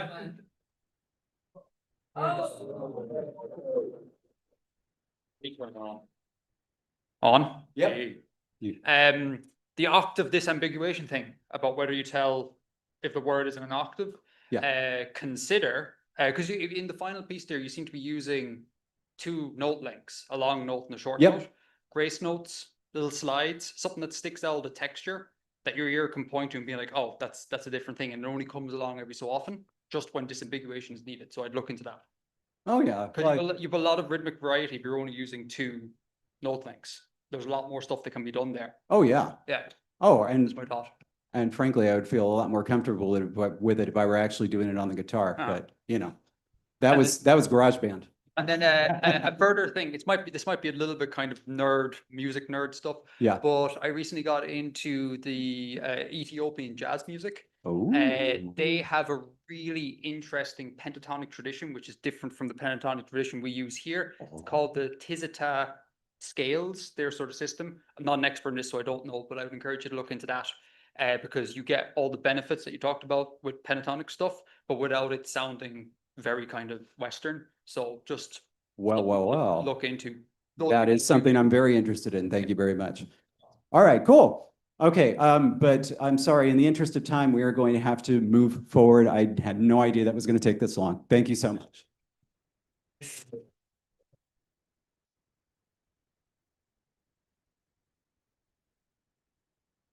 Do the switch for me. Hold this. All right. Just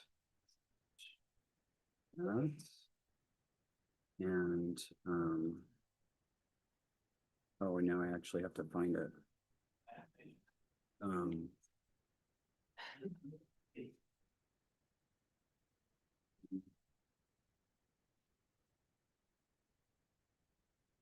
Okay. Oh. And up next, we have Jesse Peterson, author of How to Create a Language, the Conlang Guide, who is also the creator of many other languages. For example, we created the language for Elemental. We worked together on Dune. We worked together to create the Kryptonian language for the recent Superman film and the upcoming Supergirl film and many, many other things. Here we go.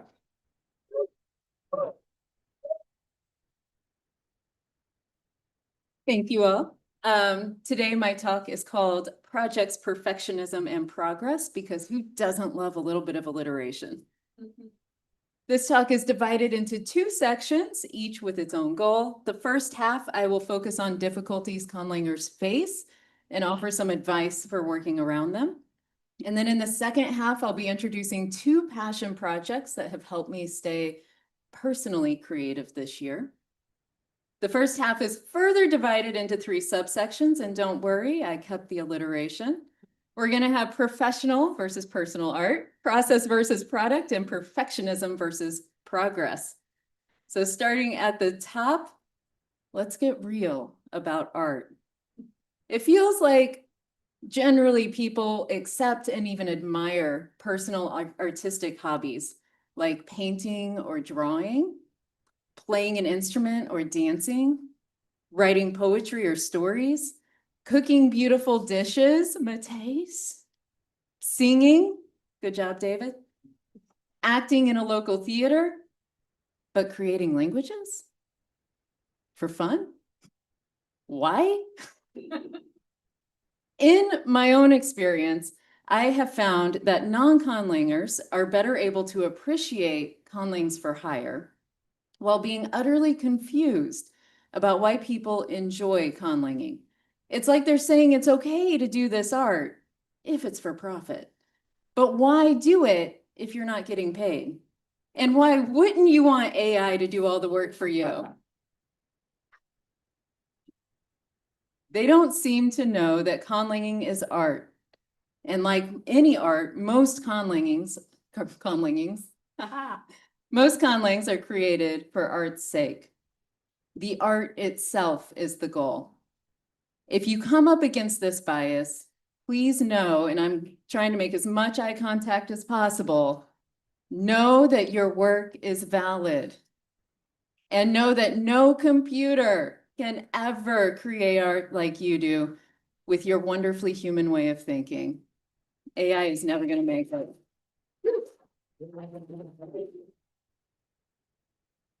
Now, in professional projects, the goal is not solely the art. In professional projects, the goal is to make a client happy, a client who doesn't always understand language. Creating for someone else works different muscles. You're creating a product to fit into a box that's defined by a larger project. So their structure and deadlines become the prioritized goals. This is why David often and correctly says the best conlangs are not the ones you'll find in mass media. The best conlangs are created without external deadlines and agendas. They're created for art. While people may know our professional work best, the conlangs that I am happiest with are personal projects. You don't need to have a career in conlanging to create work that our community will appreciate. Personal projects are worthy. But sometimes we can lose sight of that joy that art brings us when we start looking at what other people are doing. Process versus product. All too often, we compare our process to someone else's product. We compare our messy journey to their polished presentation. This comparison is really hard to avoid on social media because what the world sees is products. What the world sees is not what it's really like behind the scenes. Can we talk for a minute about the funnel of a windstorm that hit me while David's hair is perfect? It didn't touch him, but there I am. They don't get to see how you get from this to that. They don't see the process. A product is like a flower. The process is all the support that makes the product possible. A conlang is a product. But this flower can't grow on its own. It needs support like linguistic creativity to create words and patterns, and linguistic knowledge and the curiosity to continue learning. This linguistic knowledge doesn't have to be academic, Bibleridian. Anything you learn about languages feeds into the process, whether you learn it by writing a thesis or by playing around on Wiktionary. What feeds the process at a deeper level depends on the conlanger. For me, a skill and passion for pattern recognition feeds my conlanging. I was that kid who did logic puzzles for fun. And I have a passion specifically for language patterns. I was also that kid who read dictionaries for fun. That passion drives the many hours I've spent developing my experience and skills that support conlanging. This part of the process is so far underground you can't see it, yet it supports everything I do with language. My process has tangled roots that have been growing for at least 35 years. The first time I remember picking up a dictionary for fun, I was about 9 years old. So I'm going to go ahead and say at least 35 years since then, those roots have been growing. It may have actually been longer. You cannot separate the product from the process that supports it. You can't compare your tangled roots to someone else's flower. I have a love-hate relationship with social media posts with a caption like, look, I finished my first ever, insert project name here. I love seeing finished products that inspire me, so please keep sharing. I hate how many people, though, present these products as if they came out of thin air, like they're afraid to admit all the mistries before they got to the final product. The person posting may very well have never knit a sweater before, but I bet they've knit something if their first sweater is a masterpiece. It may be the first time they've crocheted, but I doubt it's the first time they've worked with yarn if they whip that gorgeous blanket up. Don't compare your journey to someone else's finished product. You don't know their tangled roots. Don't get trapped into thinking you have to be growing a perfect flower either. Perfectionism versus progress. There's an inherent Janusian problem when perfectionists or people with imposter syndrome, hello, take on big projects. I raised my hand for both, so 2 hands raised here. The Janusian problem comes from a term, it comes from the Roman coin with this 2-headed Janus figure here. On the one hand, we know that good ideas take time. We know that the first draft is never the best. That means revisions are necessary. And we start thinking, this could be better. And we get stuck thinking, but it isn't perfect. On the other hand, perfect is the enemy of good. It's flipping hard to figure out when you've hit a point where good enough is good enough, though. And when you're struggling to find that good enough line, it's flipping hard to stay motivated. The best advice I have for this is remember your why. John Gordon said, we don't get burned out because of what we do. We get burned out because we forget why we do it. This year, I finished a big project.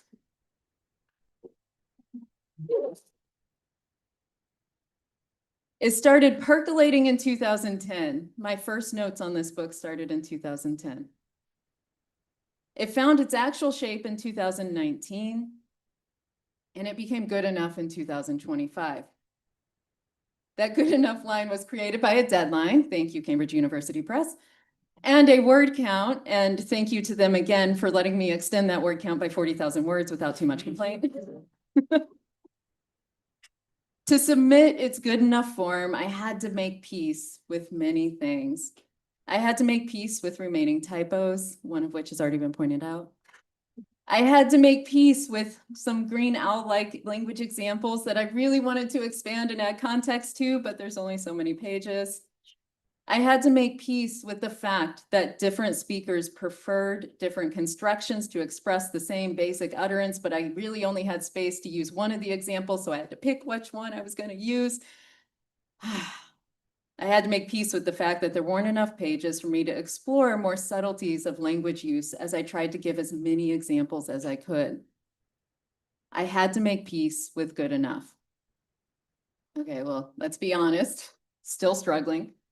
But I made peace enough to stop fiddling with it and submitted it, at least for its first edition. The dedication page reads, Uto Abeyalaza, which is for my students in my language, Juari. If you knew the whole story, you'd be asking, why didn't you dedicate it to David? This book literally would not exist if not for David. He was the one who in 2019 told me to stop percolating and start writing. And then he, in between, also kept me writing, so thank you. But when writing was hard, and it often was, I imagined a classroom full of select past students. And I wrote directly to them. Every project needs a why. And my students who left indelible marks on me as a person and as a teacher were my why. One moment while I wait to see if the slide has registered that I hit the arrow. We're going to try again. There we go. When you're struggling, stop and take a breath. and remind yourself why you're doing this.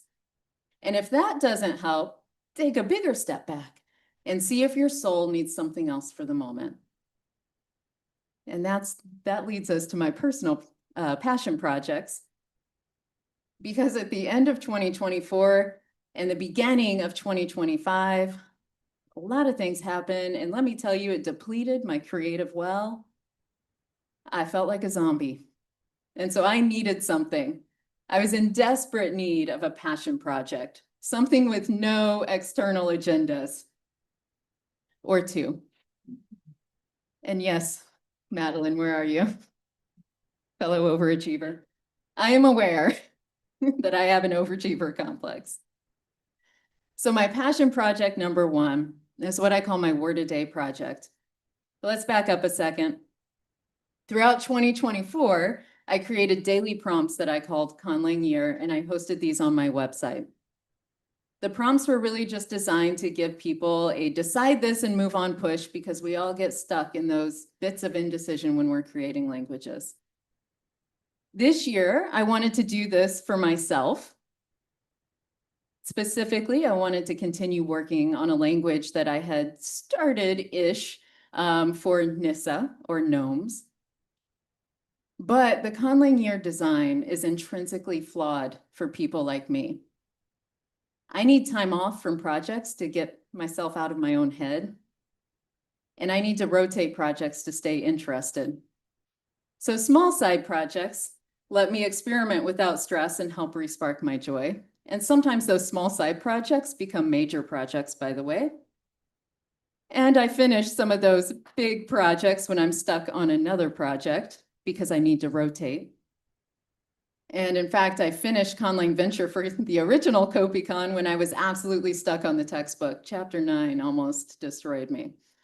Too much. I wanted to say too much about nouns. David talks about verbs, but nouns, let me tell you, there's so much more that I tried to shove in there. And what was about a 60-page chapter had to get cut down. So know your working style and work with it instead of fighting it. And so knowing I need flexibility, I set a year-long goal of creating at least one new word a day. My primary personal goal is still Nomakola, which is my language for Nissa speakers. And here they are demonstrating the proto-inventory. But I only work on Nomakola in the even months. I'm hitting all of the Conlang Year prompts. See, I can translate. I'm hitting them all, but on a very different schedule. In the odd months, I work on side projects to spice up my workflow. Some are old languages whose vocabulary I wanted to expand, like Juari and Ijglin. And some were sketchlings that still needed a lot of basic grammar and vocab expansion, like Guineso and Vuela. And some days I only have the 5 minutes it takes to make a word and draw an image. Other days I have time to expand and explore. Having a small goal, a word a day, and set of rotating projects has made it so it never feels old. I keep making progress. If you're struggling to keep up with a project, consider setting smaller goals that can help maintain your motivation. And that leads me to a grand unveiling, Passion Project 2, which I've been calling Project Gemini. And happy early anniversary, David. It's the language longtime LangTimers have been clamoring for. JW.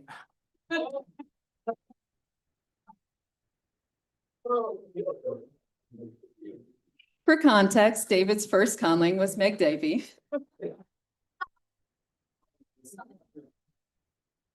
Many people have asked if we have a language, because, you know, she got one.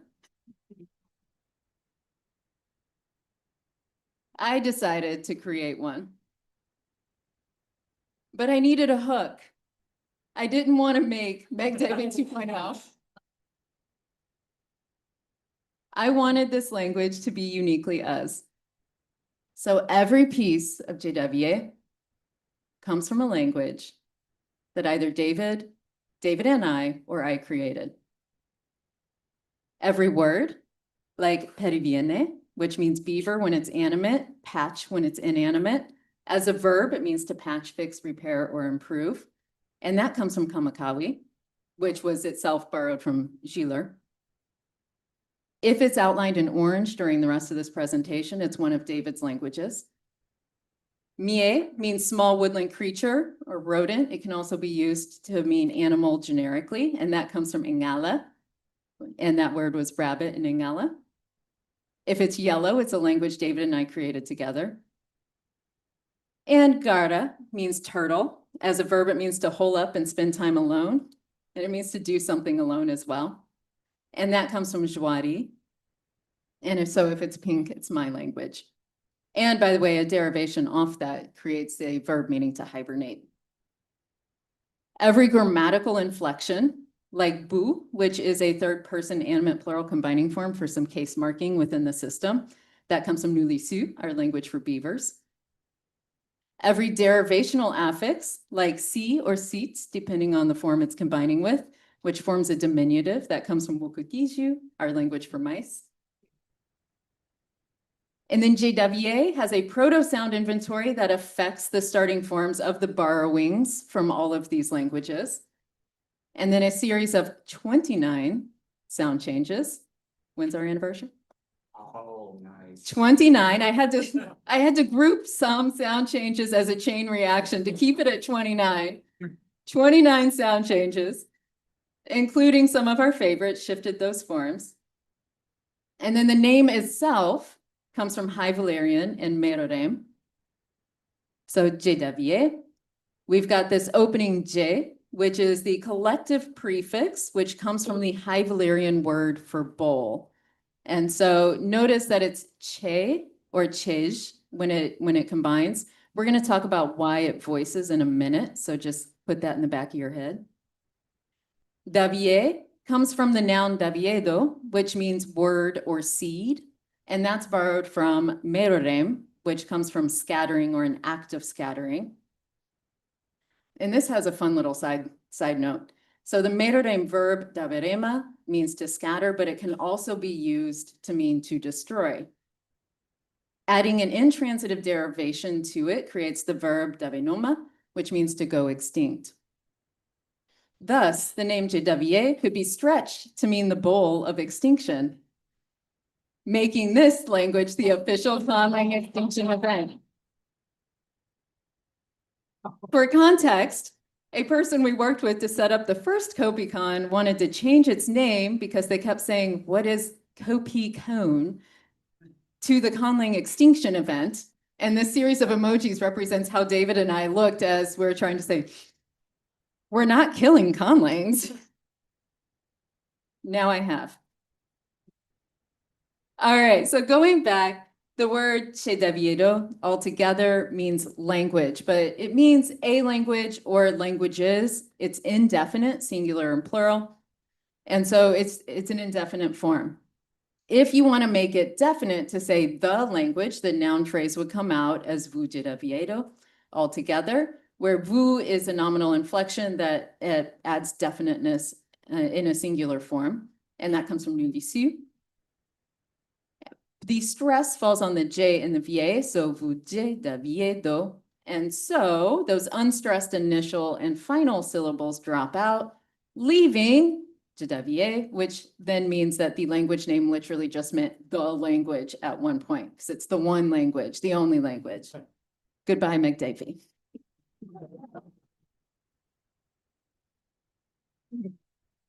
JWA currently has 1,025 borrowed roots. And then I tried to count this morning. I think that leaves, if I counted words correctly, there's almost 1,300 words in the language. From 105 spoken Conlangs. Yeah, we've got that many languages. Spoken, I couldn't do anything with the color language and the sign language. I'm sorry, like I couldn't. No jelly beans, there's no jelly beans. David, you get to decide if we're getting an orthography. That's up to you.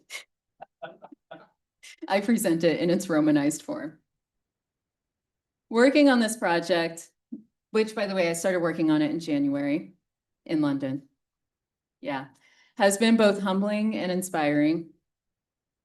It's not often you find a reason to visit or revisit, as the case may be, documentation for over 100 languages. It's crazy.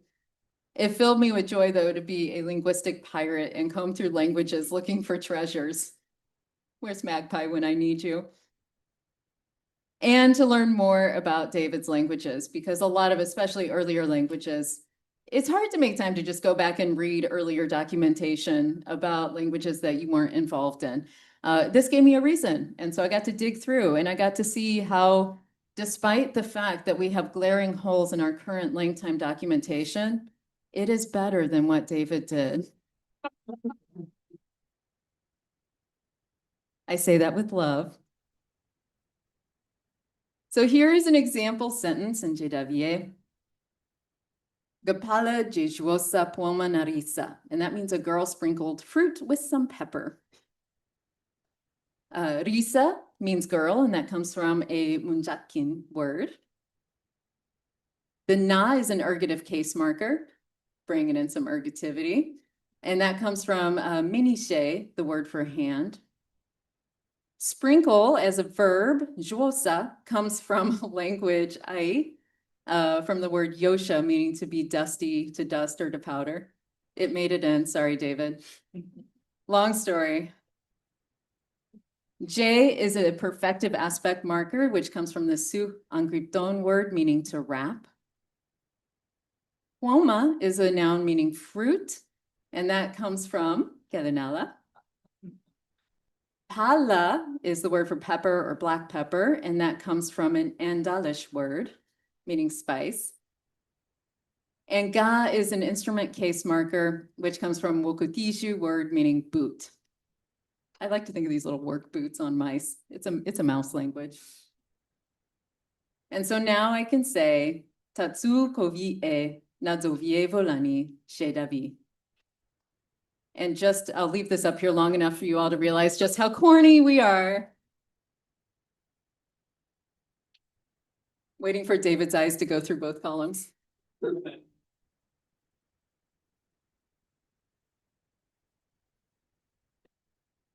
I find it helpful to have a translation goal for bigger language projects like this one. And so sometimes just setting a story, so like with Karis's short story, the Aesop fable-like story, it really helps just get you through that hump of what vocabulary do I use? Even, you know, David, with your musical language, it's what do I do? What do I create and why? Having that helps build in motivation. Because finishing a translation leaves you with a product, one of those shiny flowers. And whoop, yep, there we go. And it necessitates decisions that feel more concrete and therefore less cumbersome when they're directly connected to a finished product. And so with that, thank you. And here's my Linktree QR code.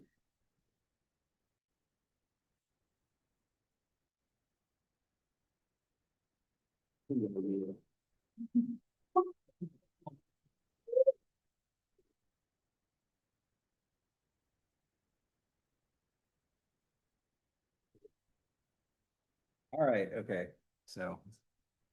Let me. Okay, and now, David, as people are asking questions, you can also check your text messages for a PDF of the grammar, which has just dropped into your message.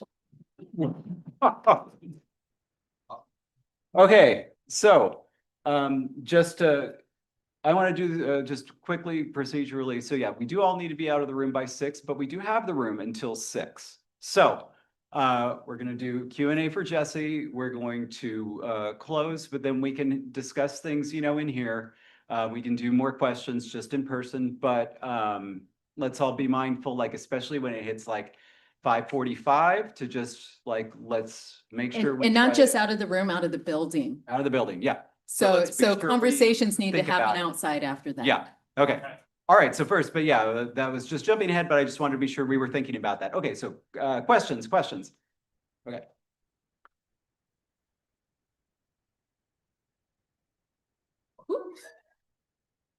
So we're all busy people, and when it's when it comes to these large projects, how do you justify or motivate yourself to like put the time aside to actually work on the large project? Oh, that is a wonderful, wonderful question. For someone who works the way I do, these smaller goals, which I can say, okay, so like one new word a day, my brain takes over and says, I have to do it because I said I would, despite the fact that who did I say it to? Myself. But I have a page in my planner for every month. I've got to draw an image. I have to get it done. And so if I'm going to do that, if I have some extra time, why not just go ahead and create some things around it? And so that helps keep me motivated because it's this really concrete thing that I know I can do. And when I do it, I feel good. It gives me the boost I need. And that brings me back tomorrow because now I've got a boost from having done it. The translation goals, I also cannot say enough how much that has helped me personally, because the number of projects that have sort of fizzled out and I haven't touched for 6 months. And then suddenly I participate in a Conlang relay and it's like, well, let me dust that project off again. And I get so motivated and excited because I have a translation that I'm doing. And so it gives me, again, a concrete goal. The more concrete you can set those goals for yourself, the more it will help you if you work like I do. If you don't work like I do, oh, we all got to keep trying until we find things, right? And so it's really figuring out what is it that makes it work for me. And whether that's designing a website and putting up something new for people to enjoy, whether it's drawing an image and putting it out on, you know, whatever social media you prefer to use with a word, do what you need to do to keep yourself motivated, but hopefully thinking through what's something concrete that I can do, hopefully that will help you get a push.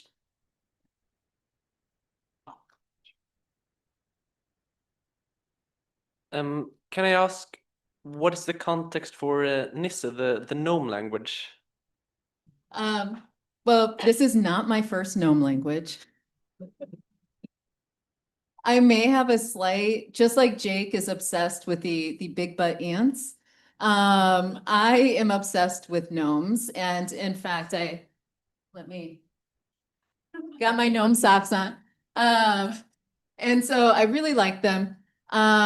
And then we were watching a show called Hilda, where I was introduced to the term Nissa, and Tontu is a character in Hilda. And so I was introduced to another cultural view of gnomes, because it roughly means gnome. And so I was very excited about that. And that got me invested in, okay, I've got Gnoma was my first gnome language.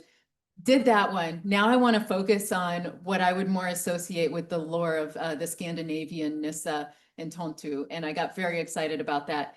And these gnomes in particular are not actually set in Scandinavia because Finland is not Scandinavia. They started in northern Finland. And so that became sort of a origin lore for myself to work with. So yeah. Like, right? You're like too close, and so I know. I just get looked over is what happens here. So you had mentioned that you had a really hard time with chapter 9 in your book. I was wondering if there was a chapter that's your absolute favorite chapter, something you really enjoyed working on. Oh, favorite. And I will say chapter 9 was also the first chapter where I got to dive into some specifics about grammar. And as the first deeper dive into those aspects, it was hard to figure out because how I set up chapter 9 would affect how I set up chapter 10, which affected chapter 11, which affected chapter 12 all the way through 13. And so I think that also made chapter 9 difficult, was just once I do this, I have to move forward with this. My favorite to write, I keep like lining things up and batting them down in my head. Probably, and this is going to be so sad, it's chapter 1, which was its own problem child because chapter 1 was originally 2 chapters, each of which was over 50 pages. And then my editor was like, sorry, like you can't set up a book with 100 pages before you get to the content. Because also that meant the content was probably going to be 2,000 pages. And so it had to be redesigned, remorphed quite a few times. And I think though that it became my favorite because like what it is now is so much better than what I had originally written in 2019 that I'm like, you know, sometimes you got to take a step back from a project and say, good on you. And so I think that's probably my favorite.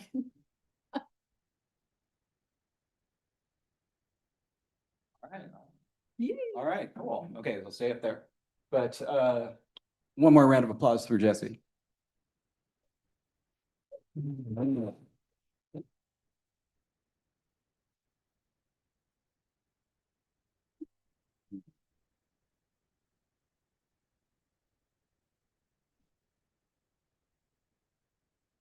See, There we go. Yay. yeah. I hope you know, no. Okay, so first, David by the way, presented. yeah. And then we missed Jesse's name. I like that. But anyway, so now yeah, closing remarks. So first of all, thank you so much for coming. Like we're super excited that people actually showed up. That was it's always a bit nerve-wracking putting something on like this because you never know if only like 5 people will show up. But this was really, really cool. So thank you so much. I have to thank we have to thank a few people. So first of all, the reason that we are here at the University of Edinburgh is because of 3 people. That's Hana Roda, who isn't here. There is Stefano Corretta, who is here, and Paris Sarian or Stephen Nichols. So go ahead and stand up and be recognized.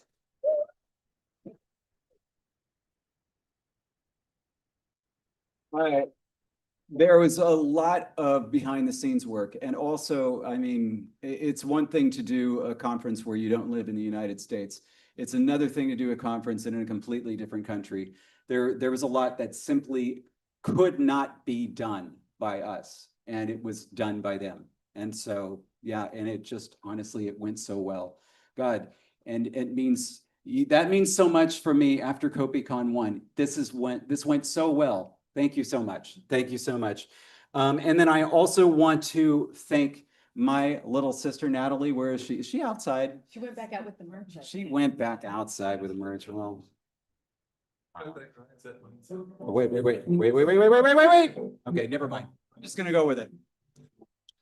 Is it loud? Go get Natalie.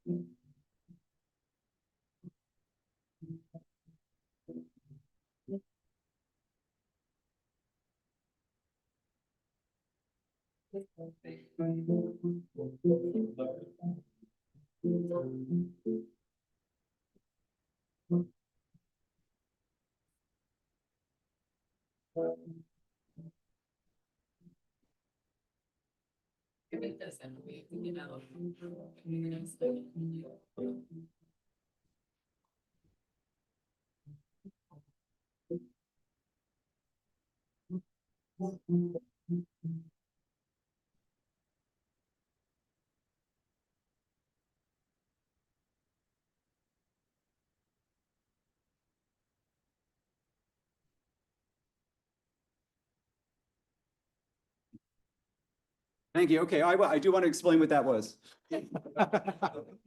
Sorry, I forgot the order of the slides. It's because we don't have the presenter display as a whole thing. But that was actually from the Conlang Stefa that Jonathan created.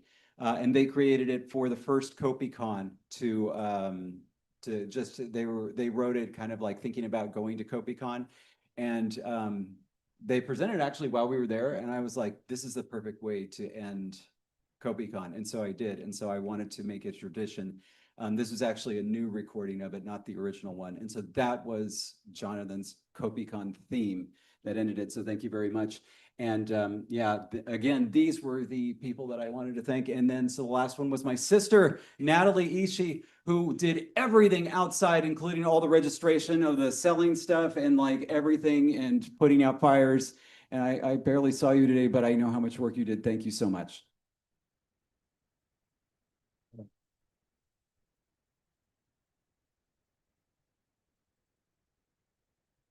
Okay, and so now, I wanted to mention what we're going to be doing. Like I said, we can stay in the room for a bit and we can chat, we can answer questions. We're happy to do that. Where we are going to end up, if you would like to keep things going for the rest of the night, we're going to go to Edinburgh Street Food, which is here. It's like a 22-minute walk. You could also find other means of transportation to get here. But it's just kind of like one of those open concept food halls that has a bunch of different places to eat. And so we thought that would be best than trying to make a reservation for 80. So anyway, thank you all so much. Thank you for coming. Thank you especially to our LTS family who not only are here, but also helped out as we were preparing for this, both here and leading up to it. Thank you also very much. And this one may have been a little bit off the cuff and a spur of the moment conference planning, but Kopikon 3 will not be. It will be happening, probably not here, but somewhere else. But you can look forward to it 2 years from now. Thank you.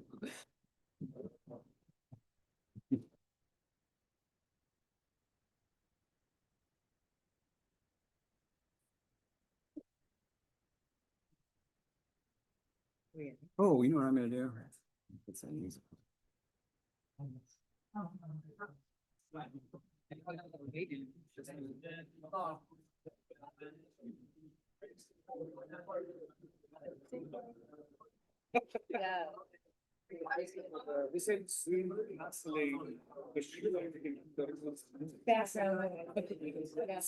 Because they had also said that while they could hear Jake's song, it sounded wonky, David. So like it wasn't perfect.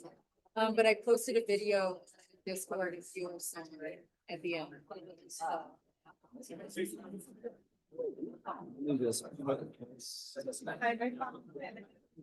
Okay. Let's make sure. They got to go shaking hands. That's great. Honestly, like fantastic. I can't go writer of my PhD writing. I cycled through my projects so much I ended up handing my therapy PhD. I think that. Yes, there's greatest idea. Yeah, I think it's fantastic. So that's why I try to use it for the also by not by just this one is the shiny stuff. so that So it may need a second before you shut it because you know. Thank you. Hoping. I'm interested.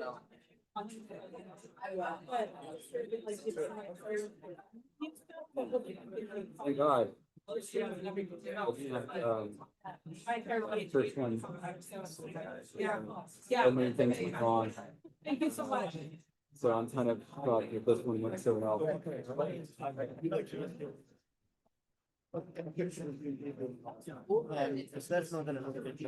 We finished signing. Maybe we can just do a quick photo after that. We just 1 second. David, when you're finished, can we get a quick photo together and then I'll send you back. Okay, here, I will sign that, get a photo. You know what we should also do? We should also get a photo at some point in time with the speakers and we change this.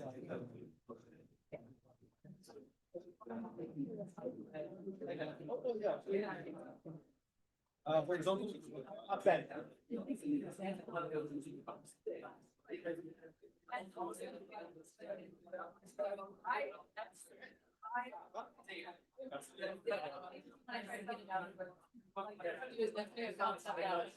Let's try this.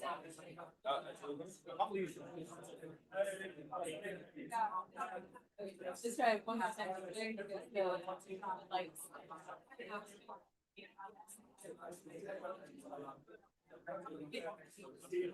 Thanks so much. I love that.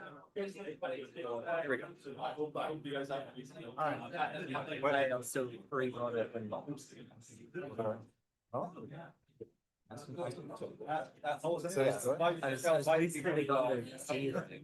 Oh, I did that. Yeah, I made sure. Yeah, because that wasn't a part of the font. So like when I was making that, I actually had to make a new text box and put it where it was supposed to. No, really, it's a big deal.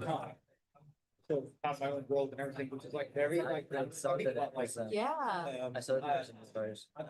It's very daunting to like create words that sounded. I think so like. I enjoyed it. And this ink may need a second. So it may need a second to try. But it tries for me.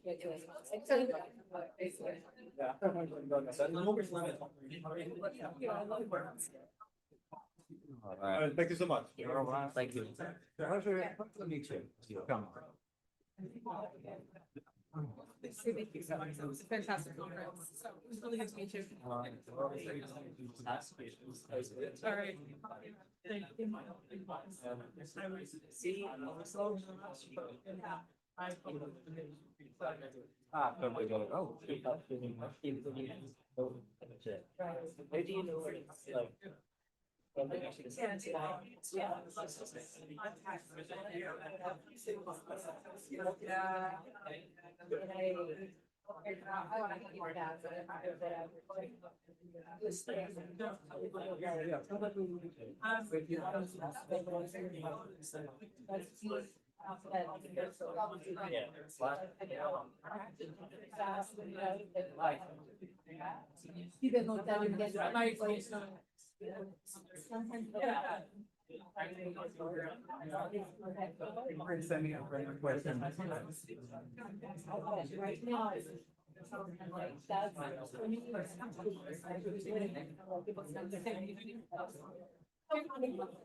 Here, I'll use this, the target, it'll be better. And if it's not, you know, go. You know what, I should have asked if you wanted to get more people to sign it. Then I would have made it smaller.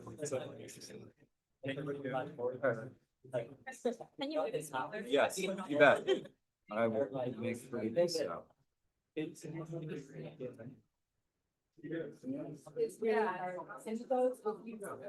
There you go, now there's plenty of room.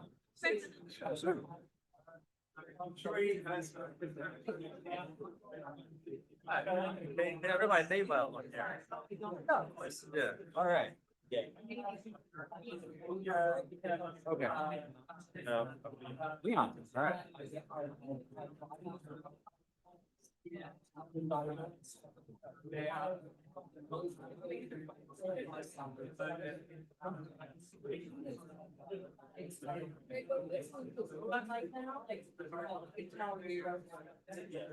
so, yeah, it's.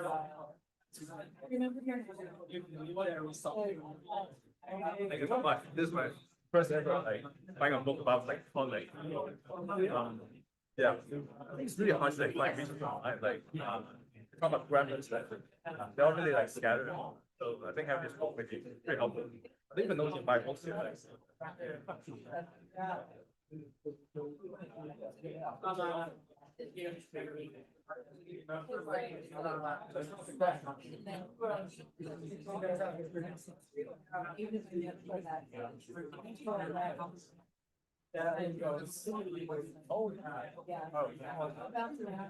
And I got it. Oh. And I got it.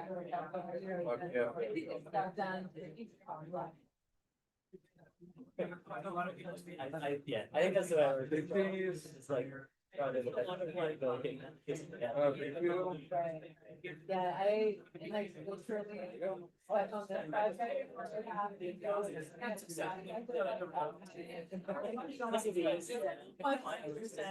project. So it's like I remember, you know, making it. Yeah. Surprised like the really small team effort. I mean, you just. Honestly, I was so glad that my sister came. It was fun. That was also a spur of the moment thing. I was like, wait a minute. Yeah, sure. It could be a business expense. So I didn't know if it was actually.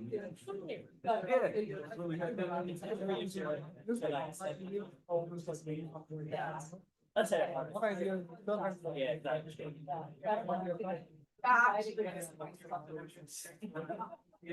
Something you can do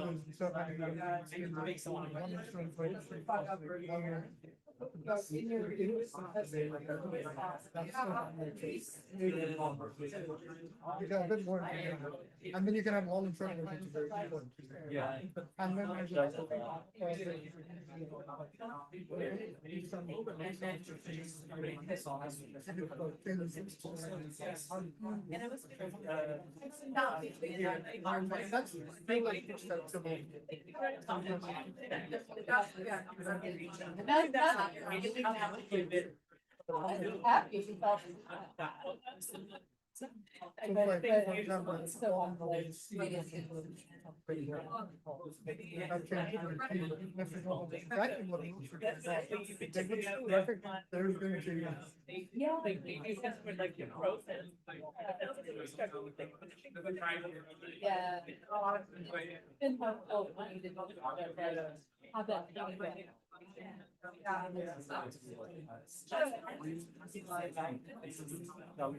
Yeah. Is already out. David, so he actually has an account and a archive of our. And, under his, like, if the online and all the examples that show up, if you want to be able to reference, like, what. But see, something's gonna come. I feel like he may have already. There, but not. It doesn't do that. And his account is under, if it's there, I'll find it, it's like, I can fix dialogue. Also, yeah, so if it's up, it's there. And then there's also.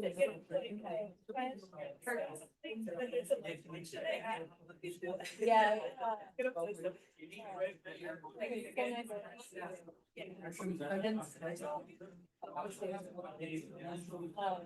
I really said I'm kind of like.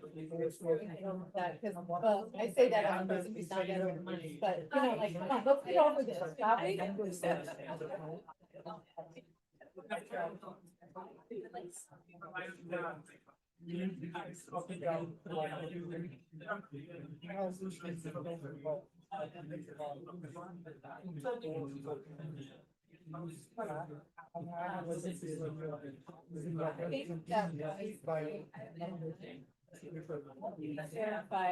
Hey, David, at 6, are we gonna be walking to the street food place? Is that the plan?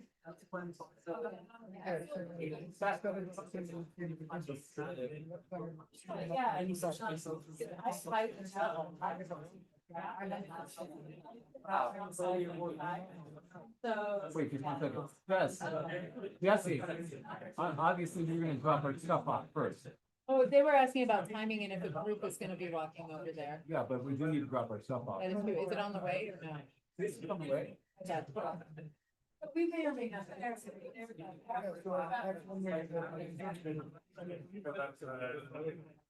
We will need to.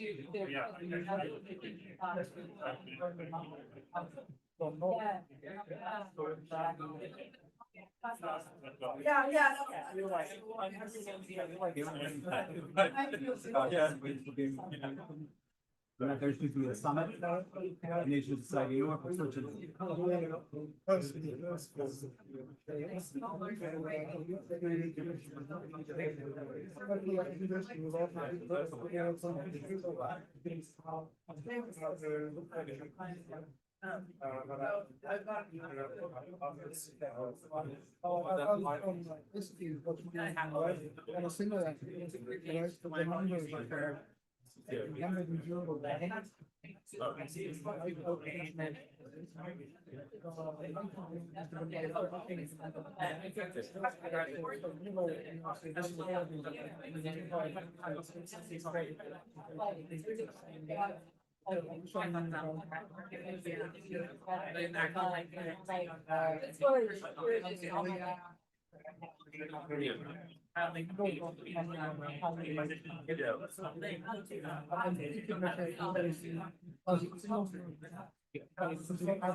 And then how you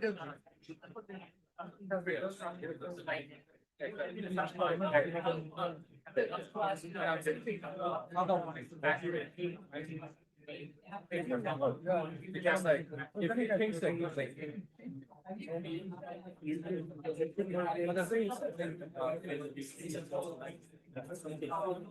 Log out from the PC. I'm gonna speak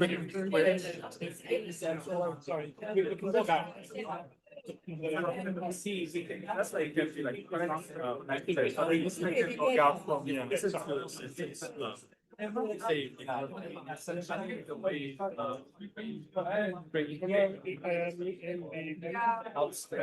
Is this yeah. Okay, it's coming from this way.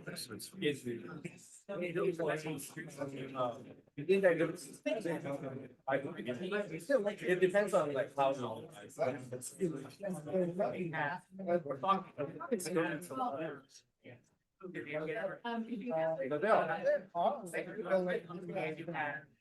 Yeah, I mean, I don't see why this.